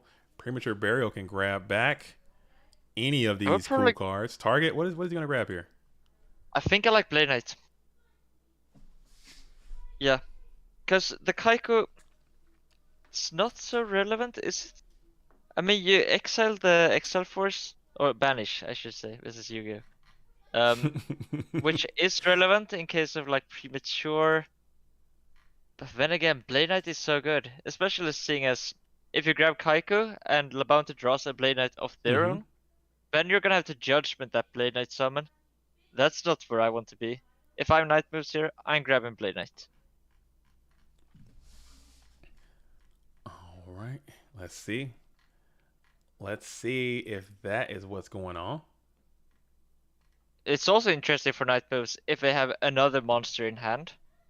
Whether or not to play around Torrential Mirror Force. I think probably you just run into it, because I think Labounty would have flipped those cards on the Kaiko summon, or on the Kaiko attack. Oh, and he let it go through as well, so that's a big old 2,000. So at that point, yeah, I think Labounty's back row is just blanks. It's gotta be nonsense. They let through the Kaiko summon. They have not tried to Dust Tornado the judgment that we know it's set from Night Moves. Okay, that's very cool. Wow, okay, so exactly this happened. That's very exciting. Oh man, so now you gotta think, you gotta be kicking yourself a little bit, because if that Kaiko would have benched that Exile Force, you're like, oh man. But man, if I'm Night Moves, I'm fairly confident that if I flip Judgment, I think that might just be enough to win the game. But we're gonna play a longer game, which also is fine, of course. And trust your deck to produce another quality card off the top. But man, I really think if Night Moves flips the Judgment there, I think we might just win. It is reinforcements of the army. All right. And that's just going to scoop it up. That's going to scoop it up. Oh my goodness. So Labounty has to break serve here. He has to stop Night Moves from getting that dub, or this event will come to a screeching halt. Night Moves will get the absolute Dublinsky. But you know what I'm saying? LeBounty's been here before. He's been down before. He's been down, never out. You never hold him out. We're side decking here, so getting all those deck cards out of your deck is going to help you. That's all you really want to do. But Lucas, can you hold it down for a minute? I have to use the facilities again. I've been slamming a lot of water today. You guys should also be out there slamming water if you're not doing that. You're saying I get to talk unsupervised for sure. Go right ahead. Yeah, Take your time. say whatever you I want. have a lot to say. Yeah, Say whatever for you sure. want. Sure. No, so now with JDC out of the way, I got the stream all to myself. Very, very fun. Okay, so now I get to actually talk some side decking strategies. So this is the Warrior Mirror, where there are a lot of different approaches. Some players like Spy, some players like Mobius. Everyone likes Battle Traps, but different amounts. Whether or not do you side in a second Sasuke, do you have the second Sasuke main deck? And now with all these players siding in flips, Spy, maybe even Faith we've seen. At that point, do you keep in one Mystic Swordsman level 2? But then again, if you bring in these cards, maybe you want Gorillas to run over Kaiku. Do you side out the Kaiku? At that point, do you have enough Darks? Do you have enough counterplay to BLS and the Revivals? And a lot of these cards that you want to side in are monsters. And at that point, now you have a bunch of monsters, and your Blade Knight, your strongest card, gets weaker because you're gonna clog a lot more. It's very interesting how to side in this mirror match. And I'm back just in time. Look at that. Look at that. Perfect. All right, all right, all right. I have returned. Okay, neat. Janjo says Rhoda is the card of the day. Rhoda is the card of the day. We should start doing that. We should start doing that, Janjo. We should start like a card of the day situation on all these events. So it is going to be Oh, I never updated the chart, but it's actually correct now. Golly, I'm so bad. Now it's 1-0. It's 1-0. It wasn't 1-0 before, but now it's actually 1-0. So this is actually up to date now. No, you just saw ahead, right? I just saw the future. I gazed into the future and I saw what would be. So Lavante sets 2 cards, which is quite unusual. Another breaker gets a pop. And it's the Zinger. Wow. Popping the Zing is pretty good. And let's see if we can clean up as well. Do some cleanup duty. Spy. So in the previous match from Levante, did we see both Mobius and Zaborg? We did. There was a Mobius the Frost Monarch and a Zaborg the Thunder Monarch in this side deck, and he brought it in. That was interesting. Quite peculiar. Yeah, and that's going to be very fun to keep in mind as we watch how these games play out, because no doubt in my mind, Nightboost is aware of this, and is going to be playing accordingly. So yeah, it's going to be very fun to see, because, man, is Mobius strong here? Let's see. Maybe. I mean, me personally, like I don't play too much Warriors, but whenever I do side in Mobius, I like to try to stick that guy in the mirror as soon as I can, because that 2400 body can sometimes just get you there, especially if you got like premature call 100 things like that, and you can get that Mobius down, or they kill it and then you call it back.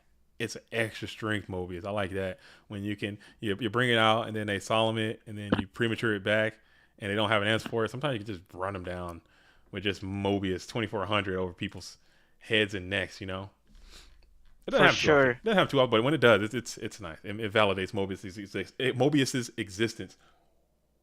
But of course, in order to summon your Mobius, you need Tribute Fodder, and I think that might be what Labonte just said. I think that might be a Spy. I'm not sure what the other card you would set there. Okay, so we're going to go ahead and hit the Dust Tornado, hitting the Sakuretsu armor.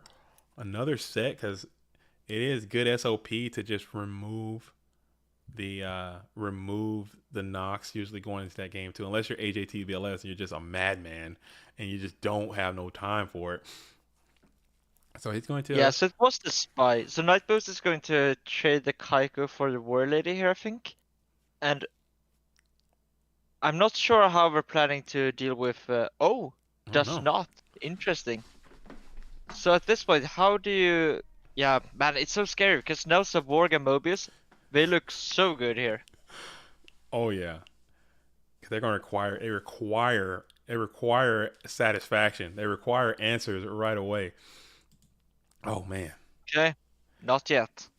Slexon asks, how many warriors are in the top 8? I believe we have 3 in the top 4. We have 3 in the top 4. So maybe I have to look again.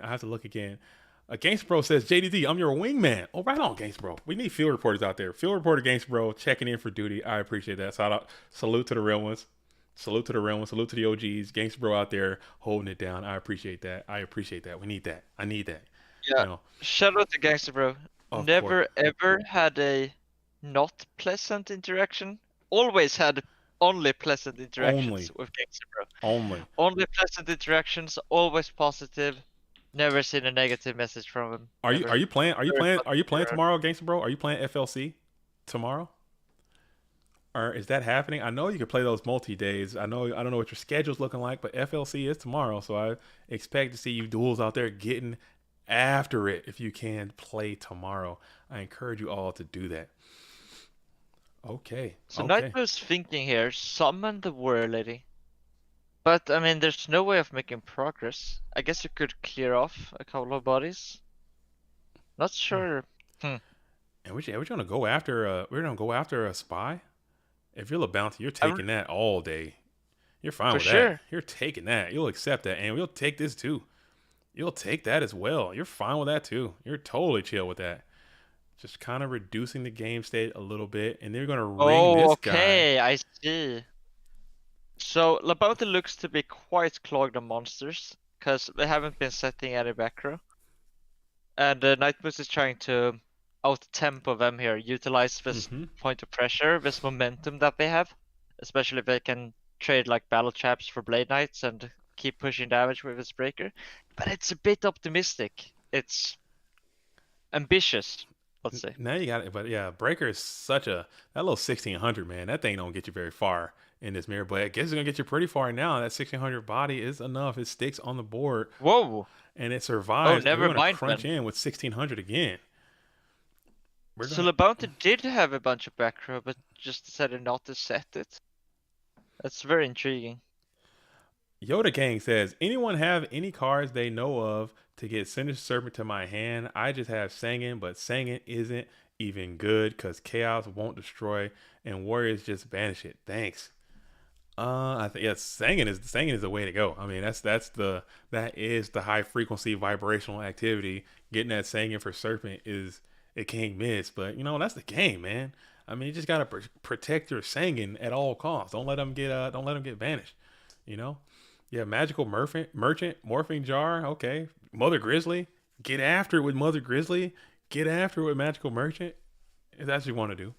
And we're going to keep crunching in with this 1600. It's going to do its thing. That breaker is going nuts. Yeah, no, I mean, this slight point of pressure, now it hit 3 times. That's 4,800 damage. Wow. That's a lot. What's that did you watch the anime growing up? Did you watch the Yu-Gi-Oh anime? For sure. Yeah, you remember that scene where Yugi's on the train and he's fighting the guy and he's got Breaker, he's just drawing cards, just killing Weevil with Breaker. That's kind of vibes I'm getting with this Breaker right here. He's from that cloth, it looks like. And we have to play the Premature Burial. Looks like to stop the bleeding a little bit, bringing back this GK Spy. But Night Moves is kind of read on. He kind of sees where this is going and probably feels that a Monarch may be inbound. So I don't know if that is what the read is, because the only Mons that are in the bin is that one GK Spy, and Night Moves is thinking about it. Let's see if Night Moves can continue to make the right moves as TYT rolls across the chat box. So, let's see here. So, okay, of course, there's likely going to be Monarch. So, why wouldn't you just Tornado this premature? Do you ever have a better option? Dust Tornado? No, because if the Monarch comes down, it's awkward, right? Maybe he's thinking Solemn, perhaps. So he gets the but is GK that Spy. better? I mean, if you dust the premature, then the Monarch is dead, right? And there is so the this Monarch. is only. Yeah, okay, so the decision point is whether to judgment the premature or to judgment the Saborg. And he decides to go with neither, which is very interesting. And then again, maybe Night Moves had none of these cards and was just bluffing. I mean, that's also possible. That's very possible. As a Borg showing why he's in the deck. That card is damn good. Bounty's finding a way to utilize that. Yoda Gang says, I love this channel. Right on. Keep loving it. Stick around. We're going to be here for a while. Thank you guys. I really appreciate it. If I could find time, the cotton candy, we'll solemn that. And will there be a backup solemn bringing it down to 600 for the red corner? I mean, La Bounty might just run away with this. If they That's all it takes like, sometimes. if this connects, yeah. That's all it takes sometimes. Sometimes all you need is a big old bulky body and the Warriors just collapse. If you can't find it, they got a lot of 4 stars, but if you can get a big stat line on the field, it's popping. It already did its duty to pop. But if you just get a chunky attack through, Night Moves is thinking about it here as Solemn Judgment is on the field, so only a counter trap card can stop it. If I have time, but the decision will be a last minute decision. Well, Gangster, I hope to see you there. I hope to see you in the FLC. I think you're definitely a player that is talented enough to be a champion at all levels. Fantastic Yu-Gi-Oh player. Hope to see you there. If you can't make it, there are always going to be more events. We're going to keep holding these events. We're going to keep doing it. We're never going to stop. We're going to keep on rocking it. Wow. Okay, it goes through. And I mean, La Bounty has an excellent position. There's only one small issue. The life totals. 600, that's not a lot. Ring, very strong. Snatch Steal, very good. Or simply Battle Trap. Exile Force is trade 1 for 1 for the Zaborg, and at that point any monster could be lethal. How's Snatch is still a thing, and this duelist hasn't played a spell card yet. A spell would be nice. If you can get a green one spell from this side, 0 from this side. This is a very lacking green kind of game.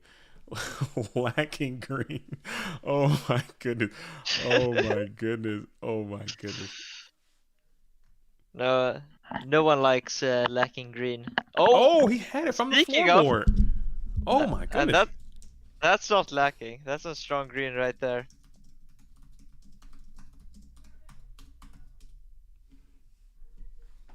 I mean, yeah, of course. If you have the Duster, you have to consider whether to use it in battle phase or main phase. And he had it. Okay, so there is the Snatch Steal. And now you got the Zaborgian coming on in for 24. And it's going to be Mirror Force. Will you play Solemn Judgment now? Yeah, I would. I mean, for sure. I'd slam it.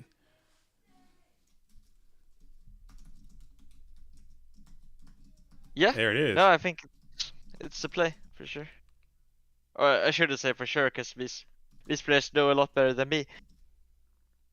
Looks good to me. Can you do it? No, you can't. Oh, he just died. He's dead. He just died. Wow. Oh, what? Couldn't. Oh, GG's. Oh man, that hurt. GG's. Oh my goodness. And Night Moves was on a mission. And he does it. Night Moves wins PWCQ number 36. And he did it playing the Warrior strategy, toppling La Bounty. Shout out to La Bounty. Oh my goodness, how consistent this duel is. Adding some more points to their player of the year total. But Night Moves will walk away with the invitation to the Go Format World Championship, as well as one qualifier playmat, the new Chaos Sorcerer and Blade Knight engaged in the eternal conflict of Warriors versus Turbo. Go to the website and check it out. There are pictures of that mat. If you want to win that, you'll have another opportunity tomorrow. Free to enter. FLC is happening tomorrow. I believe it will start at 12 p.m. Eastern. Check FL Discord. Hop on in there, join up, and get down. It's going to be an absolute smorgasbord. But shout out to Night Moves. What a great performance, man. What a great performance. So very happy for Night Moves. They played great, fantastic run. Didn't drop a single match throughout the entire event. Very impressive. Been waiting for Night Moves to win something big for a while. I believe this is their biggest win so far, and looking forward to see more to come. Absolutely. And this was a fantastic stream and event as always. Shout out to everyone behind the scenes, Scully, Maskus, TK, Spooky, all of the judges who helped streamline this stuff too. And shout out to all of you who are at home watching this event, hanging out with us on this beautiful Saturday, spending time with us all day. Again, as you exit, if you haven't done so already, make sure you go ahead and like this stream still. If you're watching this from the future, shout out to you.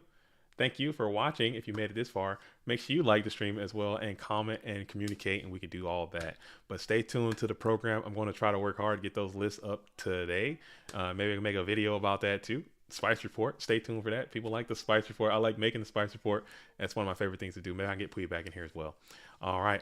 But that's all I got. You got anything else you want to say, Lucas, before we sign this bad boy off and wrap it up and get the heck out of here? Thank you, GDC, for hosting these amazing streams. Of course, and thank you for coming by and hanging out. It really means a lot to me. I like chilling with the homies. Okay. Thanks for having me. Of course. All right, but that's all we have, folks. Thank you all for watching. It's been a great event. As always, I'm JDZ. I play GOATs. Until the next time, shout out to all the real ones. That's every single one of you. Shout out to all the OGs. Until the next time, peace out. Peace.